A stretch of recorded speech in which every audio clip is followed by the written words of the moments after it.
It is a fast-acting viral strain that infects the host immediately, and upon getting sick, the infected will become racked with coughs, sweat profusely, and start to get the shivers and chills. There he is, the legend. The man, the myth, the legend. Yeah. You can't literally run a promotion just for the AEW, what do they call them, sickos? Thank you very much, TikTok and AEW. See you tonight. Tony Khan started telling people there's no such thing as long-term booking anymore. It's week to week. The best guy's Tony Khan. We just secured the bag. It's not like I tried to be a character. It was just sort of happened naturally. But it was never something I intended. It was just something that happened because the wrestlers asked me to do things in matches, and I do them.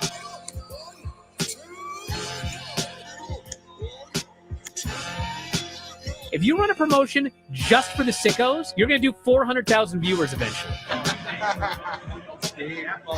Effing Meltzer. You know that SmackDown actually went over and everything? Yeah. You know? What's the point? The point is SmackDown. What are you getting at here? That the DVRs didn't pick it up. Did they not pick it up? Mine didn't. Let's get into everybody's favorite moment, and it is called Dave Meltzer's Dumb Moment of the Week. What would you like to listen to in your ears? I'd like to hear the flute. Well, if you'd like to flaunt your flute, then we can find you a flautist. We just secured the bag. It doesn't help me. Okay, so complain, but I will complain. Let me out of my misery! And when I heard that, I was like, what? Thank you, fuck you, bye. Boom.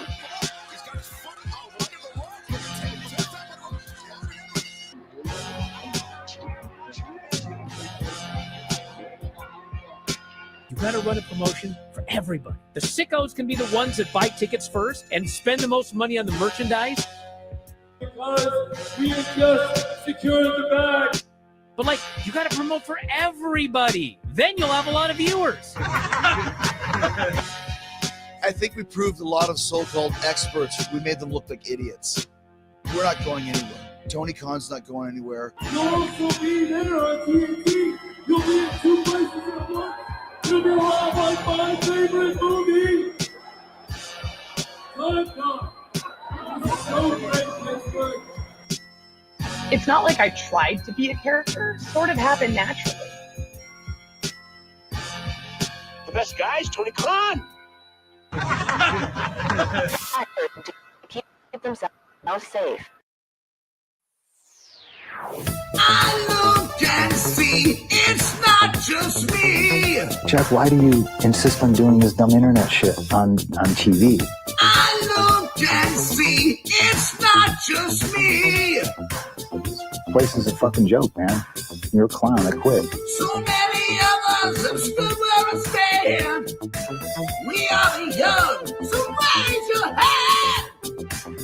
So many of us have stood where I stand. We are the young, so raise your hand. We call us problem child. We spend our lives on trial. We walk an endless mile. We are the youth gone wild. We stand and we won't fall. We're 1 and 1 for all. The writing's on the wall. We are the youth gone wild.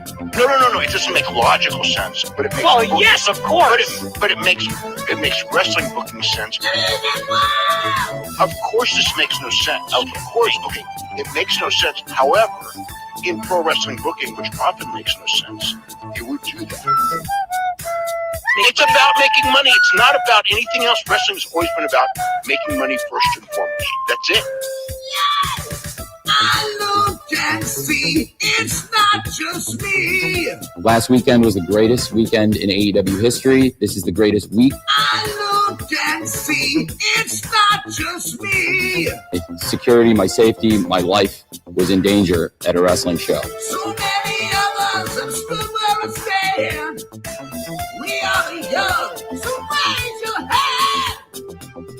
So many of us have stood where I stand. We are the young, so raise your hand. We call us problem child. We spend our lives on trial. We walk and we smile. We are the youth don't smile. We stand, we won't fall. We're one and one for all. The writing's on the wall. We are the youth don't wild. We call us problem child. We spend our nights on trial. We walk and we smile. We are the youth don't wild. We stand, we won't fall. We're one and one for all. The writing's on the wall. We are the youth don't wild.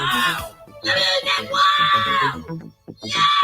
If you're familiar with how we do things often here on these Wednesdays, it's a lot like one of my favorite movies, Time Cop. What?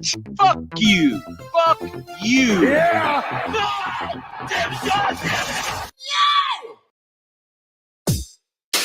SDL. Two bad bitches, one hot shot.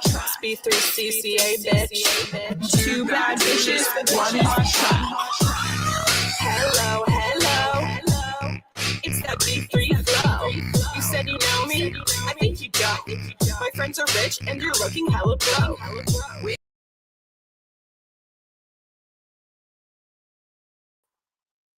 Ooh, what's happening, guys? Welcome to another eclectic edition of PWT Live Show. Yeah.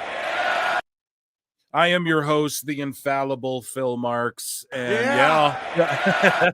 And you, of course, are the PWT universe. And we are all here together to celebrate pro wrestling and talk about some graps and laugh at some headlines. Of course, Monday, a very, very WWE focused show. This will be a much more AEW focused show. We have tons of hot news, tons of stuff to get to. As you can see in the title, right? Jericho Cruise Hilarity. It's just, I think it just wrapped up, or maybe it's almost done. It's going to be so awesome. I can't wait to jump into it. Tony Khan was caught lying. Oh, me? I never lie, huh? So Tony Khan was caught lying. We're going to talk about the Grand Slam scam, right? I called it that before anybody else. And just further proof of that, Phil don't miss. And Britt Baker Stooges MJF in a little interview, which is a little short clip. We have Moné hating her fans more. There's tons. It's not just that, right? She stooged MJF and Cody Rhodes. We have Moné hating on her fans more. We have Dave Meltzer getting worked. Okay, he can't help but get worked to the point where he thinks internally in WWE they're still working each other, like it's still Vince running things. I don't know. Hilarity will ensue, I promise you. And of course, this Dynamite card that we're going to get to. Yeah, so I'm excited for things. YouTube.com/@prowrestletimes is the podcast channel, the long form channel. We're almost at 2K subs over there. And YouTube.com/@prowrestle clips. We're at like 5.8K, 5.9K around there. Let's go, almost at 6K subscribers, which is just amazing, and skyrocketing, and the views are going up and up, and so are the subs, and I just appreciate you all so much. You guys can become a member for 99 cents or patreon.com/prowrestletimes, and that's how you can support me and what I do. Big content dump coming soon. My boy All Jake's got some shit coming soon. Which I know we've been saying, but like actually, you know, there's motion in that, I assure you, and everything. So, yeah, it's just good stuff, man. Good stuff in 2025. And it's all thanks to you all. So as everyone files in and I fill the shill my stuff. Yeah. How y'all doing, chat? Let me check in with chat really quick. And then we're going to do what we do. We are going to preview Dynamite, El Dinamite. And then we're going to dive right into the good stuff before it starts, okay? Because there's a lot to get to. There's also WWE news, and, you know, it's always jam-packed over here. But just a lot of AEW stuff to kind of get into and maybe LOL about. And you guys know the drill. So make sure you hit the like on the way in, or we'll get visited by Jericho and not in the fun cruise. Well, you know what? Run the likes up for Jericho, because we're getting Jericho'd out tonight, okay? Trust me. There's going to be a lot to get to. This is life-changing stuff, actually. Very riveting. I'm actually going to pull it up off screen, and then I'm going to check in with chat.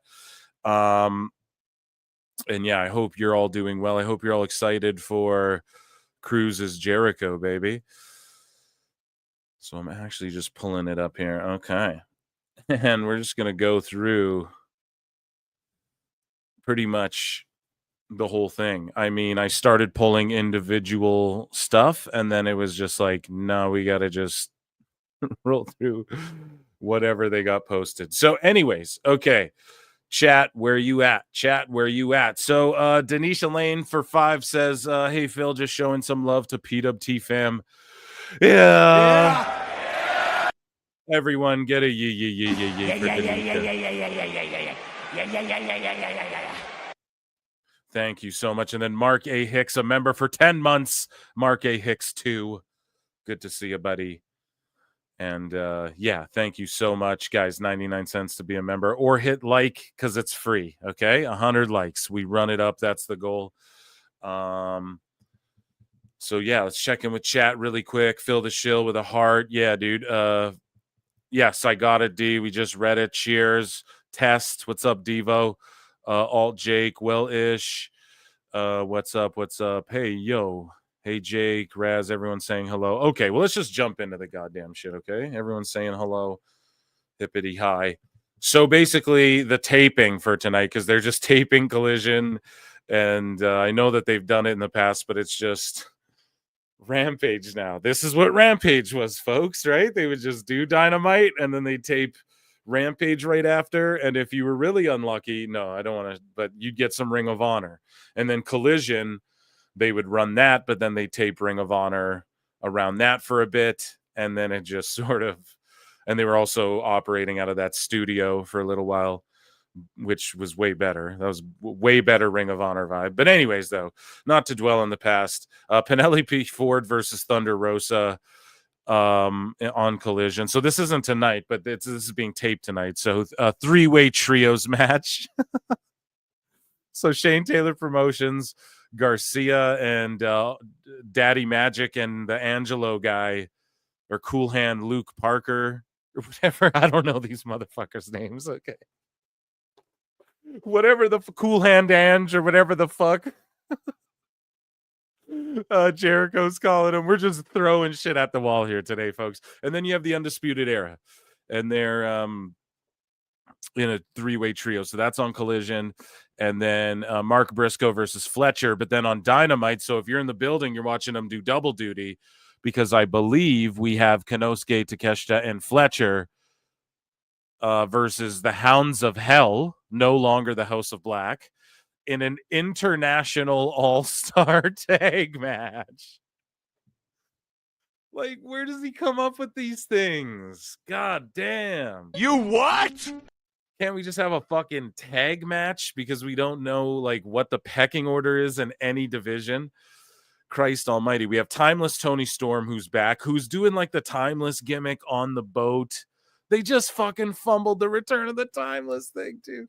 They just rushed the story of her amnesia, and then it's the greatest performance, and then that was obviously where they were going with it, but man, they just didn't milk it at all. They didn't do anything with that.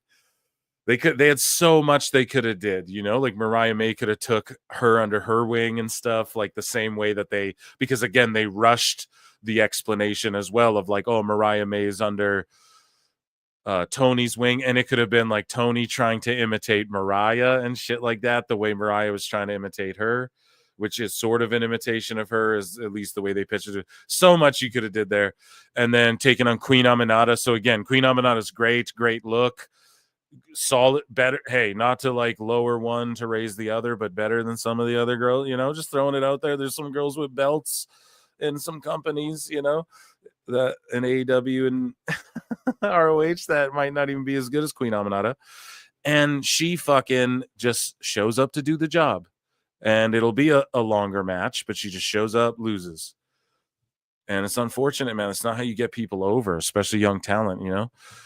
Because I'm a booker now. But Will Ospreay versus a member of the Callis family. So 2 members of the Callis family, Fletcher and Takeshita, are in this tag match already. So that leaves like 1 guy, does it not? So is it a new guy in the Callis family? Like that only leaves us. So It's just like, how do you not point that out? How's there no one just proofreading the card? Let's say that's the first thing that gets thrown at the wall tonight. Okay.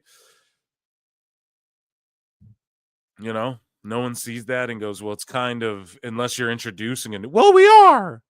Okay. All right. And then we have Ricochet versus Swerve.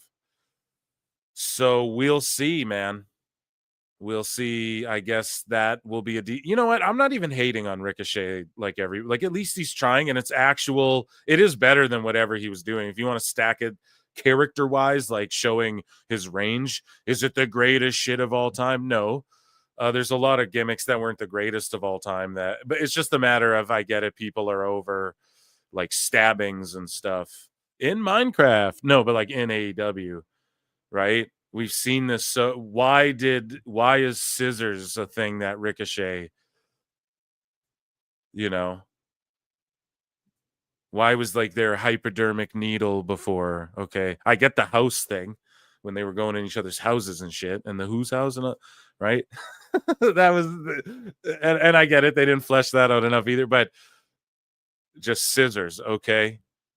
But I do like him as this sort of just cringy psycho guy, but then his like attire and stuff in the ring has to match that, and it doesn't. He just comes out and still does his Ricochet shit. So it'd be cool if he maybe just wore the suits he's wearing, but just rolls his sleeves up and gets to business or something, you know, IRS.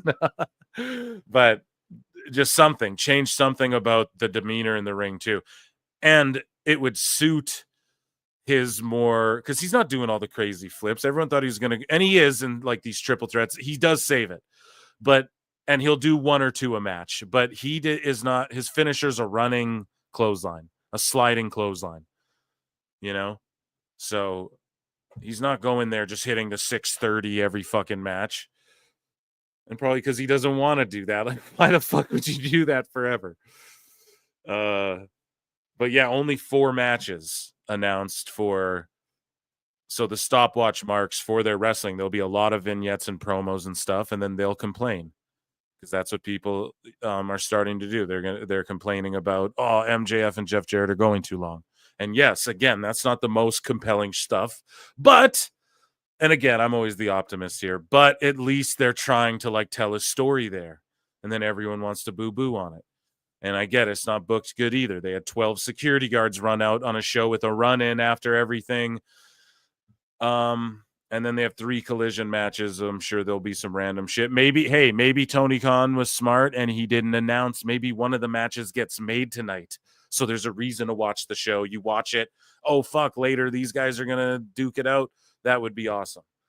So who knows? That's my quick preview of Dynamite, I guess. And then NXT. So Dirty Dango showed up. He's part of the system. They played the Fandango music. I think that was smart, but then he quickly came in and just sort of dropped that shit. And there's more to come with that. We've been putting that over. Again, just a great television show, and it ends with the Vengeance Day, like a bunch of dudes in the shadows, and they're like hacking stuff. So I made the joke. I'm like, is the group gonna be called Vengeance Day? Because Judgment Day is named after a PLE. Phil Hacks, ladies and gentlemen.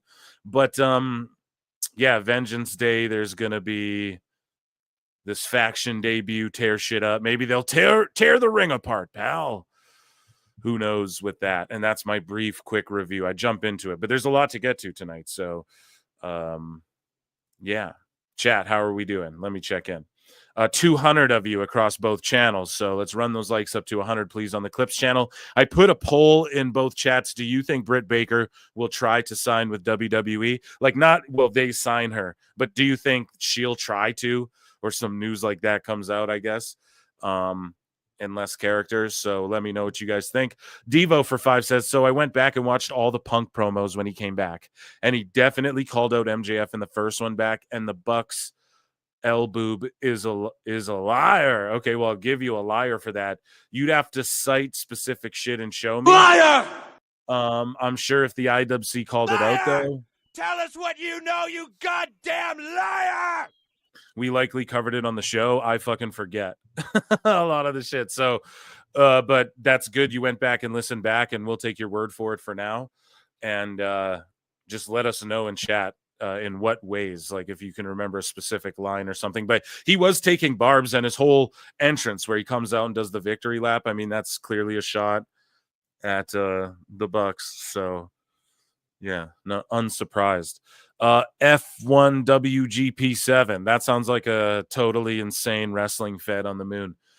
Says, I think Meltzer didn't like the name House of Black. Well, fucking Malachi Black's going back to the Federation, so you know that they had to drop that, and they're the Hounds of Hell. And it's just funny, man.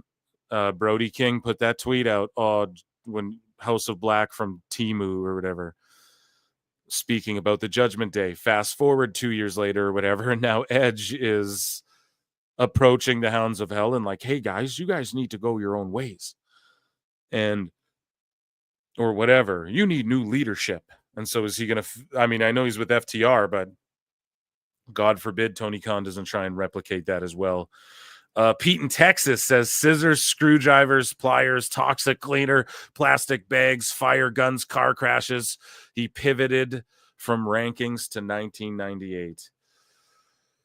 Yeah, man. Yeah, I don't even know what to add to that. Pop me, I guess, a little bit. He didn't take it back to FMW, Daddy. You know what I mean? It didn't get as crazy as there, but yes, car crash. And Pete in Texas, what up, dude? Yeah, that's the thing. Moxley upped it, Pete, to like bags over heads and everything. It's like that video game Manhunt. Y'all remember that? Rockstar Games made that like way back. I think it was for PlayStation 2 or something like that. I think it was called Manhunt. And it was like so violent. Lincoln Hawk gifted 5 Pro Wrestle Clips memberships. The top mod of the top pod Discord. Thank you very much. Hopefully some haters got those. No, hopefully some people who really wanted them or needed them. Lincoln Hawk, some memberships to celebrate being on the road to WrestleMania. And that's a big thing too. You know, we're not going to skip over WWE entirely, folks. Okay. We are on the road to WrestleMania. I feel like it starts a bit before the Rumble. It starts when people start declaring themselves. I'm in the Rumble, or we're doing the lottery draft, King, you know.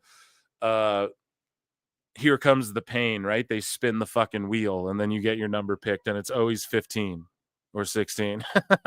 But no, I'm just kidding. But yeah, I really think it starts then, but it's really ramped up like Rumble on, you know. And a lot of people are boo-booing on the Netflix numbers falling. And yeah, I mean, is it concerning? For sure. I don't know if I wouldn't say like even fully concerning yet. I think Netflix knows fully what the fuck they're doing. Okay, it's about keeping people on their thing. And if they can say there's always over 2 million, 3 million people live or whatever the fuck at the same time on this Netflix thing, it just helps them with market selling shit. Like, this is how many eyeballs, whatever. And it's just dipping their toe in the water before UFC comes over. And WWE's always the first, and then they always become the laughing stock, you know? So UFC will come in, NFL, everything. There'll just be weekly live shit all the time. I think they're going to bring back like Big Brother style shit, you know, where you can fucking turn it on 24/7. That's like down the line, you know, but Netflix knows, they calculated if this was going to happen too, and they're not losing their ass. They've already invested. So just give WWE a chance to. And here's the other thing. No one's talking about what the fuck all the vaulted, like all the old WrestleManias do and shit. Like, I just throw those on when I'm going to bed now and stuff. So I'm sure they're pleased, you know, at least so far. Now, if it goes down to below what it was doing on normal TV across the world, okay, we got a problem. But if you can estimate, okay, it's doing what it was doing in America before / Canada before, and then around the world it's doing this much more, then I don't know if it's that big of a concern right now. I wouldn't even call it that. But Devo says, I'm the best in the world, not because I was in the best in the dog collar match, but because I won the best dog collar match. Shy Philly. So here's the thing with that. Who did he have dog collar matches with? CM Punk had one, correct? Because didn't MJF have 2? I think he's had 2. So yeah, it was a shot. He's taking shots at that's what CM Punk said. He said everybody's getting something. Okay? Everybody's catching strays with Punk, dude. And that's why people love him or hate him. You know what I mean? Is because he gets everybody engaged, whether you love or hate it. George says we have 180 in here. Won't you spare a like? We have 230 watching across both channels. So run those likes up to 100 on the Clips channel, please and thank you. Times channel, you guys get a break, but run those up too. But I know we'll reach it. And the top mod of the top pod over here, George Capture as well. Yes. So. And then someone in chat says, keep in mind, Netflix is international. Most people won't stay up until 2 a.m. Exactly. They watch it after.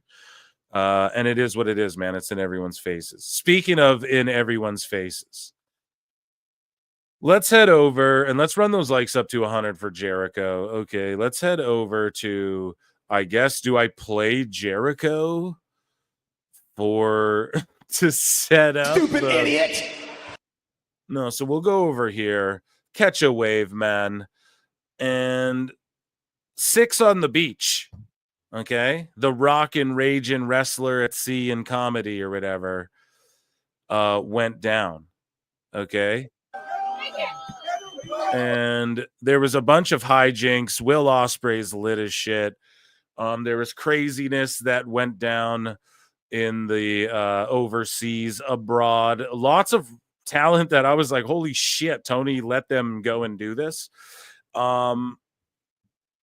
And I just had a blast scrolling through this. It kept me up one night, and then more kept piling up because I think I saw it on the first day. So I was like, I'm not even going to look. So some of these I haven't seen. But yeah, here's Will Ospreay wrestling with fans or something. Him and Takeshita are drunk, figure 4 leg locking each other.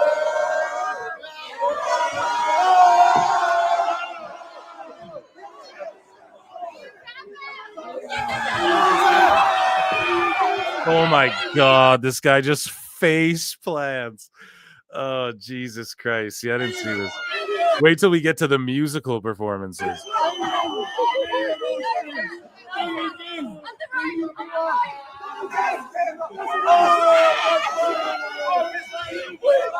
We'll see when you work a shoot, Jack. Kayfabe's fucking dead. Give me the ding. Where's the Undertaker's ding, dude? Fucking Kayfabe's dead. Fucking curtain call. Jesus Christ. The fuck? No, it's whatever. It is what it is.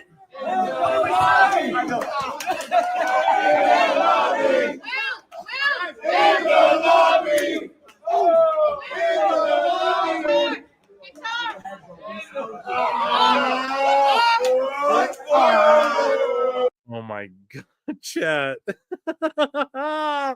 Listen, this is funny as fuck. If you were there partying, this would be so fun. And you'd be laughing your ass off. And we're laughing right now. But God damn it. Can't imagine, like, Jim Cornette's head would be exploding if he saw this shit right now. You know, what if someone got hurt? And I don't mean to be like, what if someone got hurt and like the party pooper, but legit, Tony for sure wouldn't cover this anybody's fucking medical expenses doing this shit. That one dude face planted over there. Like, God damn it.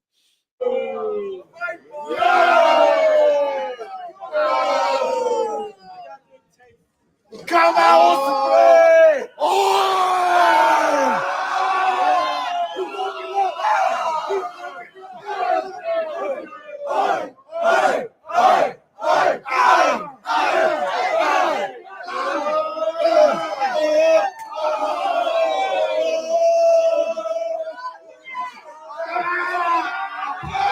Oh my God, dude. Here's the thing. This is actually funny as fuck.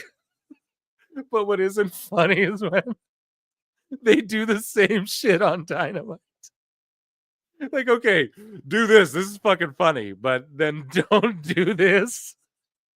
Like, this is better than an Eddie Kingston match. No, I don't mean to take shots, but listen, don't then do this on the show because you're literally taking the piss. Like, you're showing how ridiculous it is, you know. Just a I don't know, word to the wise. I wonder how much extra Jericho paid them to do this. So let's move along. So all of Jericho's, I think he just fucked the words up too, but listen, and all of Jericho's songs, and look, he's wearing an outfit of his clothes. And all of the songs that Jericho does are all like drunk bar star karaoke songs, you know? They're like the anybody can get up there and sing along karaoke songs. Now listen, I won't hate on him living the rock star life. There's a lot of bands, I don't know, man. You go to some of these bars and there's bands like this playing all over, and they're always a good time, right? They cover Guns N' Roses shit and stuff like that, but he's singing Journey. Oh, I love it. I need to get on this cruise, dude. This is amazing.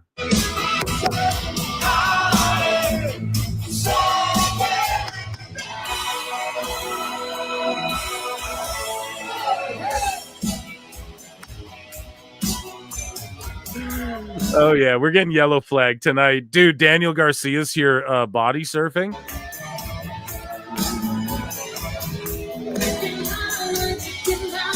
And he's singing it like over the track, so he's not even just yelling over the music.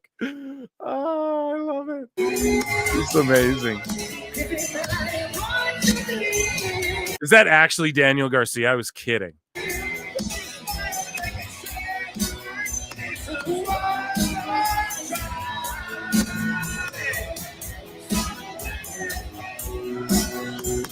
And they're playing like 80s movies in the background.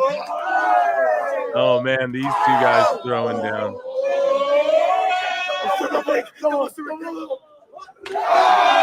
Oh, that's Nick Wayne. That's not a fan. See, this is what I'm saying, dude.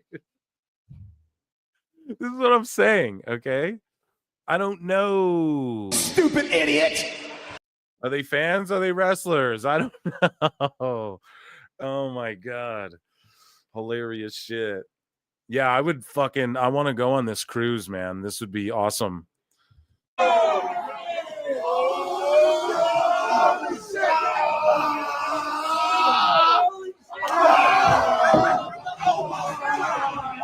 It's crazy because I didn't even know he did like 6 of them, right? So 1, 2, 3, you're like, oh, okay. And then years later, holy shit, he's doing this. So there's a 6 on the beach. Okay, so they just made a belt for it. That's sweet. I'm sure Conrad has one. So here's Timeless Tony Storm, like wrestling in the rain or maybe snow because global warming is no, I'm just joking. It's actually weather machines. No. But she's doing the Timeless thing there. Like, who paid for them to be there too? Not hating on it at all. Like, this is actually really cool that Jericho innovated this. Now, one of the big things he did, let's just watch this. He put together Enzo and Cass again before Tony or WWE ever did it, which is insane. Aubrey Edwards over here in her board shorts, right? Reffing the match. Jericho is dressed like a Ghostbuster or something, but then he takes this off and he's wearing something underneath. And then there's like 10 million run-ins. There's like ladies wrestling fellas. So, and it's like windy as shit and they're outside on a boat. Let's just watch this. This shit is hilarious. And also shout out Enzo and Cass. They did the thing. And it's just like, Tony Khan, man, do that. I don't know. You're already doing Hurt Business and everything. Somebody's got to do it somewhere. TNA. They'd be awesome in TNA together. WWE. Like, they were over as fuck, you know? And every time you watch Dynamite, you're always like, well, Big Bill's okay, you know? He's trying. But anyways, let's watch this. The Rockin' Ranger will never, ever set sail again.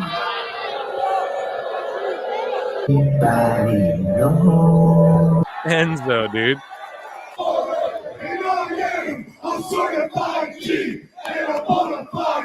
And then the grizzled young vets. So remember they had that big reveal on the AEW shit. Now they're just like in Ring of Honor. Or was it at Ring of Honor where they, or I think it was AEW, no? Either way, dude, it was like this big reveal. They had somewhat of a rollout and then just Ring of Honor and then you're on the cruise. You know? And same thing with Bandito. This rollout on Dynamite and then he just shows up at Ring of Honor. It's craziness.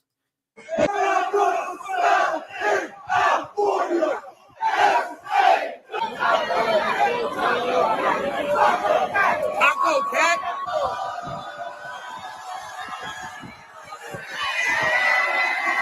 So Jericho can't get the thing off.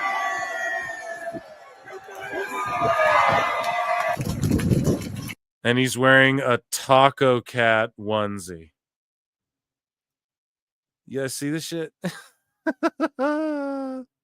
Any chat. I look at the chat. All in debut. Yeah, exactly. Exactly. This is the cruise that, yes, Joe Hendry canceled on. NEJ6. If you mean the launch of Netflix, certainly not Eric. Okay, for WWE, they're in another company. Enzo is cancer. I don't know about that. He's really taking it serious in OVW and stuff. Rated NTA. And then this Taco Cat thing. Like, I don't know. Look at the shit they're doing, too.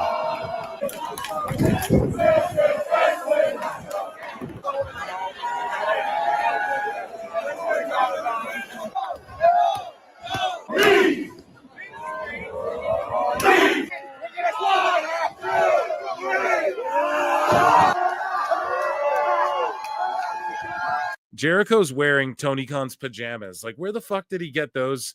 What is that? Enzo has the nicest gear in the whole thing, if you ask me.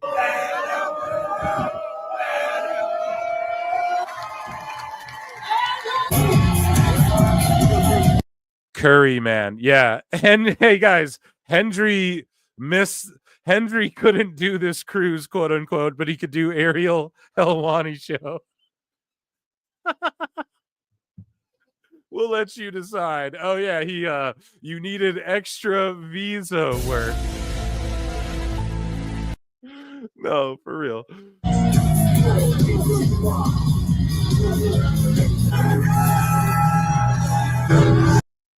Brad Williams, comedian.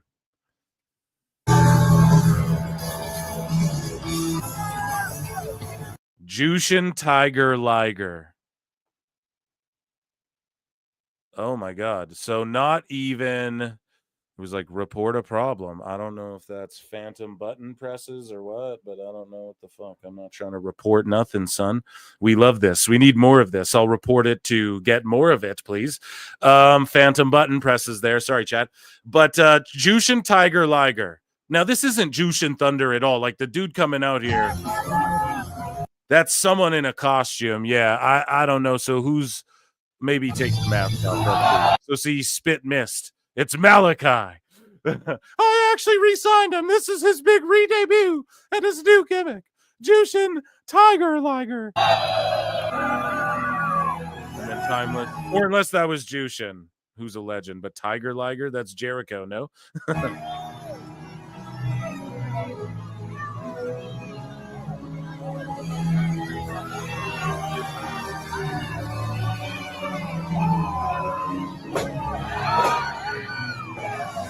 And then she's chopping all these dudes.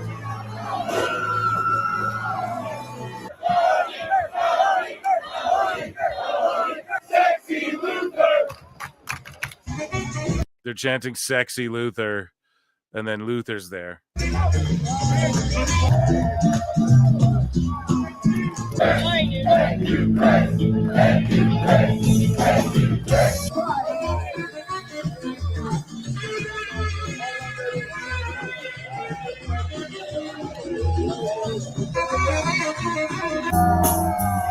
It's like whiskey. Yeah, we know. And of course, Aubrey Edwards, Jericho's favorite fucking ref. Eh?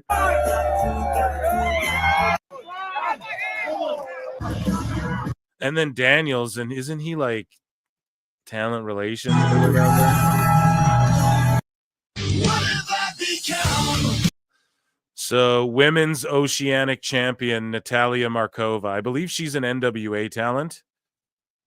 And I believe, if I'm not mistaken. And yeah, she's the Oceanic women's, the Jericho Cruise women's champion. I'll leave the jokes up to the chat. Our new Jericho Cruise Oceanic champion, Mo Jabari. So I'm not even familiar with this kid. So here's him hitting sharpshooters and chat. Right? Here we go. I mean, this seems like a fun time, dude. I ain't even going to hate on it. Like,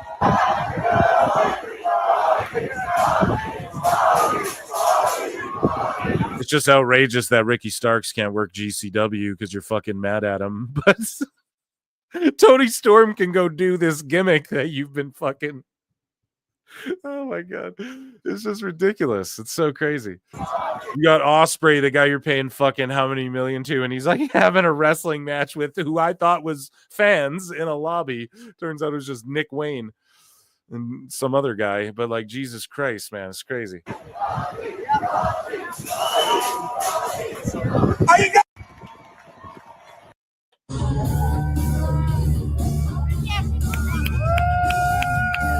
Yeah, Markova's good shit.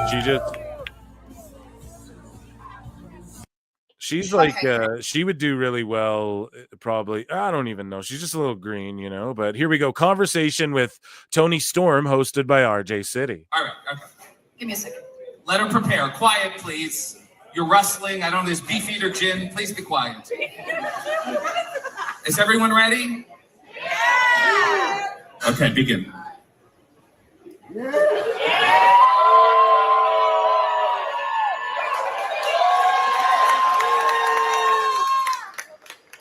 can say something if you have something to say. Rock and roll, man.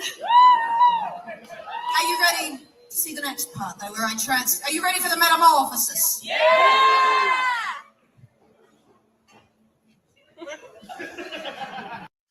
Okay. Yeah!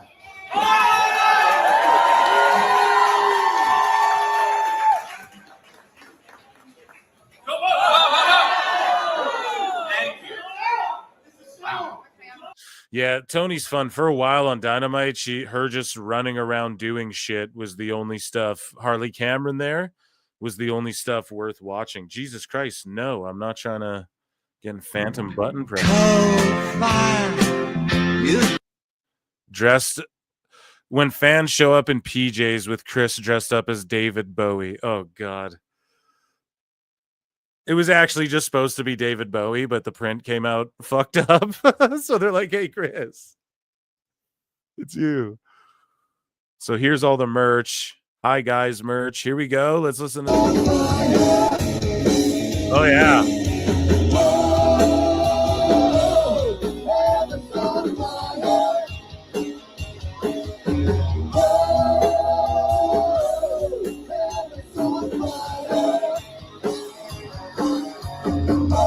Jericho's been doing the Tony Khan thing since before Tony Khan. You guys know what I'm saying? He was doing it way before, just living out his dreams.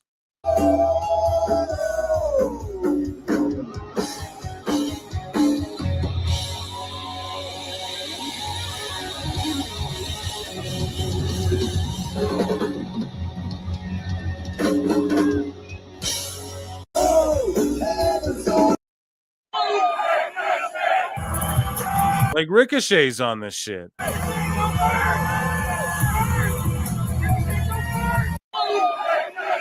Yeah, his theme goes hard as fuck though. Is it for real, Liger? Like that's crazy.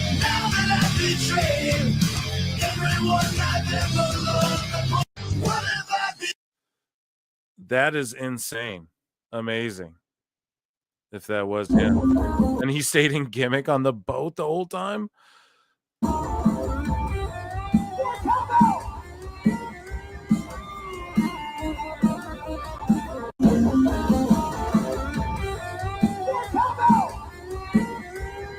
Did he say cowbell? Jesus Christ. So let's see. What else? Oh my God, the performances.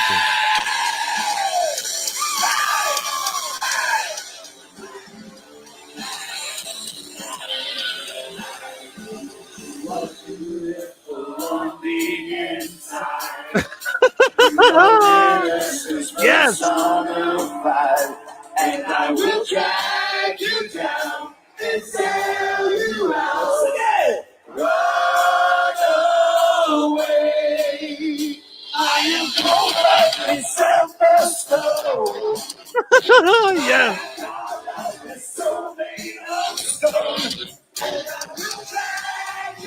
Oh, look, Joe Hendry on guitar. No. He did make it.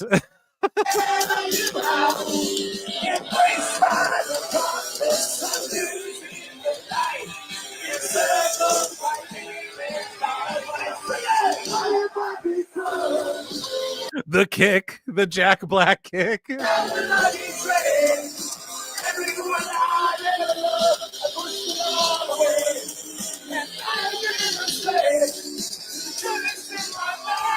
They get chat. This guy's happy as fuck. This guy's doing all the real singing. No, I'm just...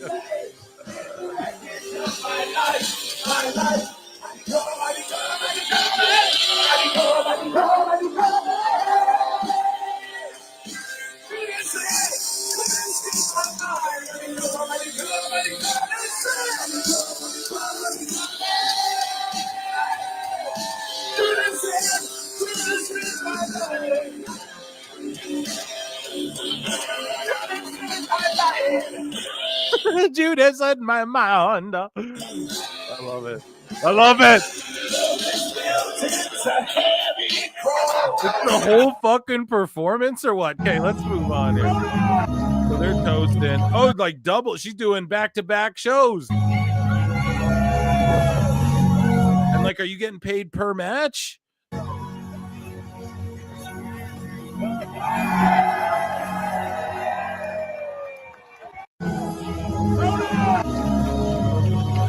As a talent too, you're like, man, I get paid extra on top of my Tony Khan contract to go on a fucking vacation, and this isn't even count as time off because it's Jericho's cruise and him and Tony. Fucking Jericho owns some of AEW.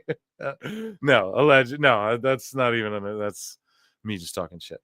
Yeah, moving on. So there we go. Right, Curry Man. With his hat. I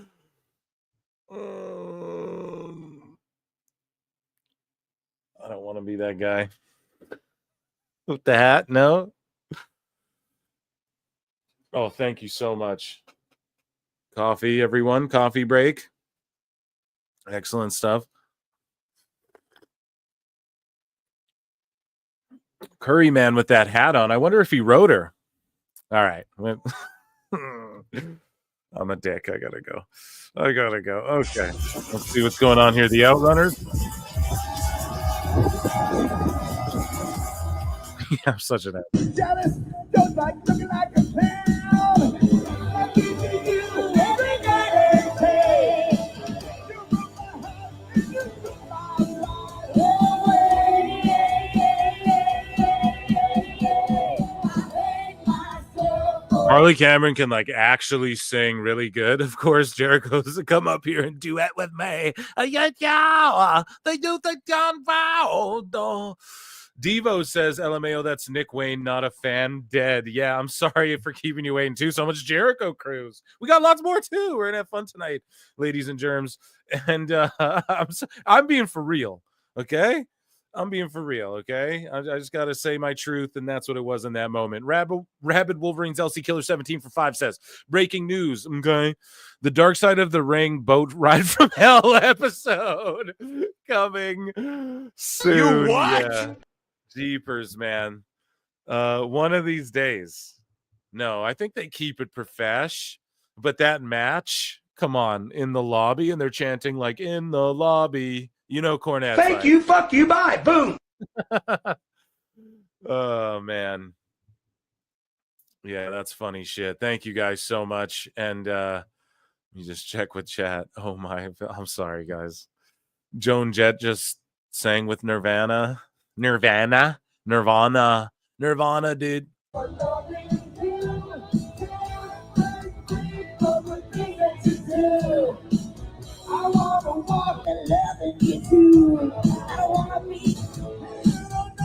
So why would you cut her off when she's actually singing really good in her part clearly, and then put mostly Jericho's abhorrent singing where, look, she's trying to help him along too. Let's watch it again, okay?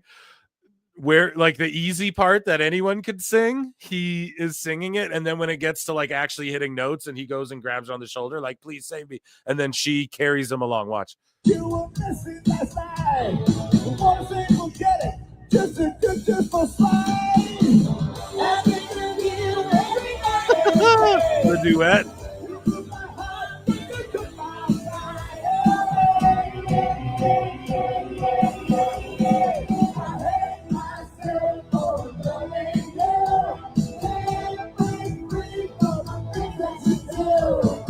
Yeah, I mean, Tony Khan, start a fucking record label, bud, if he doesn't already have one, you know? One thing that was allegedly, right? Allegedly, you guys know what I'm talking about, is that, you know, music is like a thing. Like there's connections outside the same way. I mean, like Shad and Tony have connections in the entertainment world, sports world, stuff like that as well. So some of these people, if they're getting record deals on this, if I'm Tony, just start AEW music. I know that they kind of do that. They uploaded Swerve's song to the thing, but don't do that. Just let them make their own music and just like give them money. You're already paying them. Like, I don't understand. She's clearly a superstar, not for just wrestling. Wrestling's a great part of that. And if that's her dream, great. But I mean, Jesus Christ, she could go on American Idol or any of these shows and fucking wow the crowd seemingly. Harley Cameron, I mean, Jesus, invest in another way, maybe, unless you want, hey, you want to pay her that much to fucking have matches and lose them, and she's cool with that. I'm cool with it too, you know. I'll never be mad at Harley Cameron, but god damn, she is very talented, you know. Hopefully they're getting hooked up. That's all I'm saying. And hopefully they don't need to have like a thumbprint on them of like AEW. I mean, Austin Gunn makes music and shit. I've heard some of it like a few years ago. It sounded pretty decent, you know, Max Caster. Yeah, you Tony Khan start a record label. Got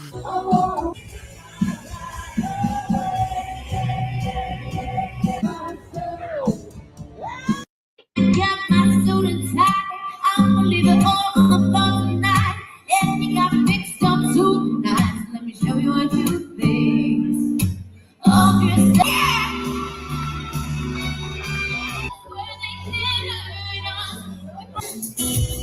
if you know the words, please just do your hat. I'm gonna take it, Jay. I'm gonna wear it.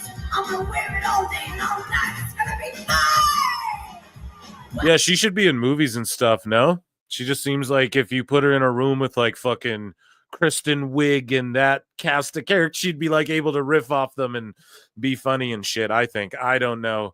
It's maybe this is her foot in the door. Who fucking knows, man? Get it, Harley Cameron. There we go. So here's Bruv meeting people. Ricochet. Check them for scissors, folks. Some fanfare. This is all good stuff, right? This is what you like to see. Here we go. Jesus Christ. Tony Khan's latest signing, that guy in the vest at the start, right? Everyone's meeting Jericho. Here we go. Here's everyone getting into the cruise. Shout them out. There's some more stuff here too. There, I swear. Cross me out! So that band's going hard as fuck. And wearing budgie smugglers! I got that blind here! Grinding all over the brand! The grind, bro. Yo, that's not the grind we're talking about, bro. Hold up, man. Come on now. Let's see.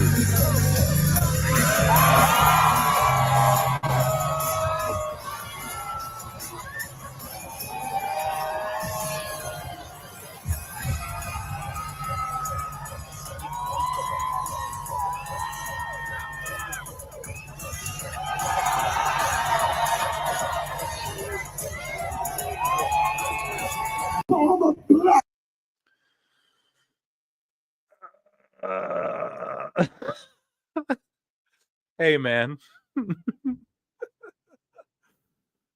Best guys, Tony Khan. I'll just keep. George Scapture says over 100 likes before Dynamite. Ladies and gentlemen, round of applause for the Jericho Cruise Osprey and 100 likes. My word. Well, that looked like a whole boatload and a half of fun. No? Oh, I got to present the screen again. Sorry about that. Was that fun, chat? Let me check in with chat again. That was Japanophiles. Hello, boss. Yeah, I just let that sit there. You know what I mean? Thank you guys for running the likes up before Dynamite starts. I'll have to throw that on, I guess. No. Hopefully they do some storytelling here. Yeah, more like Yucko Ono in chat. That was hilarious, guys. Yeah, Scully vibes. Shout out Will Saspray. Yes. Oh, come on now, Eric. I love it. That's what it was. That's what it was. Will Saspray, dude. Thank you for being a member. God, that was a horror show. I thought it was fun, Sky. I thought it was worth it to just catch up on the Jericho Cruise, you know? We're going to pull Dynamite up, and then we're going to dive into some news, guys. AEW news, okay? We're just going to play the ball as she lies, as they say. Okay. Just getting connected over here. Rocky Horror Show on water. Yeah. Say what you want, but that cruise brought the likes somehow. Yeah. Hey, George, come on. I don't miss. I know what the segment's supposed to be. You know what I mean? Here we go. Yeah, I'm just pulling Dynamite up, guys. Sorry, I didn't even think about it until. And thank you for running the likes up, everything. Consider becoming a member, patreon.com, all of that stuff. I won't play a Jericho. We had enough Jericho singing. And hey, here's the thing. If you were drunk and at a bar and with your girl, you'd have a fucking time hearing a band like that. I'm not even hating on Jericho. Like, you know, you hear worse bands, you know, with worse looking dudes. He actually has money for like outfits and sound and stuff like that, right? So I ain't even hating. And then seeing all those wrestlers would be fun and shit. At the same token, though, I mean, come on. Objectively, that is like a fucking. If that was in the show Arrested Development as like something Job was doing or whatever, you would laugh at it. So, anyways, love Harley. Yeah, she's a superstar. I mean, just incredible. And if not for nothing. So I guess chat together, all together now. We need an Ichi ni Sanda for AEW News chat. So all together now, 3, 2, 1. Wait, San. No, wait, do it again. Ready? Everyone at the same time, okay? Ichi di San. Okay, we did it, guys. We did exactly. it. Okay. No pop. So we got a lot of AEW news to get to. And, you know, it dates back a little bit, but Chris Jericho told the Wrestling Observer, not directly, or maybe directly, but Britt Baker is a very valuable part of AEW. So there you go. Brian Alvarez also said, I'll give him a Brian. He was saying a while ago that, the Britt Baker story is blown out of proportion as far as like her having heat with Tony Khan. So yeah, hopefully you guys heard the Brian. There we go. It's fucking StreamYard. Big leagues. Okay, well, let's just look. So here's the Royal Rumble. They had more than this. It was like about 70,000. Of course, Dave Meltzer doesn't believe the number. And then just to look at All in Texas, like 18K. And then the Australia Grand Slam show had to be moved. And yeah, again, it's amazing they're drawing 18K for a fucking pay-per-view somewhere for the wrestling business. But once again, just the conversation, it is over. So we purely cover AEW just out of the kindness of our hearts, Eric. I think that's pretty fair, chat, to do it out of the kindness of our hearts. So AEW star Chris Jericho comments on whether he'd return to WWE for a Hall of Fame induction. Speaking of the Jericho Cruise, which we will cover yearly now, annually. Traditionally, if you will, on PWT. But Jericho says, I'm not one of those guys who cares about the Hall of Fame because I don't think it really, or no, I used to do that, Tony. I'm not really one of those guys who cares about the Hall of Fame because I don't think it's really real anyways. So in some ways, it's like, yeah, whatever. In other ways, I want to pull a Sex Pistols and just refuse to show up. Send a letter saying, do not mention my name. Like Axl Rose did. What a great wrestling thing to do. So yeah, it doesn't matter to me. It really doesn't. It's great that guys go in there, and I'm glad they get a chance to, but I'm really in the Hall of Fame. The Rock and Roll Hall of Fame in my mind is up here. Points to his head. So he points to his head. It's up here like the Judas in my mind. It's more for the fans. At this point in time, I could get put in the Hall of Fame and maybe get booed out of the building. So who knows? We'll see what happens. But right here, right now, I'm enjoying what I'm still doing. Definitely wouldn't go in the Hall of Fame if I'm actively performing in the ring. So we'll see. We'll see where it goes. For right now, I feel good. I'm doing great work. And when I feel it's time to hang up the boots, I will do so.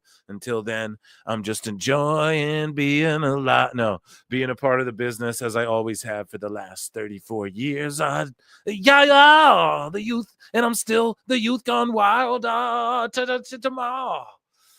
And he told that to the Toronto Sun. So there you go. Mercedes Moné really hates the fucking fans, okay? And this is further evidence of that being the case. Sometimes in life, you got to be a hoe. And so Harley Cameron, though, AEW, whatever, this isn't further evidence, but I got tagged in this, and she's just uses her old Sasha Banks WrestleMania, blah, blah, blah, GIF thing. But the face and the attitude that's presented in this GIF, that is the real attitude we get from her. Now, I know she's just responding in character and kayfabe in gimmick to AEW on TV. However, in a minute, we have another clip. So last live show, we went over her just like scoffing at, just mad at fucking fans who made her millionaires and mad at WWE that gave her the ability to even make all of this fucking money in AEW. And we're going to cover more of that in a bit. But yeah, I was tagged in this. I just thought it was funny. So Christopher Daniels, doctors told me you really should stop doing this. And that really was his wrap it up fucking match. So thank you very much, Chris Daniels, thank you for being a friend. But no, round of applause, I guess, yeah, for his career being over at the hands of Hangman in a Texas street fight or whatever.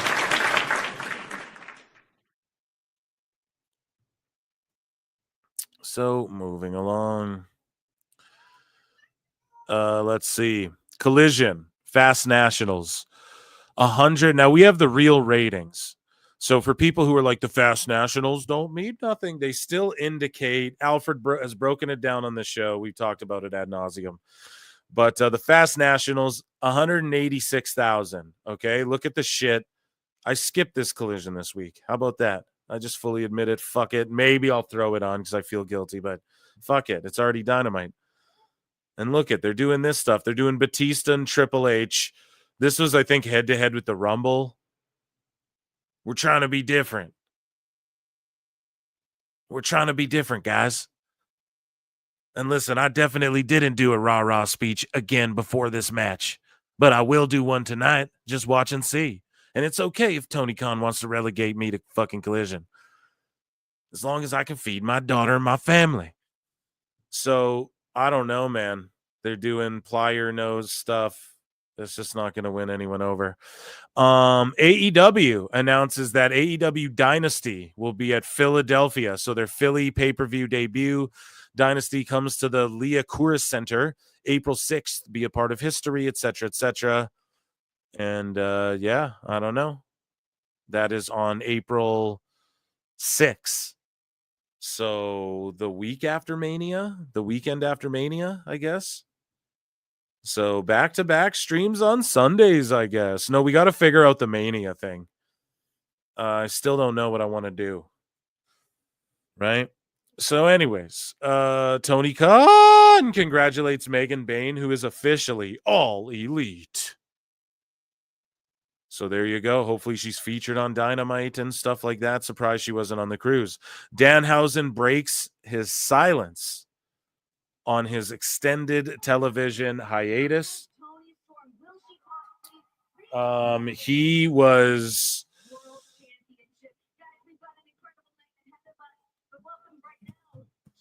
Danhausen, sorry, we're going to pause for a second. They open the show differently. It's not Excalibur yelling, ho, and tonight, ho, ho, ho. It's Renee Paquette. They're trying to do like WWE style shit. Watch Dave Boo Boo on the show. You know, Tony likes to announce all the matches. They only have 4 announced. They're doing more WWE type shit. It's like Renee talking to the crowd and, oh, look, someone's here. It's Jay White. And it's like the live crowd reacting to them. I don't know. Tony, it's too little too late. You know, it's just a little too late. Who sings that song? You know, it's just too little too late. My wife knows 100%. Chat. Is there any girls in the chat? Is it just a big old fucking sausage fest? STG 212 on a rating of 1 to 5. How excited are you for Dynamite? The best guys, Tony Khan. I'm excited like a fucking 0, especially seeing how it's starting. It's just not at all what I want to see. And then Marina Shafir picks up Renee Paquette and carries her off and just kidnaps her.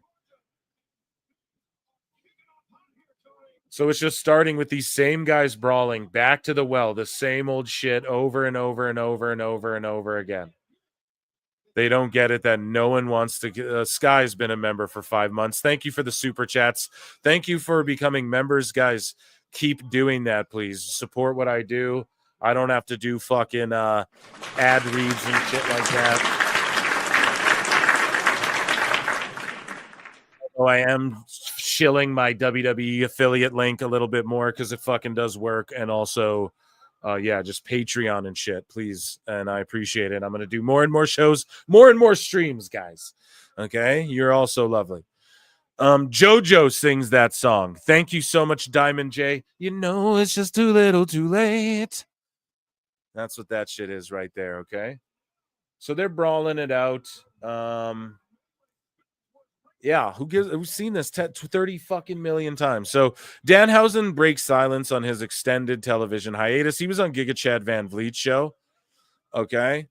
And he basically told him, I did the Halloween segments. I wanted to do something fun for Halloween. I hadn't come back from my injury yet. I think it was fine in October, but it was still like, give it another month. So we plan to air these Halloween 3 style annoying commercials till I return. Genius. Halloween 3.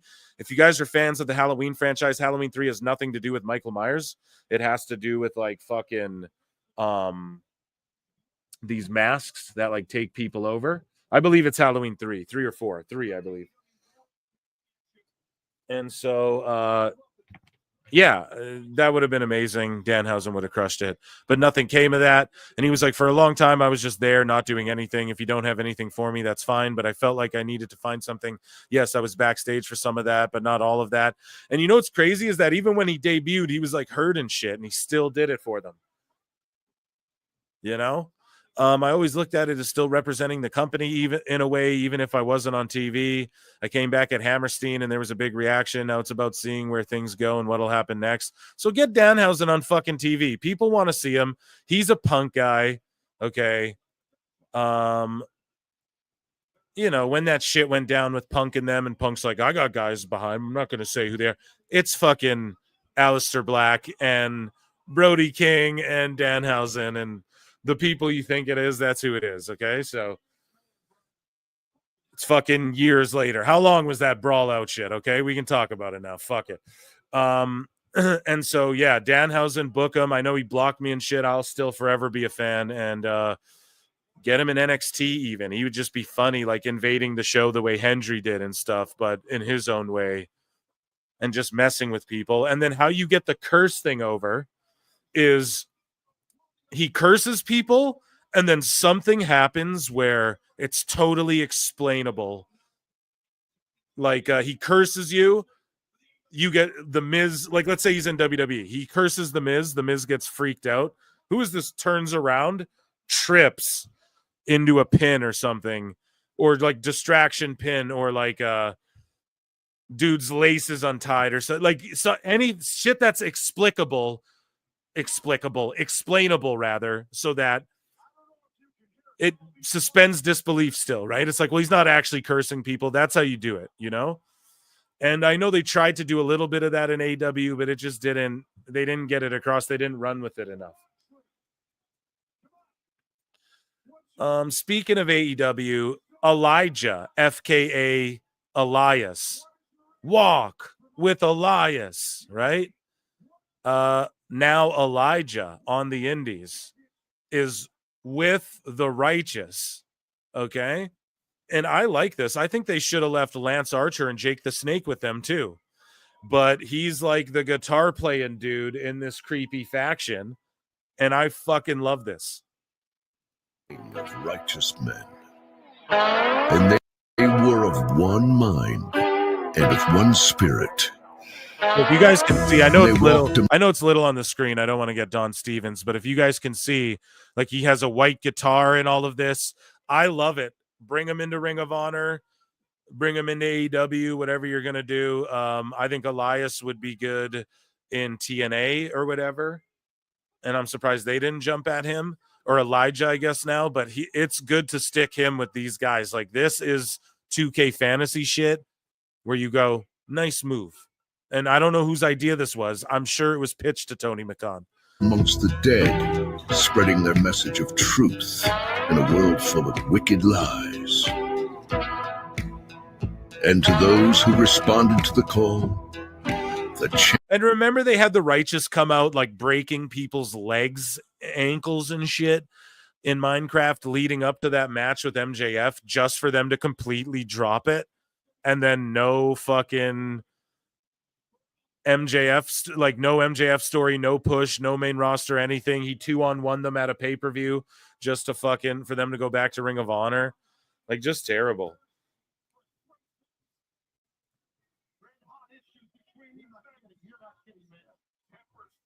I'm just tweeting.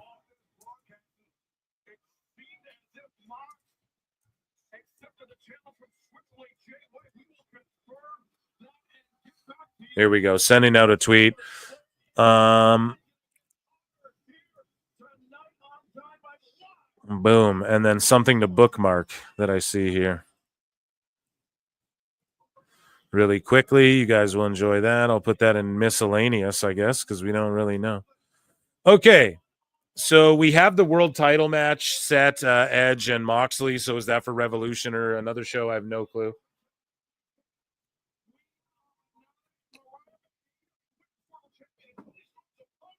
So Pete in Texas says, I believe WWE could do something with the Righteous. Absolutely. They could do something with the Righteous. This whole faction right here would work. However, they're bloated. We don't need more people in WWE. That's the fucking problem. And this Vengeance Day group showing up at NXT, they are, and I'm saying we. Yeah, I say we when I'm talking about AEW too, okay? But here's the thing. We use a lot of we's and they's, right? Conspiratorial. Sorry, I'm just doing something. This group that's coming to NXT, it's like NIL people and just unused NXT folk. It's not going to be some free agent or some TNA group or something. At least I don't think it's going to be a TNA group. I think it's just using people that they've had in the system for a while that are ready, you know? So moving along here. Looking forward to see what Elijah does. Kevin Kelly, check out his podcast, In Ring Podcast. Make sure you check that out. So Denise Salcedo talks to Athena and her thoughts on, she calls out Mercedes Moné. And of course, Aim High. I bet you that's the match they do in Texas. And then Moné belt collects on Athena too. No, that'd be so fucked if they did that to her. But let's hear what Athena has to say. Ooh, Mercedes Moné. You know, that's the one I watch very, very closely. Like every match that she has, I just got through watching her match with Kazuki, like not even 15 minutes ago, you know, and it was absolutely amazing. I think when the bar stacks up, like that is my ultimate rival. That is the person that, like, I don't know how that match is going to. Well, God damn it, you're in two different companies and Tony won't even let you on Collision, let alone Dynamite, girl. What the fuck? You can tell she just isn't rocking the boat. And that's why he's like, oh, just reign with the belt. You know, she's, fuck it, I'll show up and do my job. I signed a contract, and that's good on her because that door in WWE will always be there. She was a Triple H gal. So. You know, when I look, like every scenario in my head, like because she's so innovative. Yeah, gotta praise Mercedes that because if you don't, you end up like Britt or Camille. Just as much as I love wrestling, like we've had conversations about watching old stuff, like All Japan and like old TNA stuff, and like it's. Yeah, she's nearly 40. Like she lost. I don't want to say lost it because she's still so good, but she lost her window of. Because of Vince didn't know what to do with Ember Moon. In NXT, she's over as fuck. She goes to the main roster. It was still Diva-y. Like, I'm pretty sure Total Divas was still on TV. I don't think that we were far gone from the Divas title. It may have just been removed. You know what I mean? Total Divas, I think, was still on when the women's titles were a thing, and then it became the Total Bellas or whatever, and just focused on the Bellas. But Athena just was at the wrong time, and she's a Triple H girl, but that Ember Moon gimmick today would have, the way WWE would have presented that shit today, damn, it would have been so fucking cool. And it's unfortunate, but who's to say she wouldn't have worked there? Let's say she did get her run before, and then maybe she works there 5 years, then goes and gets Tony's money now. So who knows? Things work out the way they're supposed to, and just, she's awesome. I don't got shit else to say about Athena other than good shit, you know? It's really like, I feel like I might have met my match as far as creativity goes in the ring. But at the same time, I've been in matches with, I guess, her former self, and she's never beat me. Damn, Sasha Banks never beat Athena. Ember Moon, rather. Fucking, she just stooged it. Here, where's my be a hoe? Sometimes in Here life, we go. you gotta be a hoe. Anyways. I look at that and know that, okay, but those weren't singles matches. There were other variables. Oh, tags. If it came down to me versus Mercedes Moné, one-on-one Athena versus Mercedes Moné, that has to headline. That has to be a main event wherever it's going to be. And chat, do you guys think Mercedes Moné and Ember Moon could headline All in Texas because she's from there? And they paraded her out there, and Mercedes Moné. So wait, guys. Okay, so on Dynamite, this is what I'm talking about, guys. On Dynamite right now, this Davis guy who returned and then was like, Fletcher, what are you doing, bruv? And all that shit. And he was a good guy. And then all of a sudden, they beat him up. And then now he's in the Callis family and is just back with Fletcher and is a bad guy and is just with the Callis family because. Fucking crazy. The crowd is chanting you sold out, but like, why not just bring him back as a heel to begin with? Oh my God. His whole return as a babyface was like a part of their pay-per-view match, dude. And then they just switch him heel right away again just to be with the team we all thought he was with. Ah!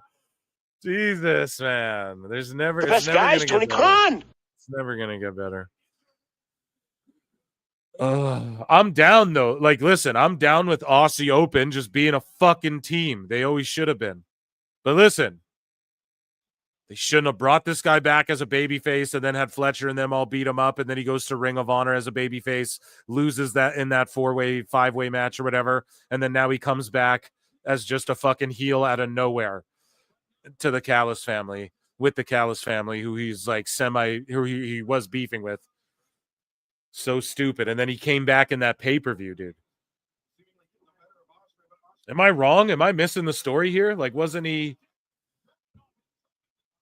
So now he was just, because the last we saw him too, he was just aligned with Fletcher. So when he came back, he's like, you guys are doing the wrong thing. And then all of a sudden he's just with them again. No explanation. Just because the Callis family, just some bullshit. I don't know. This is stupid.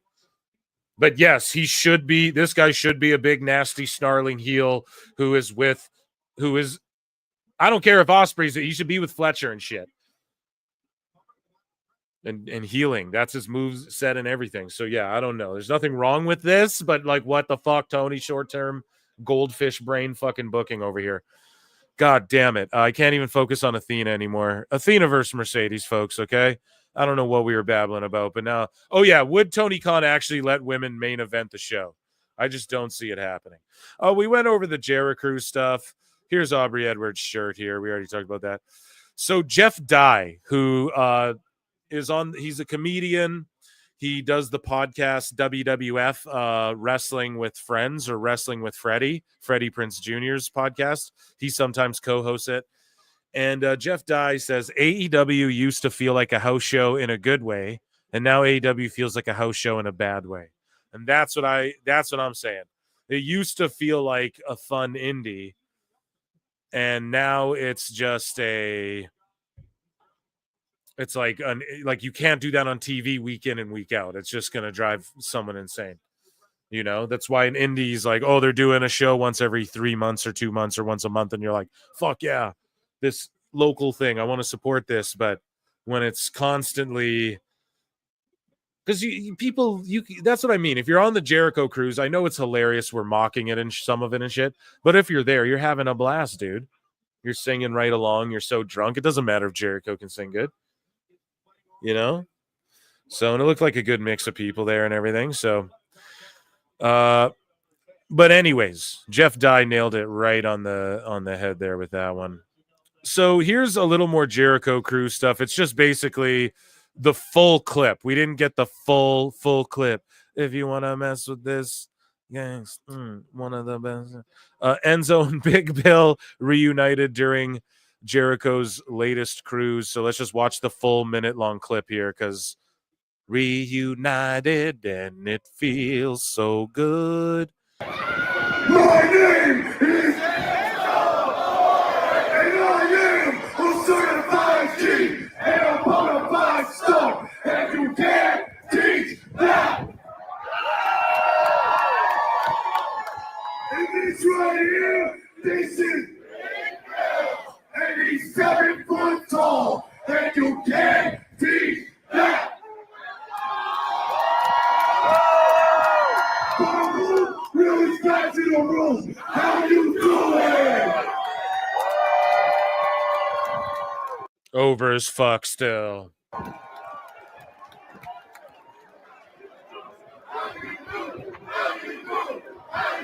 It's only one word to describe you, and I'm gonna spell it out for you. S-A-W-N-D. The most over shit is still WWE shit, though, and that's why it's the king of the crop, dude. Okay? The cream of the crop. The leader of the pack, dude. The king of the herd. Here we go. Kira Hogan is expected to return to AEW soon. Hogan has been out of action for some time with an injury, but is extremely close to being cleared to return to in-ring action. Good for her. I'm actually a fan of Kira Hogan, so. Dynamite rating, brutal, 604,000. Got smacked by NXT again.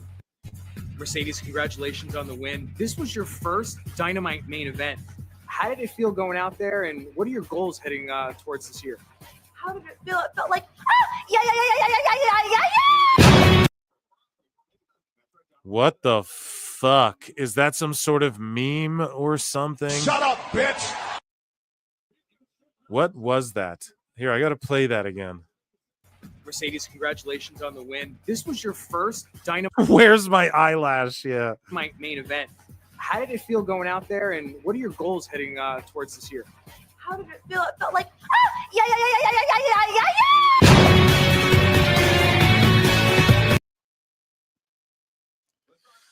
Julia, you know what the fuck to do. If you're in chat, I need that on the fucking soundboard. I don't know what the fuck that even was.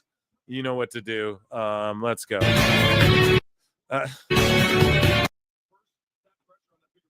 Desert quiet in the arena. And no one gave a fuck. This crowd this week is a little more hot, for sure. Was this Tony's B-Day gift to Moné? Yeah, it just doesn't even make sense. It's weird. 101 weeks, under 1 million. Still counting. And smashed by NXT, yes. And then he compares it to Collision, which, yeah, they had a good... But this was rushed, too. See, I got to criticize this. I'm always the optimist, but awful. This shit was rushed, too, as fuck. They rushed the fuck out of this. I swear to God, I am praying for the death of AEW. You're going to write a book, too? Jesus Christ. Yeah, I'm on it, Phil. Let's go. Someone get Julia a fucking membership. We got to do that. Julia Gulia. Yeah, our Julia Gulia. Tama Moné. Davis has the worst gear. No, I like it. It's just simple, and he's just like, I'm gonna fucking fight you. He shouldn't do the slap so much though, but Collision was only 120. We'll see. Yeah, so what I'm gonna do is I'm gonna write the book first, Awful, in AI. Okay, and I'm gonna beat you to it. And then no, I'm just joking. But don't put it past some of these motherfuckers, Awful. Hurry up. It can always be a 3-parter. Okay, you ever hear J.R.R. Romero or whatever? J.R.R. Tolkien or George A.A. Romero, one of these guys, right? Who are these writers? I don't know. I don't read their works. No, but for real, though, okay? Real shit, dude. Do it like Harry Potter. It's already magical and whimsical. It's a little boy with glasses who seems like he was kept under a fucking staircase for a while, the way he interacts with people. I don't know. Okay. Just put out part 1. Drop the part 1. There we go. Moving along. Another great edit, though, from Awful. So, AEW Rev Tracker. Okay. Another one of these, like, graph accounts. With January in the books, the estimate for AEW Live Gates comes in at 1.4 million. The average per show was 157,000. So if we're to trust this thing, we're going to track it this year. Okay, chat? 1.4 million off of Gates. If you can't do the math. Wasn't that another one? Why are all these fucking Disney songs in my head here? No, I always hear a line and then it triggers a song, right? And then they always say music stimulates memory. So instantly I just start singing the melody when it hits my head. But anyways, 1.4 million. So if you can't do the math on that, we'll add it up at the end of the year. Rev Tracker has the data. So if they fucking fall off the face of the planet, I don't know. It's chronicled on this show. And we can do the math and then try and figure this out. Or maybe Thirsty Thurston, we can compare numbers. I'm not going to do it. Maybe I'll hit up MJ from NJ to do it. And because I know he'll get a kick out of it. And then we can figure it out from there if they're actually making money compared to other shit, right? I don't know. It's better investigative work than Meltzer's doing. I'm not saying this is good or bad. I'm just objectively throwing out there 1.4. If someone's like, oh, well, WWE does this, okay. I'm not interested in that either. They're doing money hand over fist. This is what I'm interested in. Well, TNA did this at this show. MLW did this. GCW did this. That's what I'm interested in, chat. So I don't know if AEW Rev Tracker is, WrestleTix's side hustle or whatever, but if we're to believe this chart, then there you go. They brought in 1.4 million. So pretty good. Here we go. John Draper responds to Jimmy Van, founder of Fightful. Okay. So this is a clip of Jimmy Van and Sean Sapp. And Draper says, Gaslightful. Oh, that's a good one. Bazing. Won't say how creatively bankrupt the company is because of who they gave that job to and their relationship with him. So instead, it's social media's fault. Perception is reality. People are saying the company is shitty because the company is actually shitty. So this is what I'm saying. It's always conspiracy theories. It's always everything's fault. Social media, it's bots. It's the fans. Why are the fans an elbow? Right. And I believe Draper's referring to Will Washington, I think, right? Chad always has to remind me because I always forget. Washington had ties to Fightful or something, whatever. So that's what they're alluding to. He's alluding to here, which doesn't get discussed enough. I think that's a point. Everyone glosses over it. They're like, oh, you just shill. But like, why? Where does it come from? If they are, right? Or why, let's not even use the word shill, just covering the gossip favorably. Well, maybe it's because friends of friends are friends of mine and some such bullshit, right? Anyways, let's play this clip. This is from FightfulSelect.com, and let's hear what Jimmy Van has to say. Probably, gaslighting by blaming fans and people who actually are spending their money. This building's actually hot. I don't care if there's a bunch of tarps here. The fans here tonight are actually really hot for this show and hot for Ospreay so far tonight on Dynamite. So don't shame them. They're at least out there trying still. And then social media. So I get it. There's a lot of assholes critical of shit. There's a lot of people super critical of WWE too, man. It goes both ways. There's people super critical of golf. There's people super critical of me. There's people super critical of ketchup on glizzies, right? So right? So that's just the nature of the beast. So then just to blame that, again, that's just like a cop-out. Instead of just, guys, the creative's been bad. Now, so far this Dynamite, I ain't mad at you, but as Tupac would say, right? But and Kenny Omega's here. So I ain't even mad at this so far, although the Bumbaclot Club to start the show and just brawl with everyone. We've seen them opening and closing and doing every fucking show like that. Jesus Christ, enough of that. But yeah, I mean, so far the rest of this has been pretty good. So let's not blame this crowd that's actually turning up here tonight and that sort of, and myself, right, who buys these fucking pay-per-views. Anyways, I'm ranting and raving. Let's hear what Jimmy has to say. On the AEW side, there's been so much discourse, Sean, especially with these online trolls that do it for engagement. So much discourse about ticket sales and ratings and pay-per-view buys and everything being down. But I think the biggest issue AEW has is the perception issue more than anything else.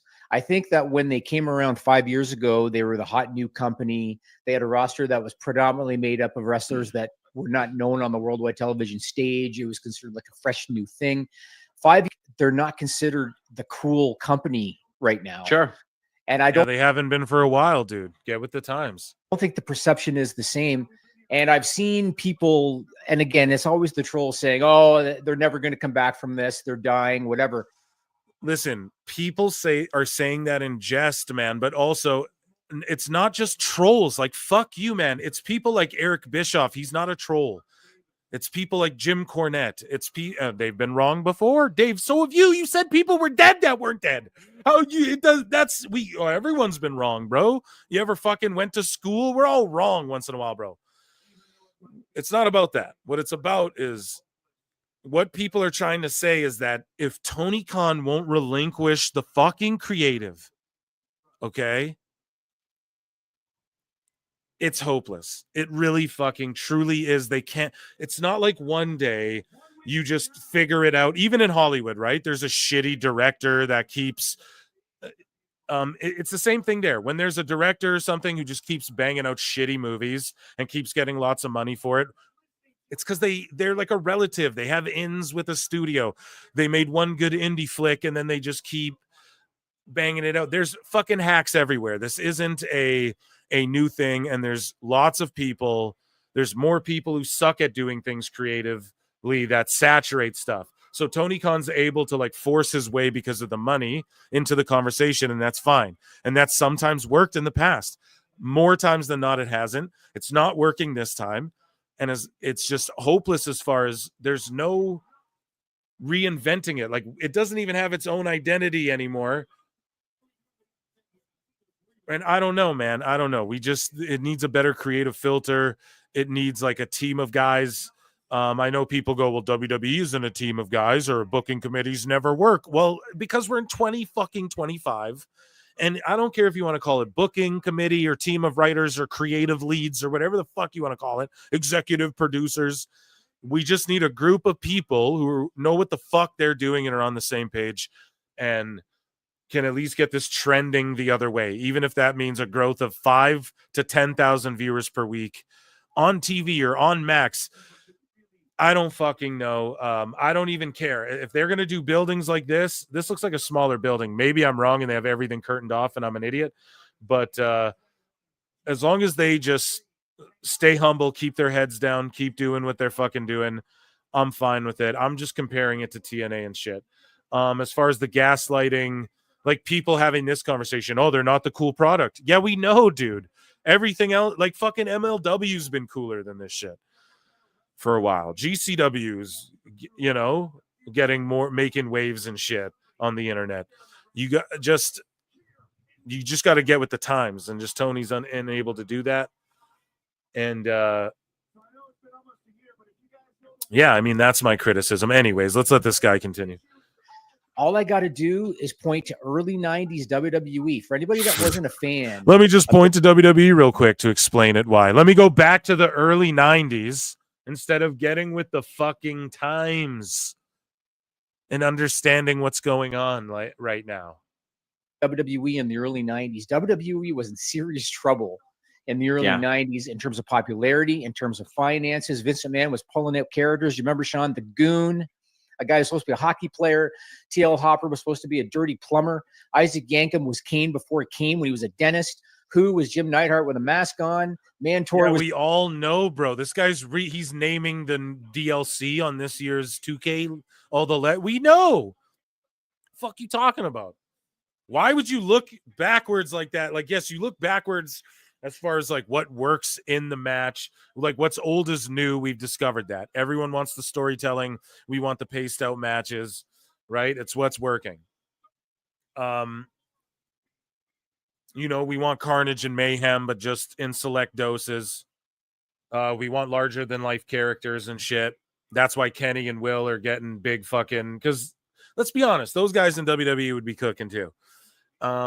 So to be looking back and talking about like gooners and all that, gooners, the goon, and fucking the gobbledygooker. That's what I meant to say, and stuff like that. Why go there? Don't even go there. Start looking to the future. Okay, look at NXT. What are they doing? What are the indies doing where they're selling more tickets than AEW in the same building? What is GCW doing? Right? Look at that, man. Because that's more tapped in, as the kids say. So anyways, I got to let this guy get through it, but it's just hilarious. This old son of a bitch just going back in time, trying to figure out how to fix things, bro. That's some Marty McFly shit. That's a movie, bro, Turns out Marty McFly just fucked everything up, bro. was a guy that came to the ring in there a was 2 more movies, and then you had to go back all the way to the Old West. bullhead. They really struggled in the early 90s, but here's the thing. WWE had a solid nucleus. They had Bret Hart, and they had Shawn Michaels, and they had Razor Ramon, and they had The Undertaker. They had the solid nucleus, and eventually things turned around. They got the Mr. McMahon character with Stone Cold Steve Austin, which took off. They had D-Generation X. They had The Rock. AEW has a strong nucleus too. Yeah. They got Kenny Omega. But here's the problem. No, because even if you compare to the fucking 90s, no, these people don't like Diesel, even though at the time he may have not been the best draw. We look back on him as it's fucking Diesel. Oh my God. You know, same with the Razor Ramon character. Like Scott Hall in the NWO was way more over than Razor Ramon. And Razor Ramon was over and popular, but we look back on that shit fondly, right? So Kenny doesn't have that. Like, yes, there's a lot of people who grew up on the internet and stuff, but even though some people who might be in their 20s now, who in the 2010s were watching Kenny Omega online on New Japan World or whatever the fuck, even though that's the case, he still does not leave an imprint like Razor Ramon. Those kids still, Razor Ramon's still more relevant to them than, you know what I mean? Just to the context of the pro wrestling world as it is in its whole, the imprint he left, right? So I hope that makes sense. So yes, you have the core guys, but they're just all proven to be not draws and not sustainable ratings wise because of, it's not because of their athleticism. They're doing the craziest shit. It's not because of their promo skills. A lot of them can cook. It's because of the situations they're put in, the plays they're told to run that are being called, the other shit surrounding them, the other egos, the clickiness backstage, the miscommunication. So Moxley going, I'm going to do this because it's cool. So then you do this thing over here to get this guy over, but then it's just boo-booed on because Ricochet's got to stab this guy with scissors. Because Swerve just has to find a new thing to get stabbed with in Minecraft every fucking feud. It's, I don't know, man. You got to figure that shit out. So yes, you have the core nucleus of guys, yeah, athletically in the ring. But Razor Ramon was like, the company was riding on these dudes. You're talking about a time where it was make or break. Tony's not desperate. Here's how you get Tony to bounce back. Ready? And this is why they're hopeless. This is the only way you get Tony to bounce back. Ready? You take all his money away and you put him on his back foot and you force him to fight out of a corner. Right? Some people do their best creativity when it's procrastination. Me personally, I didn't listen to this clip before. That's why I'm diving so deep in it. Because I read the tweet, I see the thing, I bookmark it quickly, I freestyle it on the show. Why? Because I'm going to be the most honest. To me, it's where I'm forced to be my most creative. I'm on my back foot. You're all listening live. The mic's hot. I got to go. I got to say the best shit right now. You know, and if I think about something after, I'll talk about it later another time and maybe add more context, or you can ask me about it on Twitter. But ultimately, and I'm not saying obviously a television show shouldn't be, you got to have everything planned out. But at the same time, Tony Khan just doesn't have the pressure. He's not under pressure. He's not under pressure ever. He's never on his back foot. He's not desperate enough. He's not on. Vince was like, bro, Vince was so desperate. He went, Brett, I can't pay you all this money I just promised you, pal. And then fucked him out of the title and sent him to WCW, conspiracy or not. You know what I mean? He almost went out of business around that time. It was his own money on the line. Okay. This is way before. So this nucleus, sure, but Tony's never going to run out of money. He could just bomb another 100 million this year. Wouldn't affect him. Would not affect him one iota. So if you want to see Tony, how he'll really do creatively, you want to see his real creative, you want to see how he really perform, you got to do one of those movies where like he swaps bodies with a poor guy. And someone else I know Disney did that. I think with the Olsen twins. It was great. Right? I know I'll switch bodies with fucking who knows, right? He has to switch bodies with a poor dude and then be put in the same position and forced off his back foot where like, dude, if you fuck up this next show, the whole company's going to tank. Then we'll see Tony come back.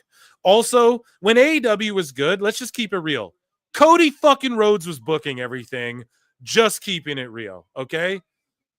Just being 100 about that. Pete in Texas says AEW isn't cool. Mark Davis, Exhibit A, he's not cool. And I spit in the face of people who don't want to be cool. No, listen. He is cool. He's good. He's fucking. I'd sign him on my roster for sure if he's not too banged up. I'd have the Aussie Open on my shit for sure.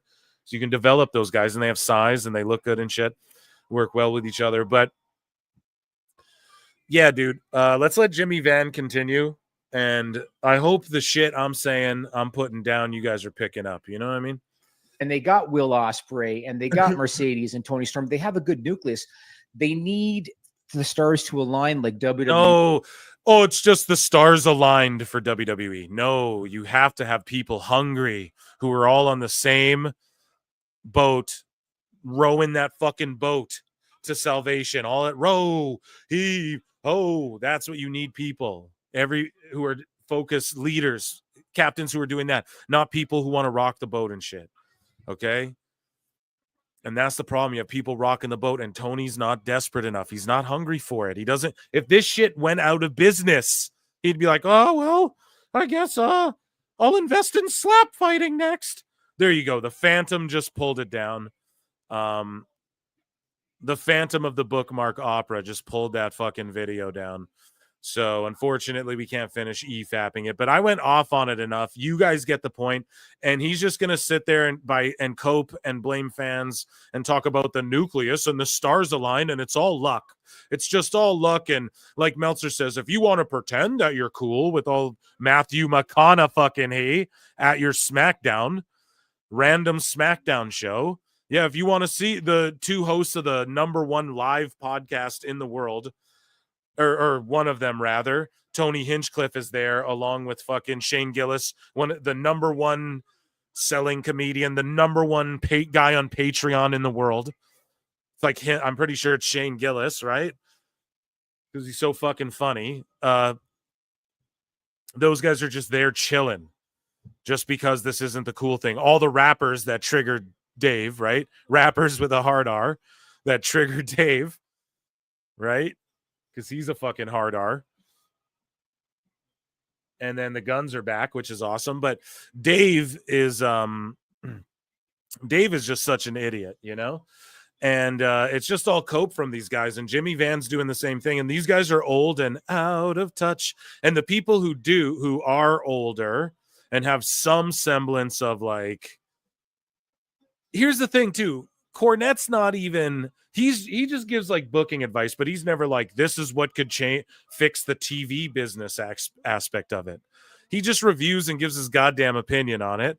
And, you know, he doesn't put over a lot of shit that I love. So there you go. He's not even sitting there like trying to tell you how to fix the TV and shit. That's what Bischoff's doing. But that's more of Bischoff's expertise. He was more in the TV world. And his finger, I'd say, is a little bit more on the pulse with some of his ideas. At the same time, maybe even fuck them. Look to other people, but just where Tony's looking, it ain't cooking, okay? Where Tony's looking, it ain't cooking, dude. So that's all it is, man. Speaking of not cooking, Britt Baker has been cooking up the shit lately. I don't know where this is from. I don't know what year this is from. I don't know where this came from, okay? But Britt Baker is sitting here on a podcast or something. I thought it was a reality TV show at first. I couldn't even tell. But they're talking about legit MJF and Cody Rhodes beef and heat over tattoos.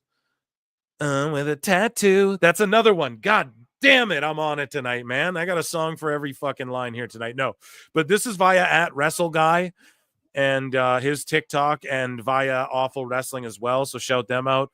And this is Britt Baker saying like, yeah, there was a problem. So it seems like MJF's throwing temper tantrums as well over a bunch of bullshit. Like just bullshit ego things. So here, let's see. So there was a lot of controversy around that. And also, How messy can you be after the Ibu stuff, and then you have to come publicly and be like, no, this is lies. And then all of a sudden Tony Khan doesn't like you. Then Brian Alvarez, the most uncredible goof, is like, no, but it's not lies. It's blown out of proportion. And then this happens, or this gets passed around again. What the fuck, man? It's just so messy. So there was a lot of controversy around that internally at the time because Internally, she's elbow stooging to people, still signed AEW. Doesn't matter if this is today, yesterday, a year ago, signed AEW saying this shit. MJF at the time, I don't know if I can say this, I'm just going to say it. He felt that Cody was trying to steal his thunder. And I'm not hating Britt, by the way, okay? I'm not hating, by the way. I don't want you mad at me, okay? But I'm keeping it real. When keeping it real goes wrong, you get blocked on X. No, but listen, hey, I'm on your side with the elbow shit, but hey, this is messy too, okay? At the time, because they were in a feud at the pay-per-view. Do you remember this pay-per-view? I do, yeah. It was Cody versus MJF. Yeah. MJF big coming out moment, and it was like his hurrah, and Cody shows up, bam, with a neck tattoo, and MJF was like, stealing. Do you think he was really mad? I don't know. That look right there kind of looks really mad. So here, I'm just going to bring it back because I know it's pausing it a bunch. Let's hear it one more time. At the time, because they were in a feud at the pay-per-view. Do you remember this pay-per-view? I do, yeah. It was Cody versus MJF. Yeah. MJF big coming out moment, and it was like his hurrah, and Cody shows up, bam, with a neck tattoo, and MJF was like, stealing the spotlight a little bit? That's what MJF says. Interesting. I don't know where they... With a tattoo, bro? Come on, man. And like... yeah, that's silliness. And then MJF went on and got the shittiest tattoo of all time. I'm sure. No, but for real, he hid it under his boot for a reason. He doesn't care now because MJF is successful on his own, but at the time, there was... Interesting. Mm-hmm. And then Britt, you shouldn't have said this. Why the fuck did you say this? And I get it. We all love it. And I like to laugh at it. And fucking, I'm going to clip it and get my views out of it too. But that's the game, baby. But like, fuck, man. When did she say this too? Is this recently? That's crazy. And MJF is just falling off more and more, becoming more unlikable, like IRL. And they always say it's your real self turned up to 11 or 10 in wrestling. Maybe that's the case, and maybe he's a bit of a prick. People who meet him, he's like nice and shit, you know? If you meet him like privately, he's like a fucking nice dude. But we have Harley Cameron doing a Mercedes Moné puppet here, but it looks more like Sasha Banks, like as far as the hair, you know, because she would just do the straight purple. I think she did that once as Mercedes, but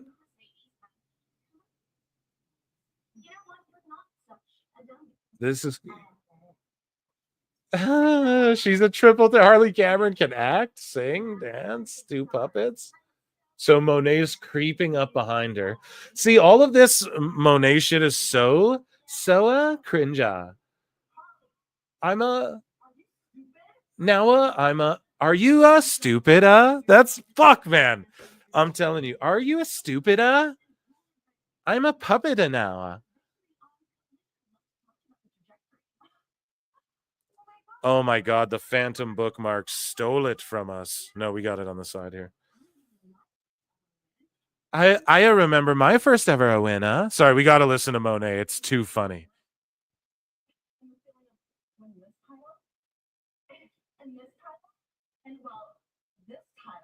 And this title, this title, how about this title? Sometimes in life, you got to be a hoe. I have 4 titles, and losers.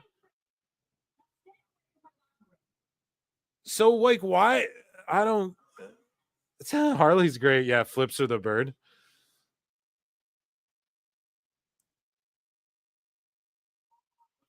And then she can't. I don't know. Her and Tony Storm are just entertaining, just doing shit.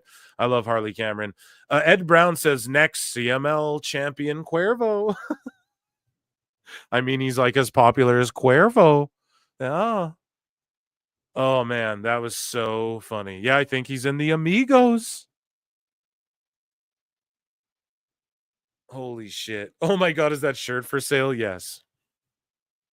So moving along, speaking of shirts for sale, we see the Aubrey Edwards one. And then we see this, that it's really, people are like, it's American Psycho. I don't know. It kind of gave me what my wife would say. It's giving Killing Joke. No, the Killing Joke.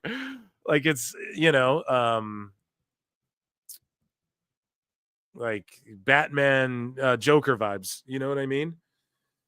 That's what it's giving me a little bit. So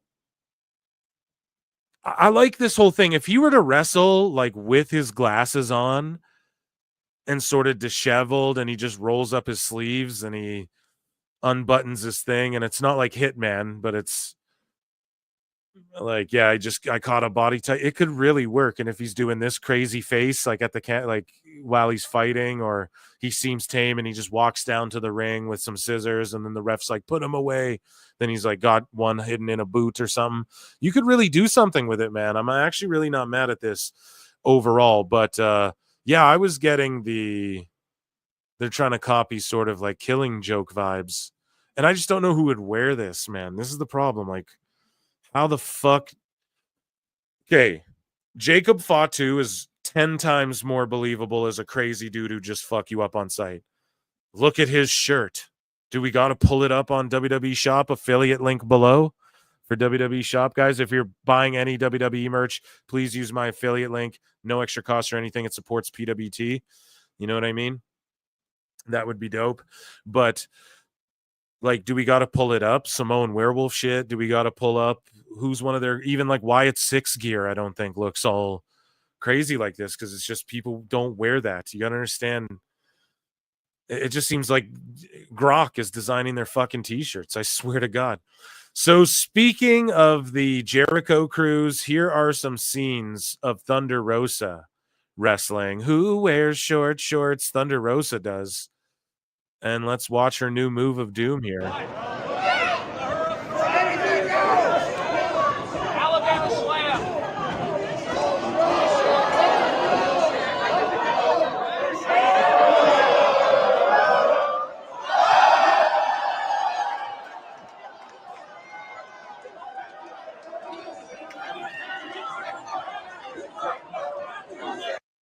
So she like humps Nyla's face, and then she like faints or whatever. Yeah, I don't know. More Jericho hijinks.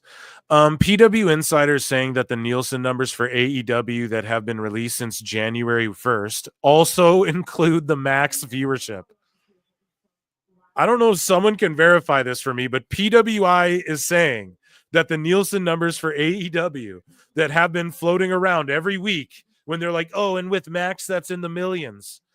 Apparently, according to this guy, and they're responding to the Observer newsletter, PWI is saying that the numbers floating around for Nielsen also includes Max viewership, because I think WBD, or I don't know, but Max might use Nielsen to get those ratings. Like, there's different companies use different shit. So 604 is the overall number with Max included. So if that's true, dude, that's fucking crazy. You That's what? basically nothing. It is inconsequential. It means nothing. Man, no, we'll save that for the sickos, maybe. Mina Shirakawa is out of action indefinitely after injury at Stardom show. So she got hurt at Stardom, which sucks, but she pulls double duty. It's crazy that the women in AEW were like the most intriguing. It's like, damn, you lost Mina, and the women get the least amount of time. And we're talking about the future forward. And you have women in WWE. Bayley's like, yeah, I really want an Evolution 2 pay-per-view, which they should do once a year. Just an all-women's PLE. Might as fucking well. Here we go. Here's an old video of Sabrina Carpenter wearing a Young Bucks shirt. And she's singing Better Off by Ariana Grande. And this is how I discovered that Sabrina Carpenter, because I saw the Young Bucks reacting to this now, because they were late on this, I guess, or maybe they weren't. But that's how I discovered they have me blocked, which maybe is in this news. But yeah, here's Sabrina Carpenter singing years ago, wearing a Young Buck shirt. I'd rather your body than half of your heart. Until it's written comments that come when you let in them feelings that I don't want. I never let them know too much. It getting too emotional, no, baby. Better without him. Better. Yeah, she's talented as fuck, bro. I'm not like overly familiar. I couldn't name one of her songs, you know?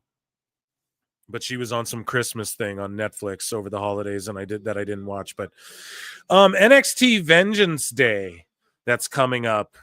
Which should we do? I feel like we should watch these PLEs. I feel like fuck it. Like I should just do stream every fucking day. And when on Thursday, you guys like that? You're like, no, we don't want that much, Phil. But when fucking TNA goes, I'm dropping a lot of F-bombs tonight too. I don't know. It's because we're playing so much music. I think we're just getting yellow flagged anyway. So fuck it. I think when TNA goes live like once a month too, I should watch it live, you know? We'll do it live. But anyways, though, NXT Vengeance Day, the current setup's for 3,700 seats. They've distributed 3,500 roughly. I'm going to round up a bit because this was a day or two ago. Yeah, this was posted yesterday. So let's just say 3,400. We'll round down. We'll be fair. NXT has surpassed Dynamite's attendance in this very same arena or venue, pardon me. And so December 18th, 2024, this isn't that long ago. Dynamite sold 3,030. And so again, for those comparing, if you're keeping track, I know the wars are going on. That's why I don't ignore this shit. Hey, NXT is going to do 1 million on CW soon. They got a fucking steal of a deal. Shaquille O'Neal.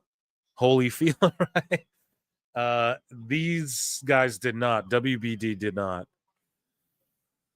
Evil Uno of Dark Order says, hello, I think I'm done posting on X. I might retweet upcoming events every now and then, but that's it. Meet me on the other app if that interests you. Goodbye. So he pieced out of Twitter, I guess. So round of applause and good riddance, I suppose. Everyone yee for Uno. Almost called him Dose. Almost called him fucking Dose. Lincoln Hawk says, make a poll. Who wears the jacket better, Hangman Page or Fallon Henley? Okay. Let's fucking do it. You paid for it. Let's fucking do it. How about that?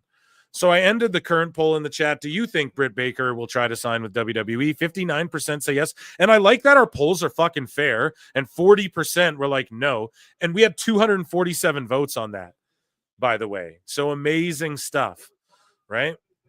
Also, goddamn, like 300 people watching across both channels. So you guys are crushing it tonight.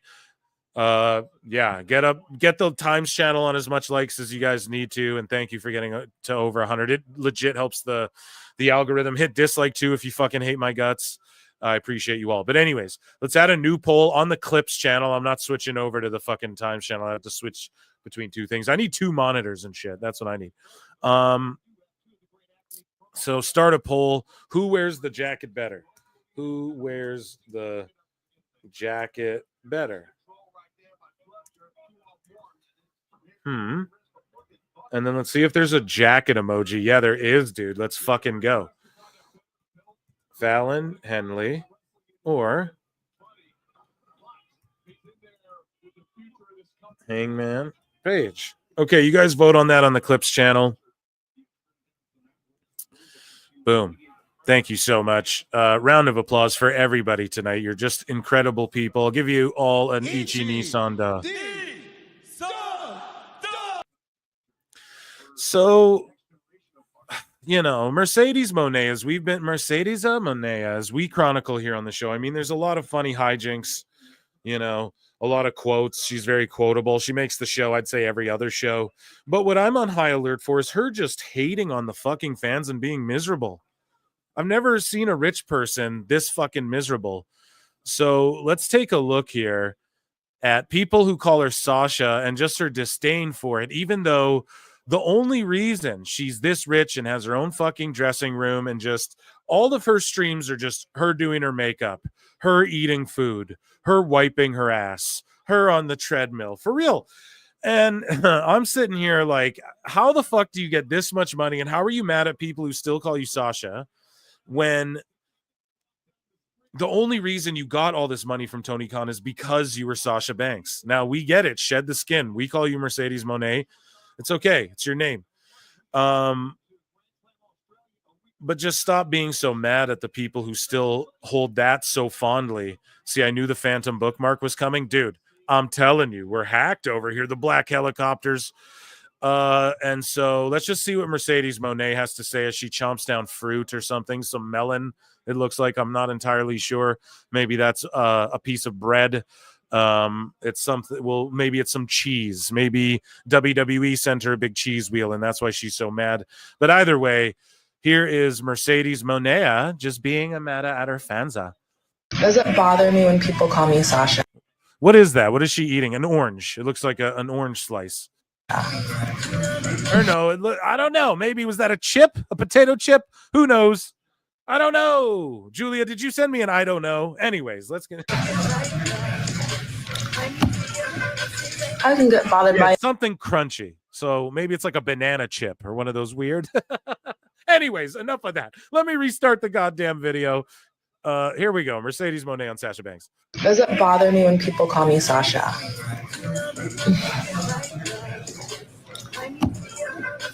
I can get bothered by it, but whatever. I could get bothered by it, but fuck. Whatever. I'm just other things annoy me so much that I just don't even care. Whatever. I'm so fucking annoyed by this bitch that did my hair that I don't give a shit right now. But like, I could care less, I guess. Let me make the saltiest face ever in the world. But no, I don't really care. They can call me by not my real name. It's fine. But I would. Not my real name. Hold on. Her real name is Mercedes Varnado, though. So, fuck is going on? You know, it's not your real name. We know it's not your real name. Wish that people would respect. None of these are your real names. It's wrestling. That I am a whole new being. I am a whole new being. Yo, did y'all hear that? Here we go. A whole new being. A whole new being. And I just want to be me. And I just want to be me. Mercedes Moné. Mercedes Moné. Oh my God. I just want to be Mia. Mercedes Moné. Vernado, except for I think I divorced my husband. Was that her husband's last name? I don't know. I'm not trying to be like Snoopy. Snoop Doggy Dog. I'm not trying to be Snoopy like in her personal affairs, but I'm genuinely curious. So, whatever. I appreciate the people who have joined along on my journey and just this whole ride. I love my many crew. You guys always hold. I love. Like, just you really don't sound like it or look like. I mean, me down. And to those people who just can't let go. To those people who can't let it go of their childhood and memories, well, I'm a millionaire now, bitch. I don't know. Well, I don't know. You're scum. Someone get me a fucking avocado toast. There's a lot of healing for you guys to do. There's a lot of healing. I'm sure she means like the toxic people. She feels like there's bots showing up, but I mean, just look at that. Like, she's eyes rolled back in her fucking head. Ugh, Sasha Banks? Fuck that bitch. I shed of that skin.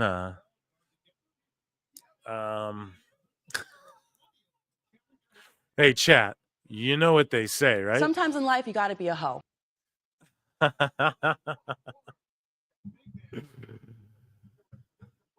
Jamie Earhart says, have you seen the pictures from cons where she stands 20 feet away from people getting a pic with her? Yeah, I've also seen pictures of people who like are hugging her though and standing right there with her. So, I mean, can you imagine some of the fucking people trying to meet her, stalking her and shit? Yeah, and there's an old video of her trying to get like a pizza at a hotel room and they're stalking her and she's just over it. She just wanted to make her money, have her privacy while being famous and shit. And you're able to do that in AEW. You get that shot of performing in front of a crowd because it is like a drug. Anyone who's done it knows that. And at the same time, you are like kind of famous, but you're not. You know, there's people talking about you. You have the ability to trend on Twitter. You know, you cross paths with celebrities by proxy and shit. You are an entertainer and you're making a shitload of money. So, yeah, I don't know, man. It seems like Samantha Irvin, who's going to pop up later in this show. But yeah, it is what it is. I don't blame her. She's allowed to do what she wants. But yeah, I really don't think she likes her fucking fans. Let's be honest. Let's see. AEW star Saraya on if she thinks she'll ever return to WWE. And she says, maybe I'll stay with AEW, maybe not. I love WWE. I appreciate everybody there. They made me. They gave me my career, and I'm just appreciative of that. See, this is why I love Saraya. She's always just super real about shit. Always, you know, people, people get mad at her and trigger. It's because she keeps it real. People get triggered by me. People get triggered by CM Punk. People get triggered by people who keep it fucking real, okay? Since the dawn of time. And then they get triggered by people who lie. And then the people who lie in the middle, they're typically the observers, the people who want the entertainment or the people who want to fucking are open-minded or whatever, right? Like you guys in chat. You want to hear someone say this shit that maybe you don't articulate or something you disagree with because that sparks discussion or provokes a different thought in your mind, something like that, right? Anyways, though, so I just like that Saraya keeps it real no matter what, always. Anyway, so she goes, one day, who knows? I love my time in AEW, though. My contract's up with AEW in September. Just flat out says it. So fuck all these dirt sheets. Where's all these dirt sheets with the scoops? She just flat out says it to TMZ. So I don't know. Maybe I'll stay with them. Maybe not. I don't know. Go back to WWE. Just be used. People are like, oh, I don't want to see her wrestle. She fucking barely wrestles in AEW.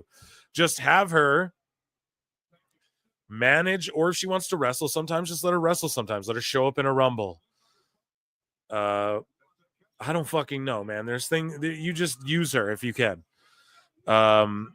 Keep her on staff or just let her get more money. She keeps signing 1-year deals with Tony, right? And Tony loves her, so he'll keep her around too. She's set as long as she wants to be. She's so young. I don't even think she's in her 30s yet.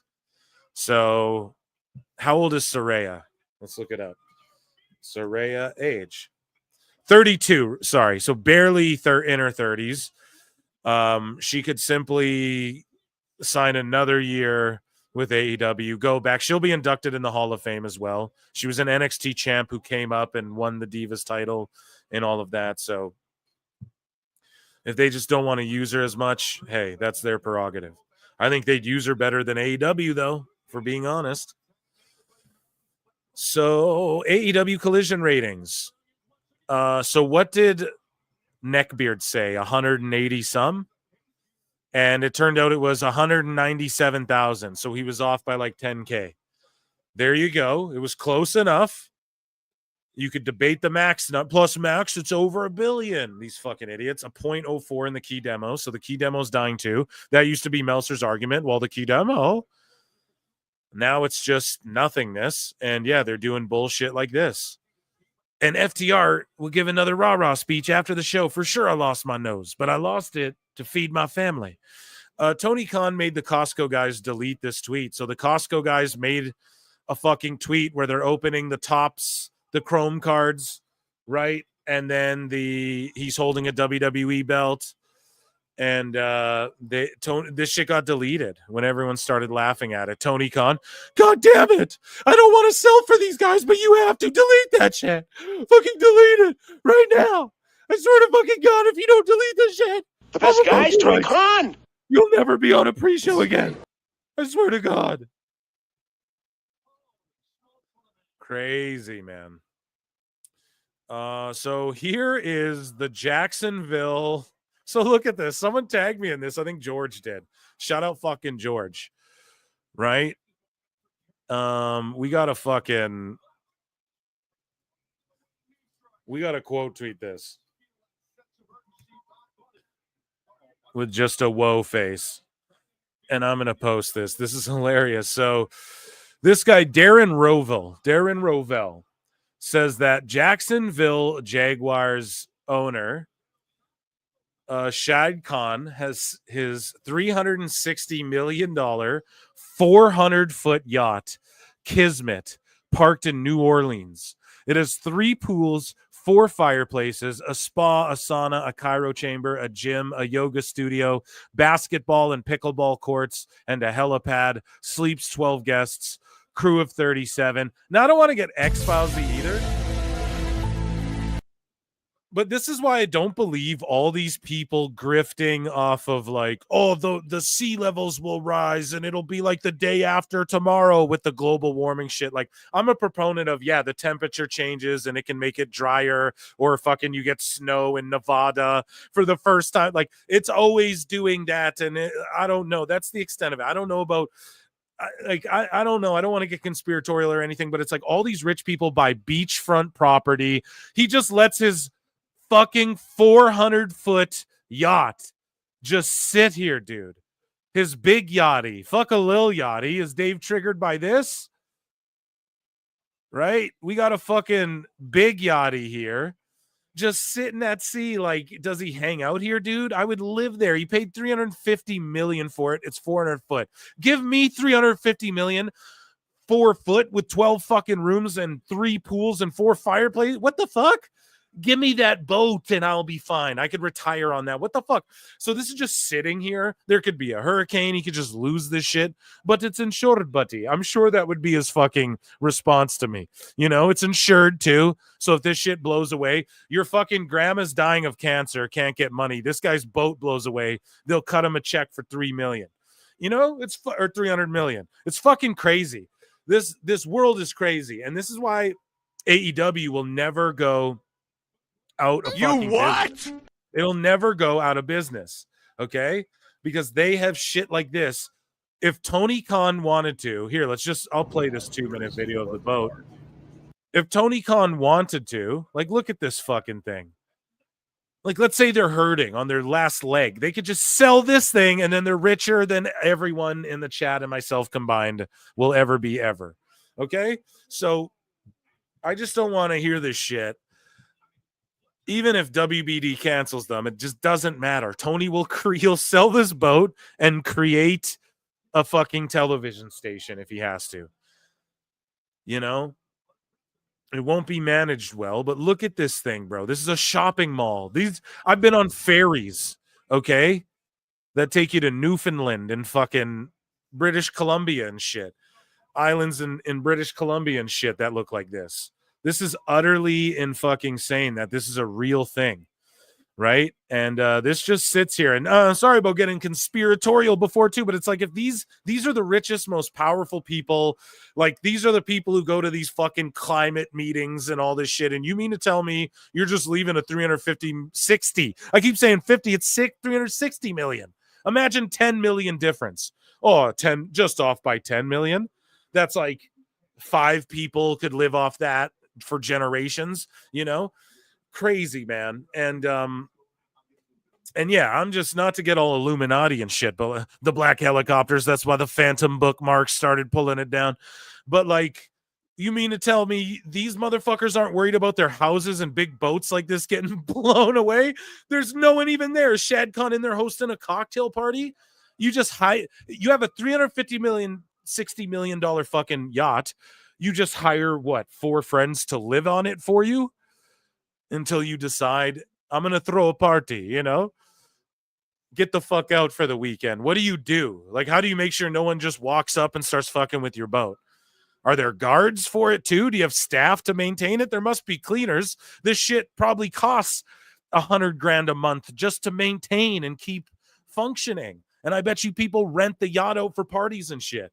It's a whole side business and shit. So I don't ever want to hear motherfuckers saying, And this is one thing, let alone their football teams and shit. I don't want to hear anybody saying Tony Khan, WBD is going to kick him off the air. If Tony Khan's investing his own money too, which like I'm the only motherfucker saying that stuff. Why? Because it doesn't really make sense, but it's all private. So you can, hey, show me otherwise. It's all private. Show me otherwise, and I'll never say that again. But to me, like Tony could be like, well, I'll just pay to keep it on the air. Billy Corgan did that for TNA. TNA was about to be kicked off the air. He's like, I'll just pay $1 million out of pocket for the next show.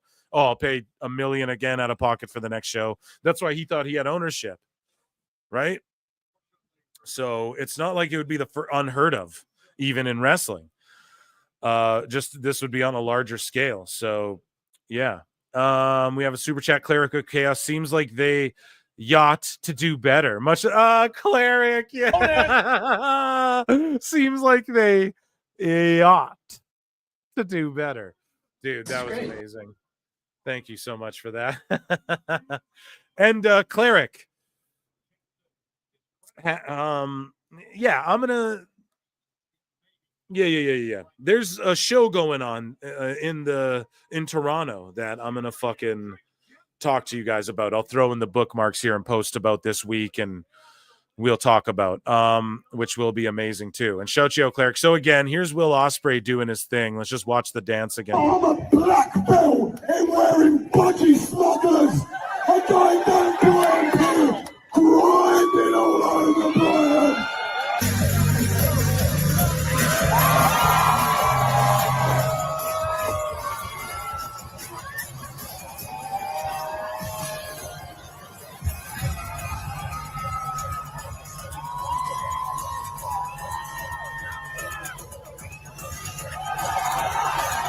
That's Dave's fucking new Dave's new, screensaver for his phone. That post. AEW's Tony Khan interview. His love of soap TV, why Timothy Chalamet would be a great wrestler exclusive. So this is with TV Insider. Tony Khan did an interview. Okay? Holy fuck. No, I'm not accepting all your cookies, dork. So let's take a look here. Has AEW Grand Slam Australia, in regards to it, what kind of challenges have you faced logistically with this show? Tony Khan says, it's my first time going to Australia. I'm really excited about it. I'm excited to learn more about the fans, meet new people, and have a great experience. It's something I look forward to. Have AEW make its Australian debut in Brisbane for Saturday Night Collision Grand Slam Australia. For Saturday Night Collision Grand Slam Australia. You fucked up, Tony Khan. The best guys, Tony Khan. Holy shit. I think it's going to be a great event. We got huge matches, and I believe it will be one of the greatest Grand Slam cards in AEW's history. It's always one of the biggest events on the calendar. There are already some huge matches with Timeless Toni Storm returning to fight her protege, the Glamour Mariah May, for the AEW World Championship in Tony's home country. It's a return and a homecoming. Toni Storm, isn't she from fucking New Zealand, bro? Is she from fucking Australia? I don't know if that's correct. It's an important chapter in one of AEW's greatest rivalries unfolding before us now. The huge tag team match with Kenny Omega and Will Ospreay teaming for the first time ever in AEW to take on the AEW International Champion, Konosuke Takeshita, and the Protostar, Kyle Fletcher. The Protostar, what a cringe name. And also, why wouldn't the International Champion be defending the title in like a big international match? Instead, you fucking just have him in a tag match. It's so stupid. Who is returning to his home country of Australia? This will be one of the biggest TV events of the year. This will arguably be the biggest TV card of the year. The biggest TV card. So this guy goes, the timing of it and it not being a pay-per-view, was it always the plan as well? So here's where Tony Khan is caught being a fucking liar, because this is where he pulled the sly one. And I don't give a fuck what anybody said. There's different ways to lie. You can lie by omission. You can embellish the truth, right? You can just flat out lie and say things that didn't happen. there's different ways to lie. It's been a lie by omission. AEW Dynamite Grand Slam. That's always what it's been billed as. They go to Australia. They try to run a stadium. It's on a fucking Saturday. They've gone head to head before. They've changed some of their pay-per-views to television specials and vice versa before. And so they go AEW Grand Slam. Then all of a sudden they go, well, it's just a Saturday Collision TV taping. And it's going to air on tape delay and all this shit. It's a slap in the face to fucking fans. Just do. This is what Tony should have did. An Australian house show loop and then do a Dynamite from there. But instead, he's fucking hotshot booking. Nobody knows AEW in Brisbane. Brisbane's like out of the way as well. People talk about that. Like apparently where they're at, it's not like an easy place to just get to go to a fucking wrestling show either if you want to travel, right? And he's stupid. He saw WWE went there. He sees UFC going there. He thinks AEW can just pull up and do a show. No, you have to establish a market there. And so he didn't do that. This is a failed attempt to do that. And I mean, it is what it is. Fans are outraged. The fans in the arena are going to be hostile. It's going to be fun because this could be one of the most hostile crowds towards AEW. Like a bunch of people go in there to just be like, fuck this. So here's Tony Khan blatantly lying, though, pulling a Vince. Yes, having this being a TV event has always been the plan. That's so not true. They didn't even know a time. That's something that the network wanted. It's something the network brought to us recently as an opportunity to follow NBA All-Star Saturday. Nope. We saw it as a huge opportunity. It was a great vote of confidence for our partners at WBD. It was one of the biggest nights of the year on TNT. It's a great opportunity given the lead-in. Oh, my God. And then they're going to inflate. They're going to be like 7 million because everyone watching the All-Star shit, they're going to be like 7 million watched fucking Collision. I might do a watch-along if we got to stay up late and do that one. I might do it, you know? Fuck it. We'll figure it out. But yeah, I think Tony's completely lying. And then the lead-in gonna greatly inflate their number, and then they're gonna pretend like this thing was a huge success, and it's just so gross. This game we're playing is so gross.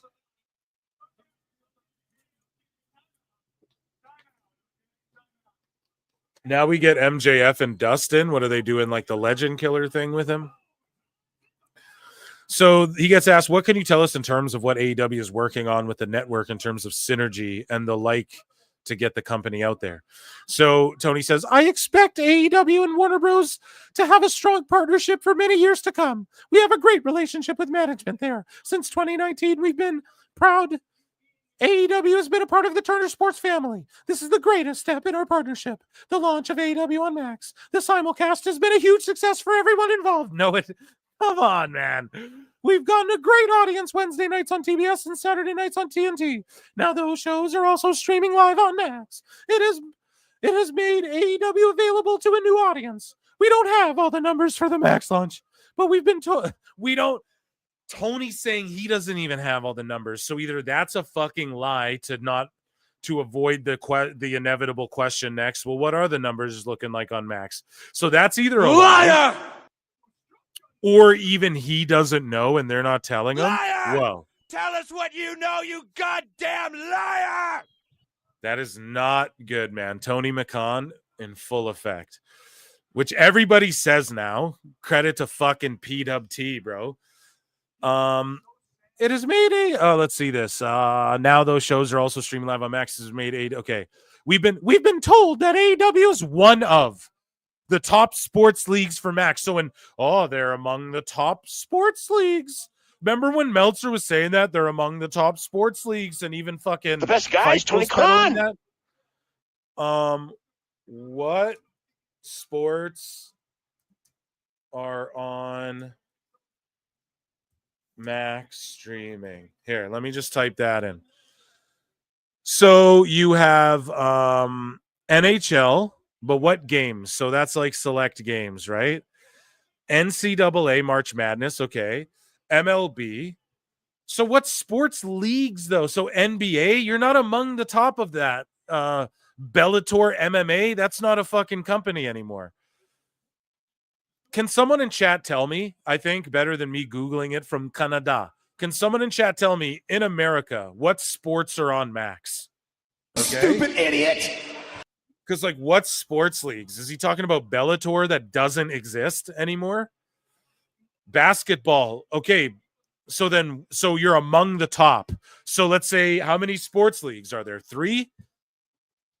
There's only 3 of them.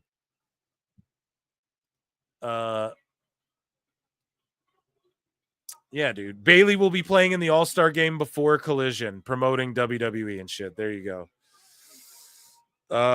Fuck. Pete in Texas says Australian fans gonna throw shit at Tony Khan. Bro, this will be the most hostile crowd ever. And you know he's such a mark, he's gonna go out there. And he's gonna try and talk to the crowd, and they're gonna fucking boo him like Chicago all over again.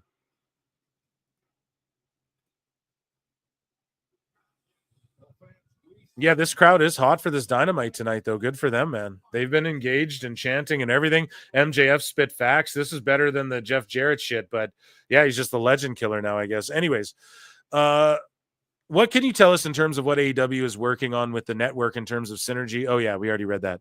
That's really exciting. It bodes well for the partnership for many years to come. How would you describe the creative dynamic between you and how you take in ideas and how that is funneled through? Oh man, this is going to be the biggest cap ever. What is your approach when it comes to collaborating and working on with others, including talent, to bring storylines and characters to TV? I love working with talented people, only if they agree with me and aren't friends with CM Punk, though. I really do enjoy the creative collaboration. It's a really exciting time for AEW. We've been on a strong run of shows. We kicked off 2025 with a very successful debut on Max and had some great shows to launch this new era of simulcasting. I love pro wrestling so much. I'm very focused on the shows each week, seeing some of our greatest stars return to the fold and adding some very exciting stories. There have been stars who have been there from the beginning and flourishing right now. In particular, the return of Kenny Omega. There was also Will Ospreay and Ricochet and many others. I think it's a great mix of some of AEW's greatest names ever. But they're mostly all from WWE. Like, they're all WWE guys. One of the greatest things about AEW is our wrestlers seizing an opportunity. I believe AEW is where the best wrestle. When they latch on to something special, it's amazing to see how far they'll take it. No, dude, how far they'll take it is sometimes a problem, and that's been the problem with the fucking company for a lot of it, dude. Oh, he keeps going, dude. He keeps going. I'm very impressed. Now my Tony Khan is Hughesy's. I can't do mine anymore, chat. My voice is fucked. I threw it out. Dad, Hughesy, get on the show. No. I'm very impressed by both a longtime star and former AEW World Champion Swerve Strickland and Ricochet, who is a relative newcomer in AEW and arrived at a big stage at All in London. He was in WWE, Tony.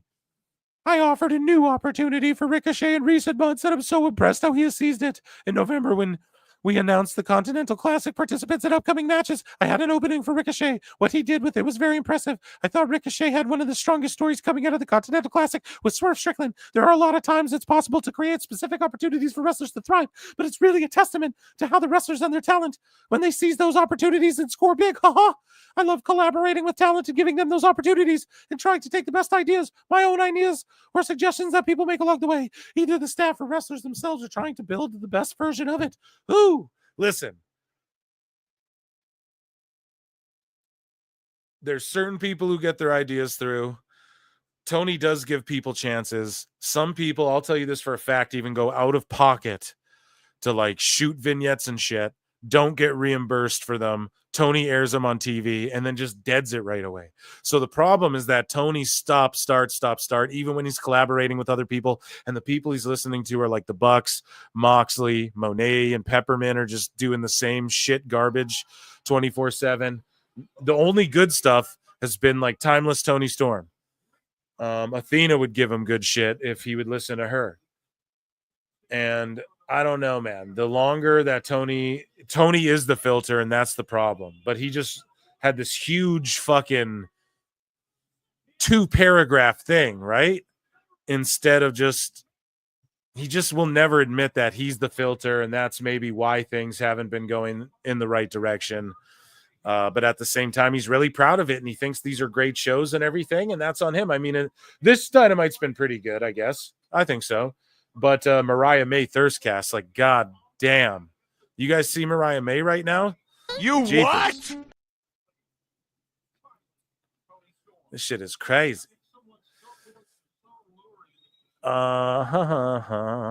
So let me see. What's in your watch queue now? So Tony's saying, I recently watched the Dune films.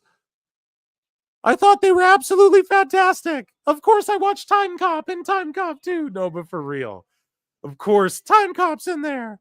I had never seen Dune or read the books. Now I'm interested to learn more. I thought the movies were fantastic. I'm now starting to watch Dune Prophecy, the TV show on Max. My favorite place to watch TV. It's such a blessing to have AEW on the streaming service too. That's a good swerve. I give Tony credit for that. So he's saying, how do you think Timothée Chalamet would do in pro wrestling? And he says, he's really impressive. I would imagine he would do very well in the ring. You made it a point to secure original music for your shows. What's on the playlist? He's like, November Rain, Guns N' Roses. I was really excited about those opportunities to have Guns N' Roses heard in AEW. Bro, you should be excited for the opportunity to have AEW heard by Guns N' fucking Roses fans. What are you talking about? What's your guilty pleasure show? The original Dynasty, with Joan Collins. He likes Seinfeld, Melrose Place, Beverly Hills 90210. How the fuck hasn't he booked Jack Perry and his girl like Beverly Hills 90210? Let's continue. What's your go-to meal on the road? He doesn't eat. My standard meal on the road is medium rare steak and steamed broccoli. I eat a couple of times a week on the road. Usually the night of Dynamite and Collision. That is what I'll eat. So he only eats a couple of times on the fucking road?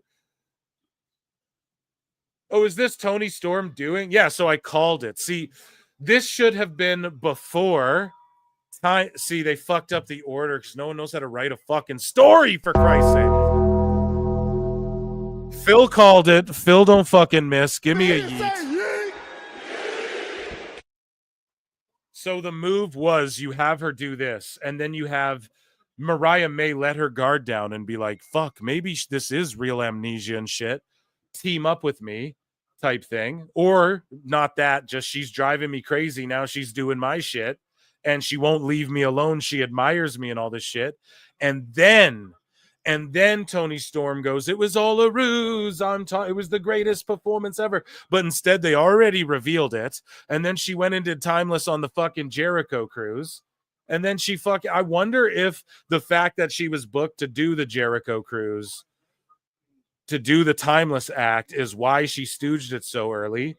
Mariah May cake for days, though. Jesus. And this gear pretty crazy. But yeah, I give that a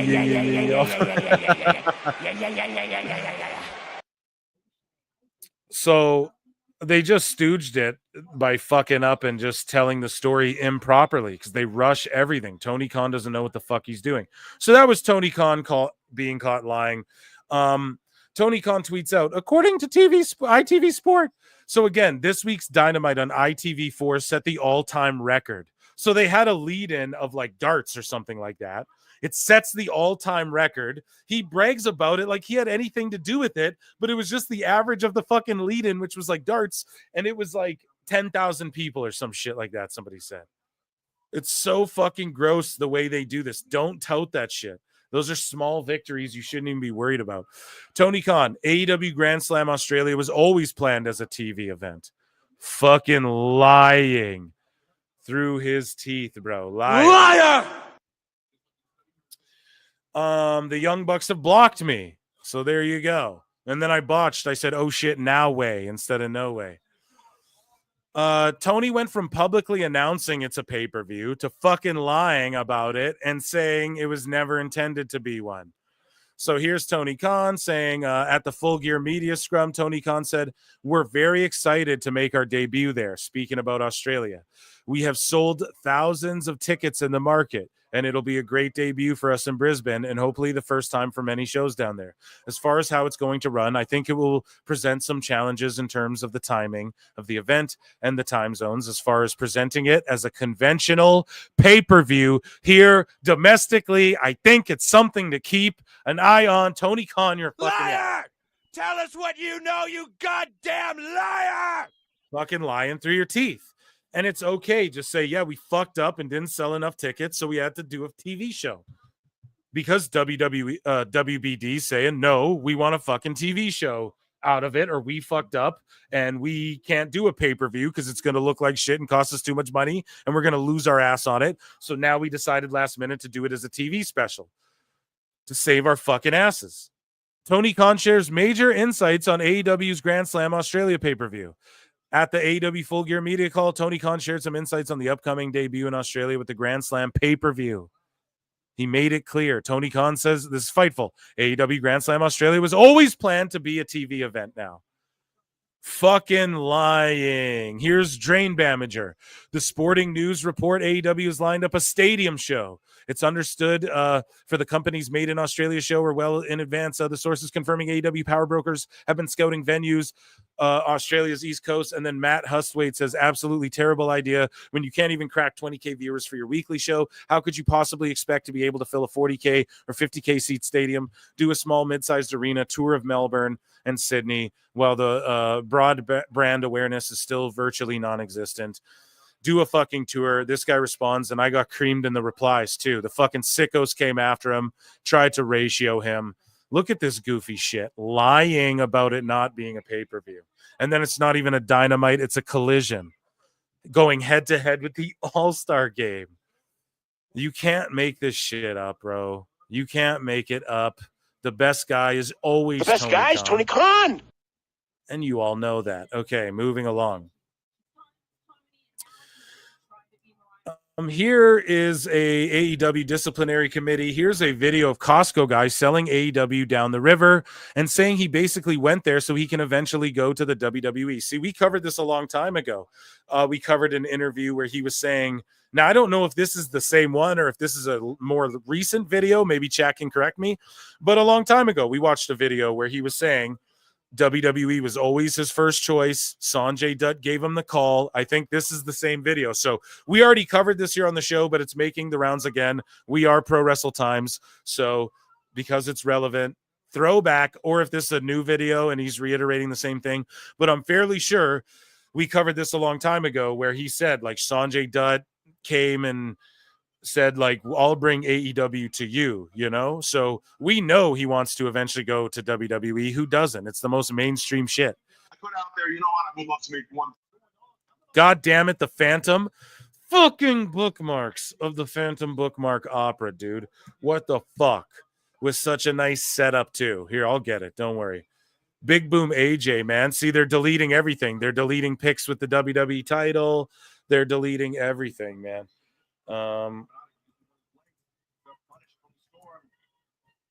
Here, Big Boom AJ, WWE.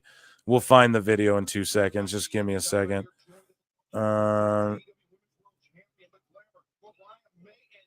So where is it? Him saying Big Boom. I'll just search AEW disciplinaries thing. Let's see. No, I can't fucking find it. Anyways, though, we covered it on the show. He basically says that he wants to go to WWE. Someone made him in Community Creations for 2K. Or it's WWE. Yeah, I fucked up. That's right.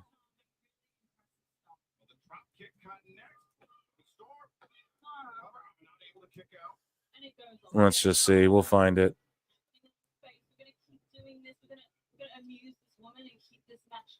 No, never mind. I can't fucking find it. Anyways, yeah, I'm like, great radio.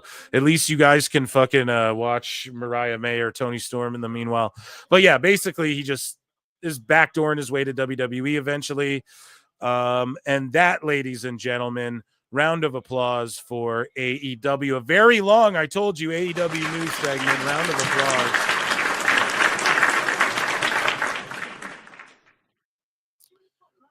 Sometimes in life, you got to be a hoe. Okay, so let's go to WWE and let's look at some WWE news here as well. I will play the breaking news. I'm going to check in with chat. It's been so long since I've checked in with you. I just need to. Okay, so we got WWE news pulled up. Let me check in with chat here and get hydrated.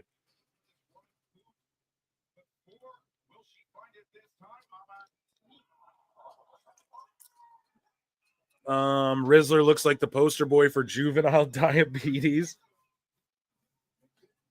Oh, come on now. That's not very fair to roast a little kid like that. We made it. WWE ref Jessica Carr greater than Aubrey. Yeah, I know. Big Justice looks like the poster boy for teenage diabetes. Costco guys and dumb.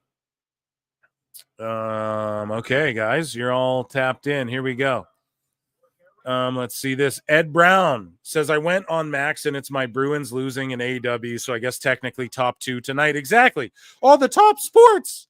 It's fucking 3 sports. What's the top? What's the bottom? 1 and 2 count and 3 don't. Stupid idiot. Doesn't even make fucking sense.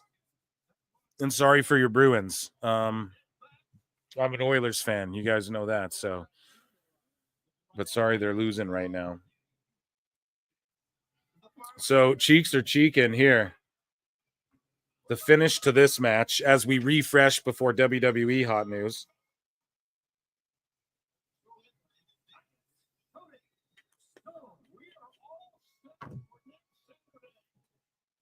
So next Saturday, PWT.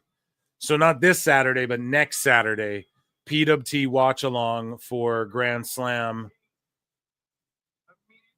Australia, I guess. Will stay up or whenever it airs, and then that's when I'll go live. I'll go live an hour before, like we usually do, or maybe just half hour before if it's extra late, and whoever can tune in, let's fucking do it.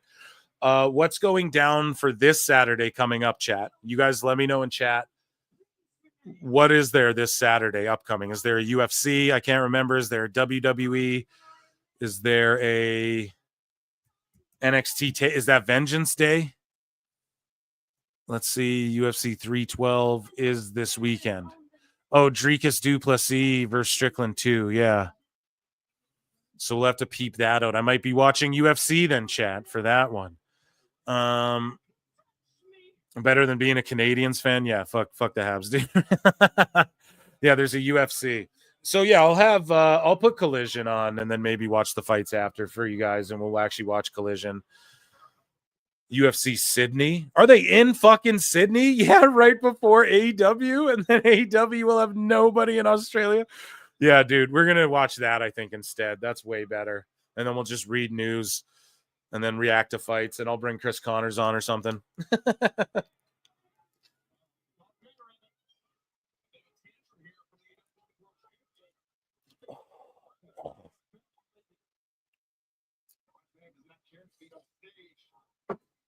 Okay.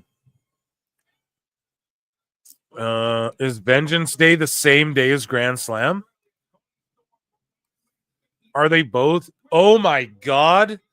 Okay, so and then Vengeance Day will obviously be on earlier than Grand Slam. So we might have to do a back-to-back, like Vengeance Day, then right after switch over to Grand Slam and watch the whole fucking thing. Holy shit. That will be crazy if that's the case. Okay. So Dustin's cutting a promo. I promise we're going to get into WWE hot news right here. Just give me a second. I'm just hydrating and shit. That was hard doing Tony through that whole interview.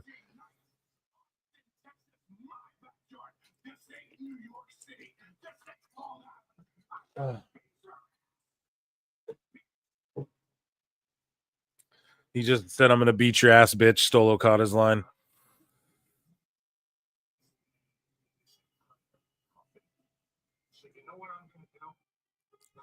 Vengeance Day is the same day. Yeah, we'll do a fucking dual thing, and then I'll have 2 screens. So this Saturday is just like fights, right? So maybe I'll figure out what I'm going to do for that. And then as far as like segments, bits, and if I'm going to have anyone on the panel. And then Saturday, the one after, if we do the back-to-back, I'm 1,000% gonna have like a chaos cast as well, where I rotate in motherfuckers, because I know people on different time zones. I know some people will be trying to watch the AEW more than the NXT or whatever, so we'll do it all, I guess, or something. Phil got Tony voice syndrome. Yeah, I'm losing it now. So next Saturday is Live Show 100, I'm pretty sure, as well. Yeah, guys, Live Show 100. Hold on a second. So Monday, so let me think. This Saturday will be 97, right? Because this is 96, no? 97 will be Monday. Wednesday will be 98. Or no. Sorry, Saturday will be 97. Monday will be 98. Wednesday will be 99, then Saturday's 100, and we do a mega long stream like that. That's what it is, yeah. 100 stream celebration. Fucking make sure you guys are here. We're gonna go NXT all the way through the fucking Grand Slam. We'll dual screen it. We'll stay up late if we have to. You guys better be here. It'll be fucking awesome. And it'll be the 100th show celebration. So that's amazing. And I'll send the link out to fucking Sometimes in life, you gotta be a hoe. Everybody. Okay? And if people don't show up, okay? And we'll fucking just have a shit cast and we'll see what happens. I can have like, I think 6 to 10 people or something on at a time. So I'll rotate people in and it'll just be a fun time, man. So anyways, thank you for fucking calling out the 100th show too, because I don't even think about that. It just dawned on me. I'm like, oh yeah, almost at 100 before the normal pod because I'm lazy and I don't put them up. No, here's the thing. The last pod I did is with Grapple Vision. It's recorded. It's been in the bank like a week, dude. I haven't put it out because of backstage drama. Grapple Vision is a great fucking dude, and we've sort of like, it's cool because I've known him for so long in the YouTube game. I've been a fan of him. We've EFAP'd his videos on this channel. He leaves a nice comment underneath, right? Great guy. So I've told y'all, I talked to them. They're buddies kind of behind the scenes, but I don't really know them like that. Or I thought it was more than one people. It still might be. I'm not even totally clear, but we've like other fucking drama behind the scenes. Okay. So go check out his channel and you'll see. And then I did a pod with him and then a topic came up. And then the topic that came up was a fucking another person I know that I'm like, oh, this is my friend. So I reached to them and I'm like, yo, I want you to come on and just address anything in case I want to be the fair dude. And now everyone's fucking mad. It's blown. Everything's fucking just ridiculous with this whole. One day it'll be revealed. I don't know. It's just silliness. But that's why the last Grapple Vision pod hasn't come out either, because I'm like, fuck. Can everyone just be cool before it's dropped, right? So yeah. Shout out Gary. He's just like fucking dropped the thing. It doesn't matter.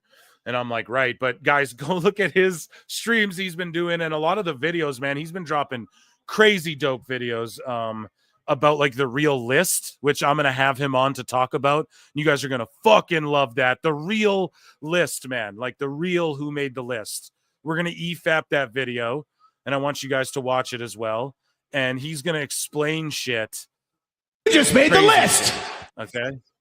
The guy who runs Grapple Vision has fucking stories for days. Just amazing stuff. Like Hobbs doing amazing shit right now, by the way. Jamie Earhart says, put me in, coach. I'm ready to play today. Look at me. I can be stupid idiot. No. Santa Field. Right? But yeah, guys, so that's the other thing. I never thought that the live shows, to bring it back to what we were talking about, you guys don't care about me and the drama, right? I never thought that the live show would pass the pod in 100 eps, but I have an ep coming, maybe an updated ep 2. I also have a journalist coming on, not to break news or anything unless she wants to, but I'm having a journalist come on Friday as well, and I'm not going to say anything. I'm going to just let it play out. I like to hold the cards close, it's by design. I'm going to have her on, though, and you guys will see as well. I'm going to record that Friday, and we're going to react to some headline. I just want to react to shit with her. I like the content she makes, and at the same time, though, hey, if she wants to come say some shit, that's cool, but that's on her. I didn't ask her to come do that. I was just like, come hang out and do the show, and that'll be really cool, too. Someone with a great voice in the space that I think you guys will enjoy. So, anyways, pods are coming, and we will have 100 celebration as well, but since those are pre-recorded, it will be with, I'll just put together another show. And me and Marv, too, are like, we keep just missing each other. Like fucking ships, and we've been trying to do a fucking trash cast again for you guys for like weeks now, but shit keeps popping up and then going down and flipping, and we're just both really busy cats, and it's gonna happen too. But I didn't say anything before because I didn't want to jinx it. Now I'm just fucking saying it because it's been jinxed, but maybe if I say it now it'll be manifested. So again, I got one with Marv coming, so I'm ramping up the shows too to get to 100 on the regular pods, because that's how this all started realistically, if you think about it. Yeah, those of course are more like review based or interview based, or more chillax and like deeper conversation, as opposed to me like getting my bits off and just being a wacky and crazy guy. Denise Salcedo, no, I'll say it's not her, but she's welcome to come on, and I would fucking love to talk to her. That'd be amazing. W Brawl, yes, I love that last little piece of business. This has been actually a W Dynamite overall. Like, this is actually a pretty good fucking show. I'm going to tweet that out. I'm going to give them their due. Okay, before we get into WWE news, as you guys can tell, I'm just sort of milking it because, I did that Tony Khan impression so long. I'm like, Jesus Christ.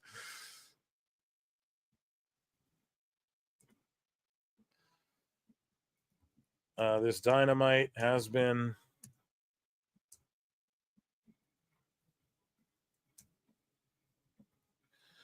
this Dynamite has been pretty good, actually. I'm going to tweet that out.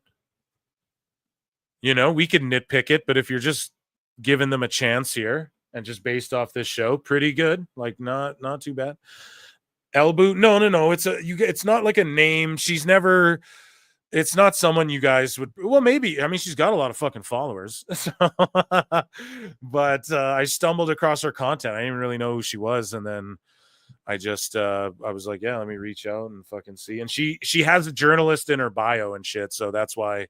And she works for some one of the sheets, I think. I can't remember. I'd have to look again. That's not like what drew me. I just saw like a clip of her talking, and I was like, okay, yeah, let's vibe here, So I'm gonna do that on Friday, and it'll just be a fun conversation. I always like to find people to vibe with too, and then who knows, maybe she fucking has some insight on something, and I go, oh, holy shit, whenever I'm talking about this, I can reach to her, but it's not Denise. Okay, I would just tell you guys if I had Denise locked in, or I wouldn't actually. I would let it happen, and then you'd say, but anyways, none of that shit matters, because you guys don't care about me. You don't care about the personal stuff.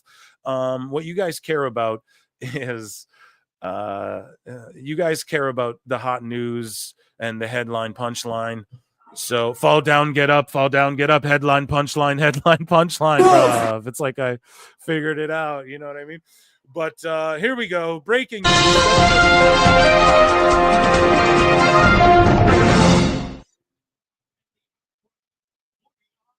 And AEW like comes back from commercial really well. Like chaos outside, people pushing. Anyways, here's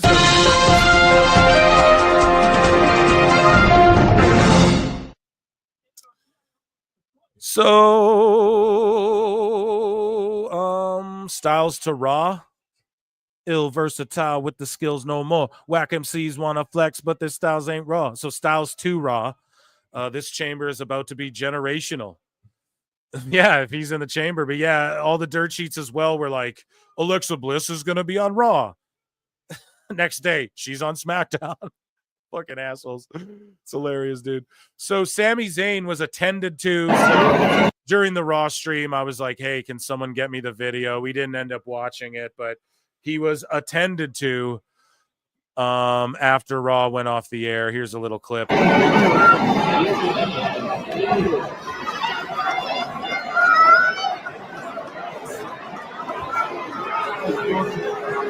And then KO's still selling because he's still hurt and fucked up from the ladder match too. So he's limping away.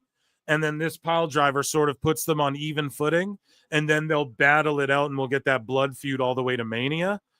Here for it. They don't need, neither of these guys even need to be in the chamber too. Maybe open up a slot or two, right? So amazing stuff.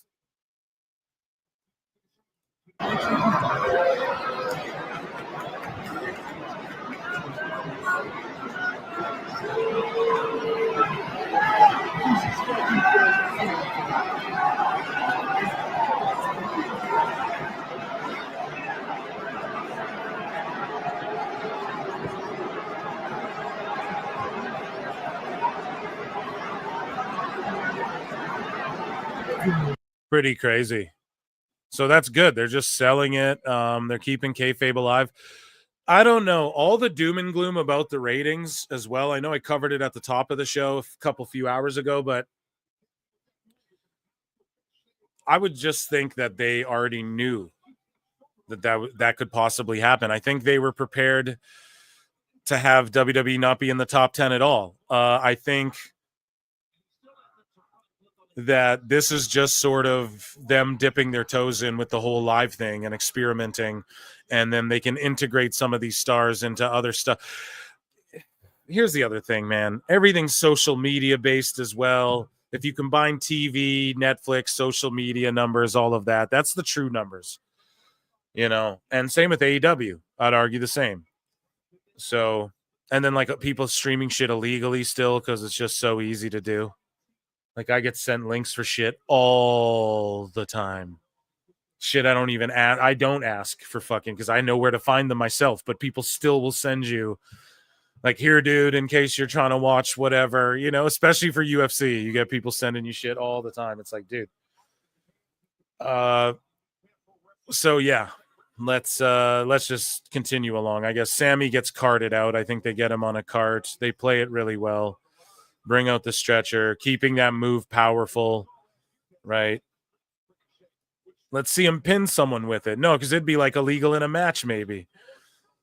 So here, whoa, what the fuck? Here are NXT superstars. Didn't notice that when I bookmarked this. God damn. Yeah, holy shit. What the fuck? Who is that? No. NXT superstars representing at the NFL Pro Bowl. So here's just a quick video. Cora Jade and others as well at the Pro Bowl representing, and just leaving that there for one moment. Jesus Christ. WWE superstar Bayley will be in the celebrity game during NBA All-Star Weekend. Dude, that's what I mean. Mainstream as fuck. Hopefully she can ball. I bet she can. I bet she can fucking ball. That's the thing. Bayley, speaking of which, is pushing for Evolution 2. She says that's even more opportunities for women's wrestling to be showcased. There's so much more to do. Now we have 2 more titles we can go after. I've been dying. Yeah, exactly. Just do it. I've been dying for an Evolution 2, and I think now is the perfect time, bigger than ever. We have more girls than ever. We can have a freaking back-to-back 2-night show if we wanted to. You could. Like WrestleMania, there's so many girls, so many at NXT. We got this TNA partnership. We got 2 new titles. What are we doing? Let's do it. Yeah, I say do just an all fucking women show.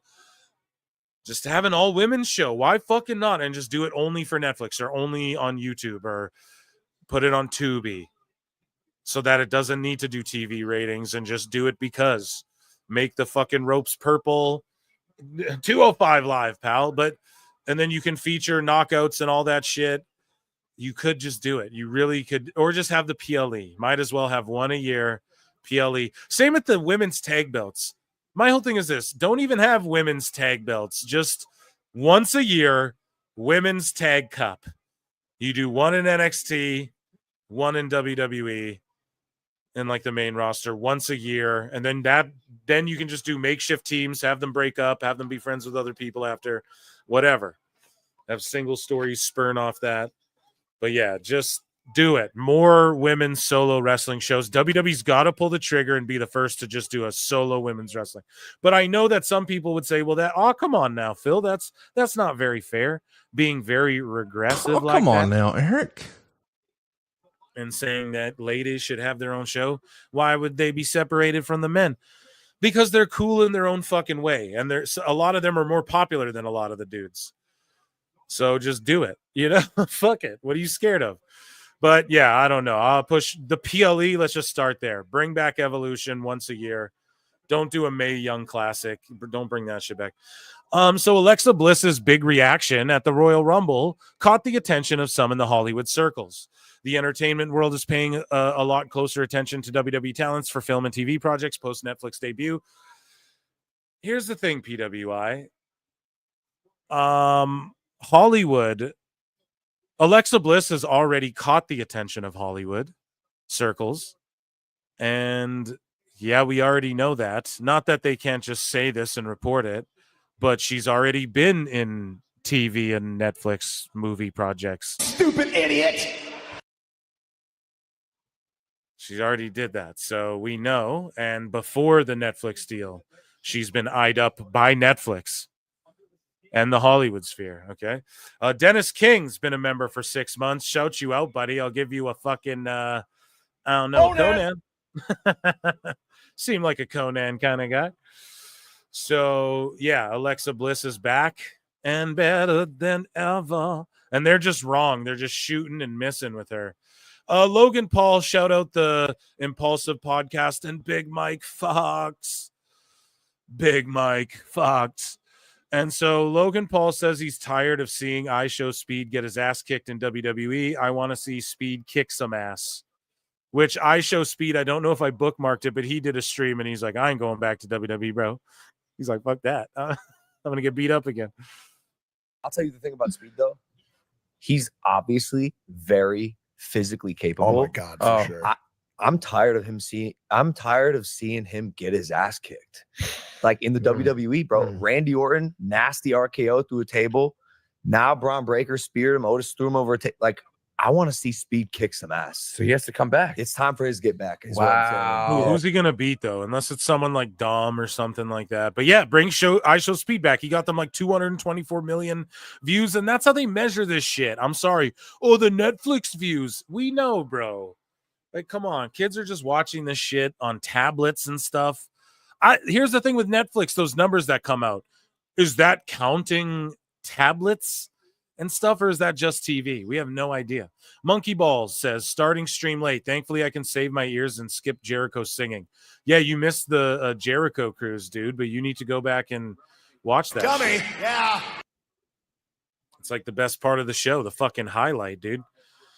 We did the main event first. You fucked up. That's your fault. No, Monkey Balls, thanks for being here. Appreciate you so much. So last week's Raw saw another dip in viewers for the Royal Rumble Go Home show, according to the Netflix data. Shout out Raj Giri as well, a real one. Shout out Gigantic Pop and Matt Morgan as well. According to Netflix data, Raw averaged 2.9 million views for the week, 300% from the prior week, with 6.6 million hours viewed even. The show is number 5 on Netflix for U.S. shows for the week and ranked 10 globally. So in the top 10 still. Amazing. I think WrestleMania, we see a spike. I think once they start doing reality shows, we'll see some of those outdraw some of just the wrestling shows. And I think Netflix already knew this was going to happen. However, let's keep an eye on it. Now, is this doom and gloom? No. It averaged 2.9 million. Globally. I don't know if that counts laptops and fucking tablets and phones and shit as well. And this is just a whole new game, a whole new world. We keep talking about it. the traditional pay-per-view and all that shit's dead, bro. Here's the thing. UFC's The Ultimate Fighter, which they just announced a new season with Chael Sonnen and Daniel Cormier as the coaches, and they won't even fight. This is how lame this show is. The coaches ain't even going to fucking fight. The Conor McGregor season with Michael Chandler did like 136,000 viewers. It averaged throughout the fucking season. And it did that for like its debut. Dana's still pumping out 31 fucking seasons. You don't think he wants to get all of those on Netflix and do a Netflix? That shit's going to happen as well. And this is just retain people. So they'll have 2.9 million watching some live shit. And then they can go and say, because streaming is about retention rate as well. So that's why I brought it to the show. We talked about it before. JD was flexing his retention rate. It was like 39 minutes. And then on Twitter, and good for him. That's amazing. And fucking people were commenting like, holy shit, that's great. And so I was curious. I went and checked mine. Chat for PWT Live. I was at the last I checked, it might be more. It was like 29-30 or whatever retention rate. We're doing big fucking JD. We're with the big dogs now. Oh, And I was like, holy shit. And it's streaming and shit is based on that as well. Especially when it's about selling ads and stuff. So this whole like old TV thing that everyone wanted to say was dead. Now they want to go, well, the total views and shit. And I've been the only consistent motherfucker going, this shit doesn't really matter, but they want to play the game. Let's analyze it. So yes, should we be concerned? Not concerned yet. No. If the overall globally goes below what it was doing on like USA, then concern. But if you can add up like American viewers with the globe, and then you're looking at social media, like, listen, I'm telling you this for a fact. The Tom Brady roast is touted as like, this is how the people who were on it explain its success. It has the most minutes streamed ever of whatever. So having 2 million people streaming up the most minutes, it is valuable to them too. It's no longer just, are you watching the show long enough to get to our fucking ad break? That's not how these deals are done anymore. That's not the metrics they're looking at. They already played the long game. Okay. And this is just to get some people's foot in the door, who then may also go, well, fuck, football's on here too, starting whatever. Oh, is that my team? The leverage will be, look what we did with WWE and UFC. Hey, all of NFL. Let's do a deal where it's all of it, and then the teams are like, fuck, but we want to, I'm talking that maybe 10 years down the road. I don't fucking know when other leagues, TVs deals are up and stuff like that. But all I'm saying is that this is sort of the test the waters, and WWE's always been that for the streaming. The WWE network was the test the waters for everyone else. You don't think everyone sat back and watched their shit? It went, okay, let's jump into that too. Social media, they've always been ahead of the curve and ahead of the game. Weekly live entertainment, they've been ahead of the game. Pay-per-view business, switching to PLE and doing deals like, hey, we'll go on your streamer on Peacock and it'll be the Royal Rumble if you just have Peacock. They've been on the forefront of that shit. UFC's copied it, tried to figure out their own thing with ESPN Plus. Hey, if you have ESPN Plus and then you also pay $70, you'll get the fucking pay-per-view. So it's stupid, but they're trying their own thing. And I wouldn't be alarmed yet. This isn't like a clown moment, right? This is a fucking room temperature IQ fucking thing to say as like an owner, a gotcha right now at this juncture. Okay. Now, if it just catapults off a cliff, yes. Week to week to week, it's falling off a bit. We already all expected that already. That's how wrestling's always been. That's how it always happens, unless something booms and it gets hot. And we haven't seen The Rock back. Cena's not on all the Raws like we thought. So they're actually, if you consider the talent that's been on these shows, this is Penta doing like 3 million people worldwide and shit.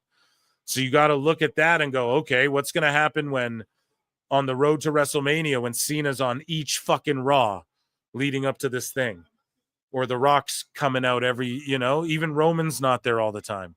Logan Paul's not there week to week. So I think we'll see ebbs and flows, just like we always have in the TV biz.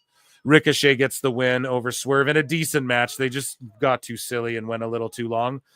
Swerve stomp looked fake as fuck, and then it just was pop-up bullshit reversal. Ricochet sliding shit gets the W, you know?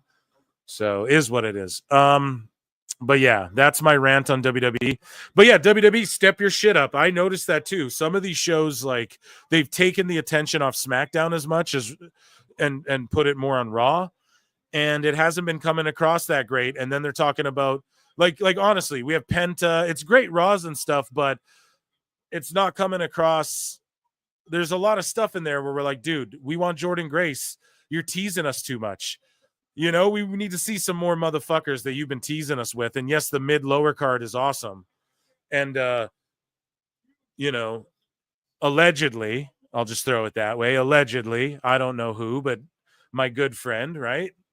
Allegedly. So Husey comes on the show and he's like, allegedly, Phil. So allegedly, just maybe on the show or maybe not. But there's like a PLE, like WWE looks at it like we have a pay-per-view roster, PLE roster, and we got a TV roster, and they're both doing their jobs right now. And they mix it up the right amount on TV and all of that. So I just think ebbs and flows, and when they can, I think a good strategy too is like, okay, let's say they did dip a little bit, which they have. Then going into WrestleMania, they jam pack it, and then it spikes up really high. Then it'll go down again, and then down, and then around maybe SummerSlam, it spikes up again. And maybe that is how Netflix and WWE have worked this out. Like, I'm sure they already did the market research and all of that shit and already figured out that's the way it's going to go. That's the way. They like it. And I'm sure they're not worried about it. But if all of a sudden 1 million globally are watching and the show's just cooked, I'll fucking call it out. I'll be the first to do it. Jordan Grace, allegedly, according to Fightful here, signed a 5-year deal with WWE. As of her signing, the plan is for Grace to head to NXT. Don't, man. Just go to the main fucking roster. Send Zelina Vega to NXT. Put Grace on SmackDown, have her win the US title, have her and Chelsea Green be the next feud right there. Boom. She can win the US title. That's a great, it's a great program right there. Is that Raw? Whichever show it is, do that show. As of her signing, the plan is for Grace, at least for the time being. Sources claim that Grace signed a main roster level deal. And I also got an allegedly, and this one might be Disco, actually. This one might have been from Disco, right? Because the allegedlys are always attributed. As you know, he comes on the show and people are like, man, this guy's just making shit up, talking shit. It's like, nah, it's just discussions he's hearing. So he brings it to the show because motherfuckers might have insight, where he's hearing this shit. But anyways, it's like if Kenny Omega came to WWE as well, apparently. Well, Disco was just saying, I don't know if he's saying he heard this or if he was just talking shit with Conan. But allegedly, the idea, as Meltzer would say it, right, would be that like he would even have to go to NXT or the PC for a while just to learn how to do shorter matches. Like they're bringing people in early to teach them. This is how you do like a 8-minute match. We need like Kenny, you only do 20-minute fucking matches. So even if he came to WWE, the idea, all these dirt sheets are like, they're going to be in NXT. They're going to be in NXT. And then people pop up on the main roster. That's the point I'm trying to get to, because I think they go when they're like, head down to NXT. You're just training at the Performance Center and training with the NXT folk until you're TV ready for where they determine you should go. So I just wouldn't buy into Jordan being in NXT for sure. I feel like she's already kind of been there, done that. And where do you put her in there? She feuds with Zarya. Like you already have a fucking Zarya. You don't need Jordan in there. So, but yeah, I'm throwing a lot. I asked Husey. Husey's on another show tonight, or he had planned to do another show. And I was like, dude, you should come do this one because he's throwing all these allegedlys at me. I'm like, I can't even remember all this shit. So you come say it, but I'll have him back on soon as well. Ed Brown, member for 10 months. What the fuck? Holy shit, dude. Thank you. Anyways, back to hot news. So, Bailey says that when she found out about the WWE TNA partnership, she texted Triple H because she wants to be a part of it. And not only does Bayley want to be a part of it, but the boat might want to be a part of it as well. Straight up in a match that we're 100% getting, by the way, that I called a long fucking time ago. But here we go. This isn't anything that people thought was possible like 5 years ago, 10 years ago. Dude, not even 2 years ago, you know, like this is nuts that we're in this relationship with TNA, that we have all these talented women in NXT, people coming all around the world to be a part of this because it just keeps getting bigger and bigger. And the crazy thing about Royal Rumble this year is that we have a good problem where we have too many women, you know, and compared to the first year, we needed to bring in some legends, we needed to bring in NXT talent, and now we're in a place where we have too many talented women. And it's just beautiful to see. When they announced the TNA partnership, I text Hunter immediately. I said, sign me up, dude. He's like, oh, well, okay, hold your horses. You know, they got a system they got to go with, but because they know it's like the ROH AEW thing. They know that if they flood their roster with TNA shit and they get these big pops, other than like Hendry, because WWE's like, we're going to take that guy one day. And shout out Unlikely and Adrian Radio 93, by the way. But it's like you don't want it to seem like this other brand is more important than your stars. Like just having AJ go there and every wrestler go there, it diminishes the main like if they go there and have a banger of a match with someone, it sort of diminishes like the perception of WWE. Like why water down your own shit and why give the perception that maybe this other company, even though they are in a partnership, so they're boosting them the right way. Now, will we see Bayley in TNA? I could totally see it. If there's a big enough house, I could totally see, but it's going to be more NXT stuff. So I don't know if it's going to be Bayley for sure. I could see her like being shown on camera there, or maybe coming out and doing hey, it's me, but not like a full-fledged match or anything. Maybe Bayley. She's on that sort of tail end of her career, I guess. Not to say she's done. I know a lot of people be like, what? Oh, come on now, Phil. That's not very fair. She's still very over. I know that, but her role right now should just be like getting other girls over. I think that's where she's at. And speaking of which, Natalia addresses it as well. But yeah, it's awesome that all these wrestlers want to be a part of it.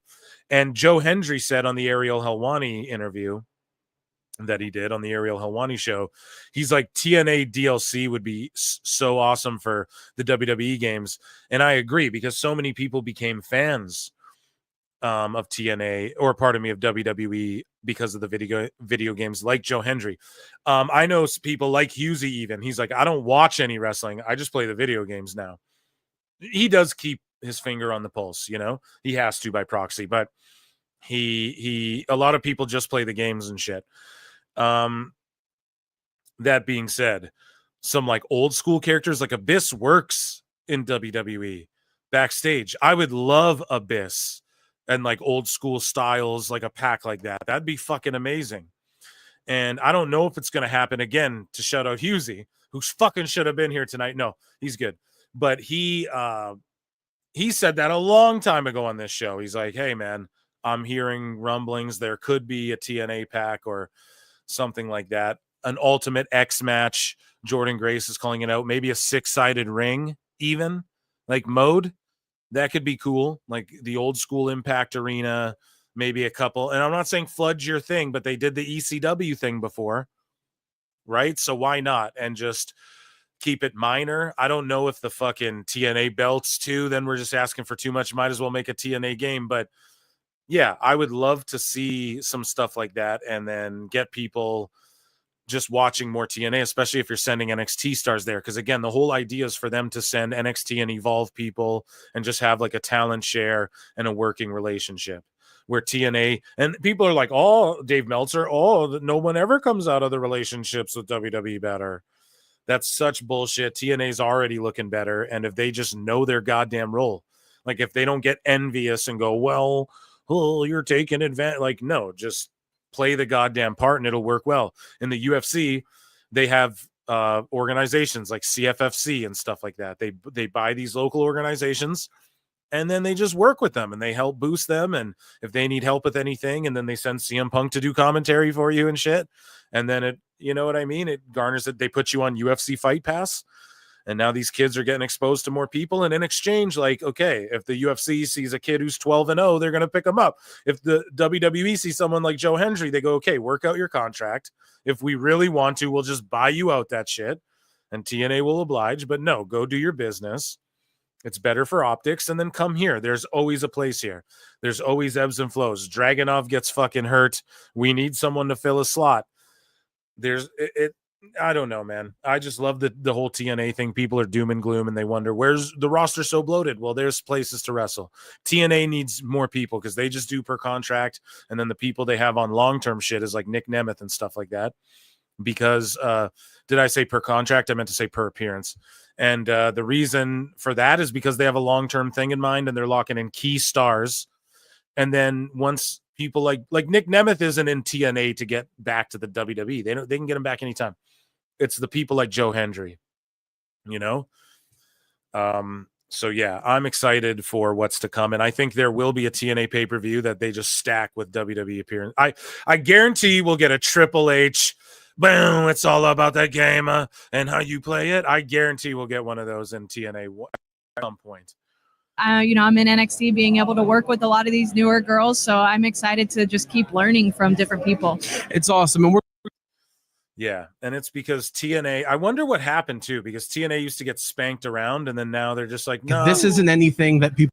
One day they're like, nah, TNA's cool. But here's Natalia calling out Masha, and the Phantom bookmark strikes again.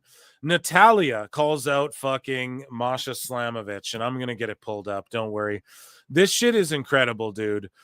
She just says her by name. She's like, I want some. And I was telling you guys, Natalia versus Masha. Imagine that. That'd be insane. Natalia versus Jordan Grace, which I think would also be awesome. Which is awesome, right? It is awesome, right? So yeah, I would just love to see this match go down, especially for the TNA title. And Natalia is a main roster girl. Zelina Vega could go to TNA, lose. It wouldn't affect anything. Doesn't bury your company. Shotzi or some shit. I guess she's NXT. But you got to keep, like, Bailey can't go there and do a job in TNA, right? That can't happen. I would love to see Hendry versus John Cena. Here's the thing, though. You can't do it without John Cena beating Hendry on WWE TV, and then that means he's got to win the belt. They can't do non-title unless it's like non-title in WWE, unless you come to TNA, some shit. Joe Hendry's really fucking confident. He's like, I spoke the Rumble into existence. He's like, I spoke this TNA World title into existence. He's like, I'm super confident I will get a match with John Cena this year. So I hope it happens. I would love to see Cena lose out on his world title shot going into Mania. Like, I hope Cena doesn't get his world title shot again from the chamber, and then he pulls the thing that we're saying, like Flair didn't win his titles all in the WWE type thing. But then, fuck, you can't have Joe Hendry beat Cena, or can you? It's too crazy. But Natty, you could beat. Okay? Dom, you could beat. JD McDonough, you could beat. You can beat some main roster guys over in TNA, or if a TNA guy does that on the main roster, which I don't think will happen. But I think we will get Hendry, though, when he is signed. Like, he will invade a SmackDown and shit, and we'll see Hendry become, like, the GM of... Maybe like when Aldis and Pierce eventually go at it, it'll be like Joe Hendry, the appointed GM of Raw and SmackDown. I could totally see that because they did that whole, he takes over the fucking station in like a fun way. Anyways, here's Natalia. Let's hear what she has to say. Oh my God. Is that right? Here, let's put this.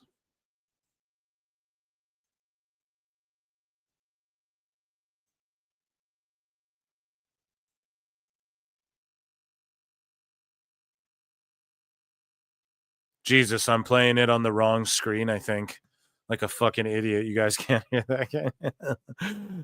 Dummy. Yeah.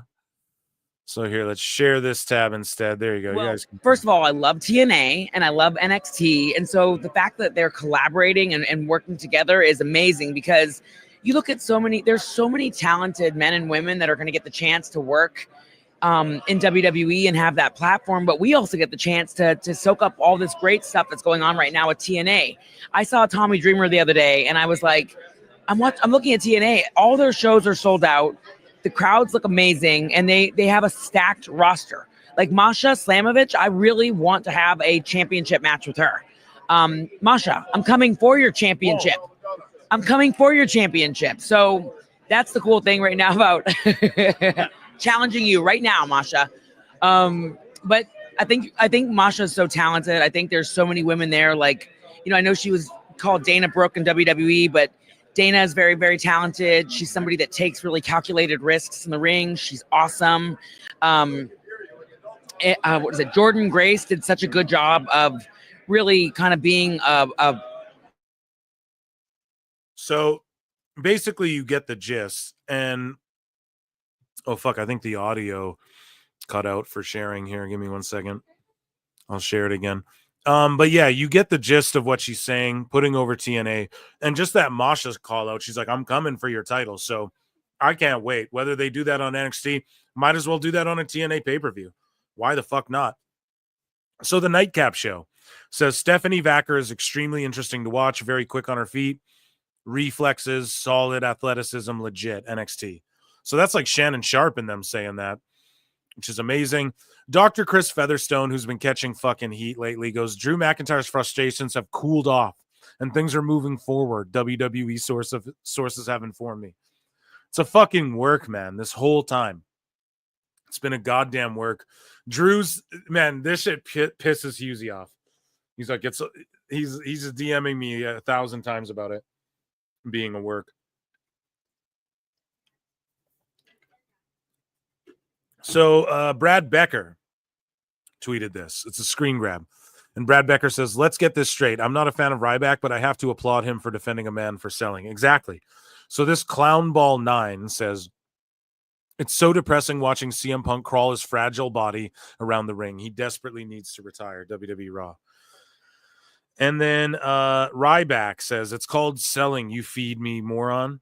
Good to see you fans are pieces of shit equally to everyone in the business, though. Yeah, good for him. I mean, he hurt CM Punk.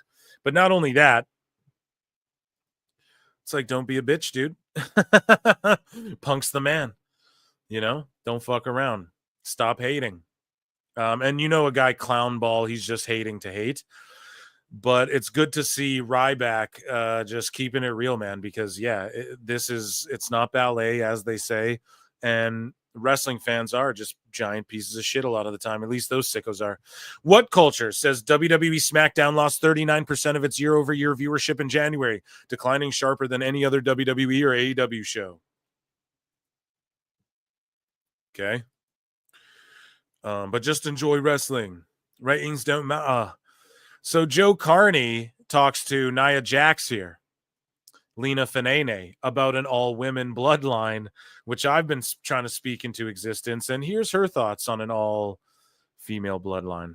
Is there no Nia Jax inclusion with the bloodline? Naomi, for example, Tamina. What do you think when fans say that?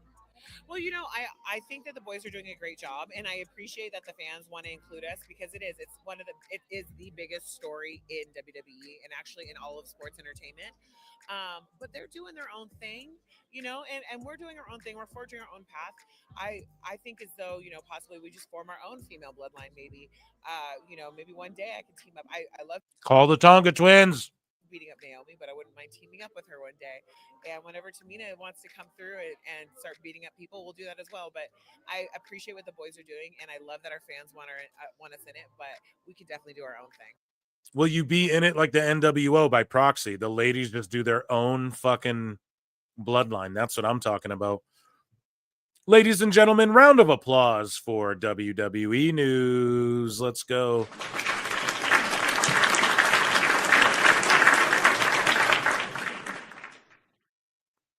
So I promised you guys some Dave Meltzer action. We don't got a lot.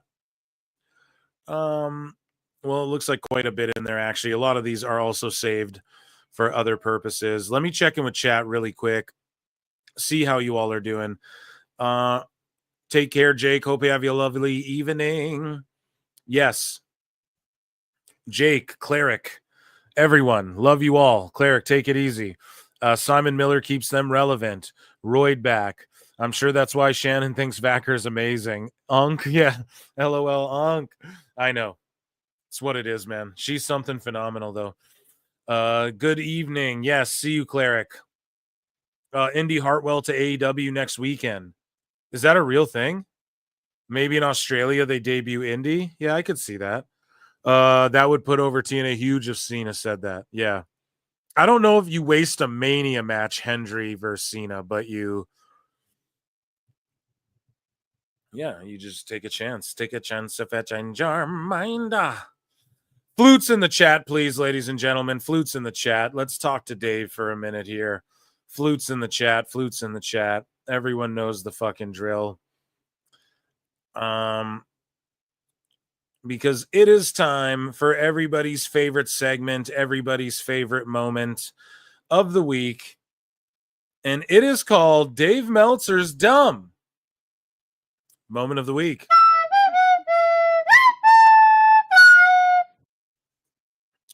So Vicious Cave tweets to Dave and says, has anyone fact-checked this guy recently? Didn't he post that Alexa Bliss was not returning to WWE anytime soon? This guy's reputation has been soiled. I think he should just leave the internet. Fair enough. And then Meltzer goes, well, actually, I never, posted a thing. Like I did cover, the story of the past 2 issues for anyone saying she's not coming back until, they reach, actually an agreement. And the second saying they were close. I was told that by the same person who allowed me to break Cody leaving AEW from AEW side and not WWE side. And Austin wrestling Owens at Mania before anyone else. And within the company, that was the belief at the time. The claim is still, deal was completely very late, but I think they worked people internally. So I responded to this, and I said, as I covered on the last live show, instead of just admitting he was wrong about Alexa Bliss and everything, Dave Meltzer's latest conspiracy theory is that the people are working other people internally in WWE, and that's why his sources are wrong. Not that they're just working him, because he's a useful idiot. But even Paul Levesque doesn't know what's going on creatively anymore. Here's more evidence to support my case. So on the last show, him and Brian tried to fucking insinuate that, well, maybe they didn't even tell Levesque. Brian. Well, you think they tell Levesque Kevin's okay because they're working this angle that they're not actually working, because on Raw they needed Kevin Owens, so he's not really hurt, he's just beat up, and I'm just inventing that it's an injury angle. And then, kayfabe's alive and dead, I guess, at the same time, because Triple H just said that there's no major injuries. Because why? Because Kevin Owens was on the next show, Dave, you idiot. And then, you fast forward, and then he's saying this, well, they're working people internally. Now, I get it. People say, oh, well, Terry Taylor for sure. Guys, they know Terry Taylor's going to tell Dave shit. So Terry's the guy. I just don't name the fucking name. Terry tells them fake shit. Knowingly. He knows it too. Everyone knows it. They have the dirt sheets unlocked. Even this Chris Prolific dude, he's starting to say shit like, oh, they told me the winner would be Jay on fucking Tuesday. Now, if someone did do that, they're going to find and weed that dude out. My understanding is the last 2 rounds of Stooge tests sort of cleared everything up. Now, again, I'm not a fucking sheet or anything, but come on, man. The internet's saying it themselves. I don't got to name the fucking names, okay? I've done it enough. But we know, okay? This is old WWE think here to be like, oh, they're working themselves internally. And shit, they're even working Paul Levesque. You think Levesque would know? I'm telling you, bro, they got their hands on Triple H is all hands on deck. He's figured out how to work social media. He's figured out how to get kayfabe back with injuries. And he's figured out how to fucking work the sheets to a point to where he can manipulate them. Again, I play for you. Here's the clip. Oh, no, it's in WWE news. Again, I play for you. I'm going to pull up the clip over here and play it for you guys. What Triple H's notion is when it comes to this. He is literally laughing at the fucking sheets. Look at this, okay? Listen right here. We played this. Contrary to everybody going out there and saying, online or whatever, this is where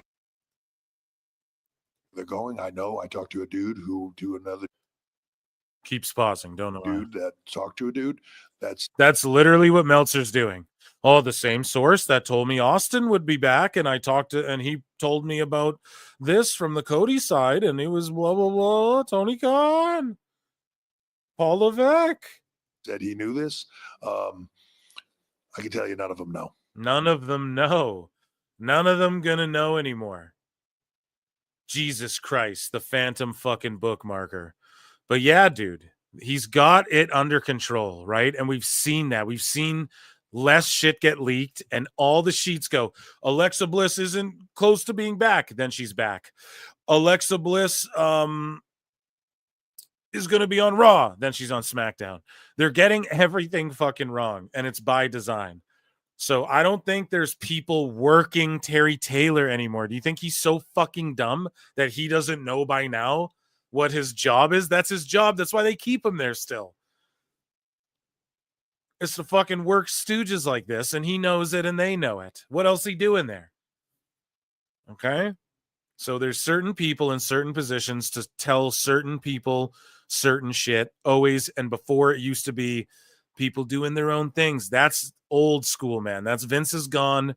The old me's dead and gone, dead and gone. Triple H figured it out, okay? Coming up with the weirdest songs today. So here we go. I popped for this because Dave Meltzer acknowledges PWT once again. Where's my E-flip?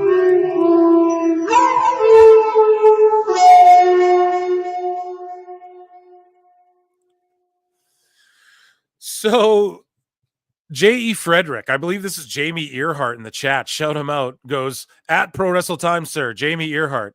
Tweet. Yeah, Jamie Earhart. He says a tweet from Meltzer regarding Bliss. He thinks WWE works people internally. And then Dave goes, welcome to pro wrestling. Quote tweeting with PWT on there. Let's go. We're so close. We're so close to for him being the best guys, Tony Khan. Being like, Phil Marks is a fraud. Fuck that guy. I don't even play a flute. I have no idea what he's talking. I can't wait. I can't wait for it to happen, dude. We're so close, right? So you guys keep up the good work. Keep, whoever made the parody account on Blue Sky, fucking it was a PWT fan, whoever it was. Keep up the good work. Shit is hilarious. And welcome to pro wrestling. Yeah, I understand that people working each other eternally and all of that. WWE stopped doing that. They can't have people doing that. They can't afford it. They can't afford to have motherfuckers doing that anymore. It's bad for business, and it's bad for social media. What is the one thing they've had on lock and they've figured out more than anything in the Triple H era chat? If we could really be honest, what's the one thing that really they figured out, just that overall has like the main effect on like everything? Social media. They figured out how to work marks and have people. Are the sheets? Is Penta really injured? Him just selling his leg. They figured that part out better than anything. Part of figuring that out is realizing we have to have our hands on the wrist of every fucking sheet. And if anyone leaks, they're bye-bye. And they know who leaked before. And the people who do leak, where Dave's like, oh, my source told me, that person is placed there specifically now for WWE's favor.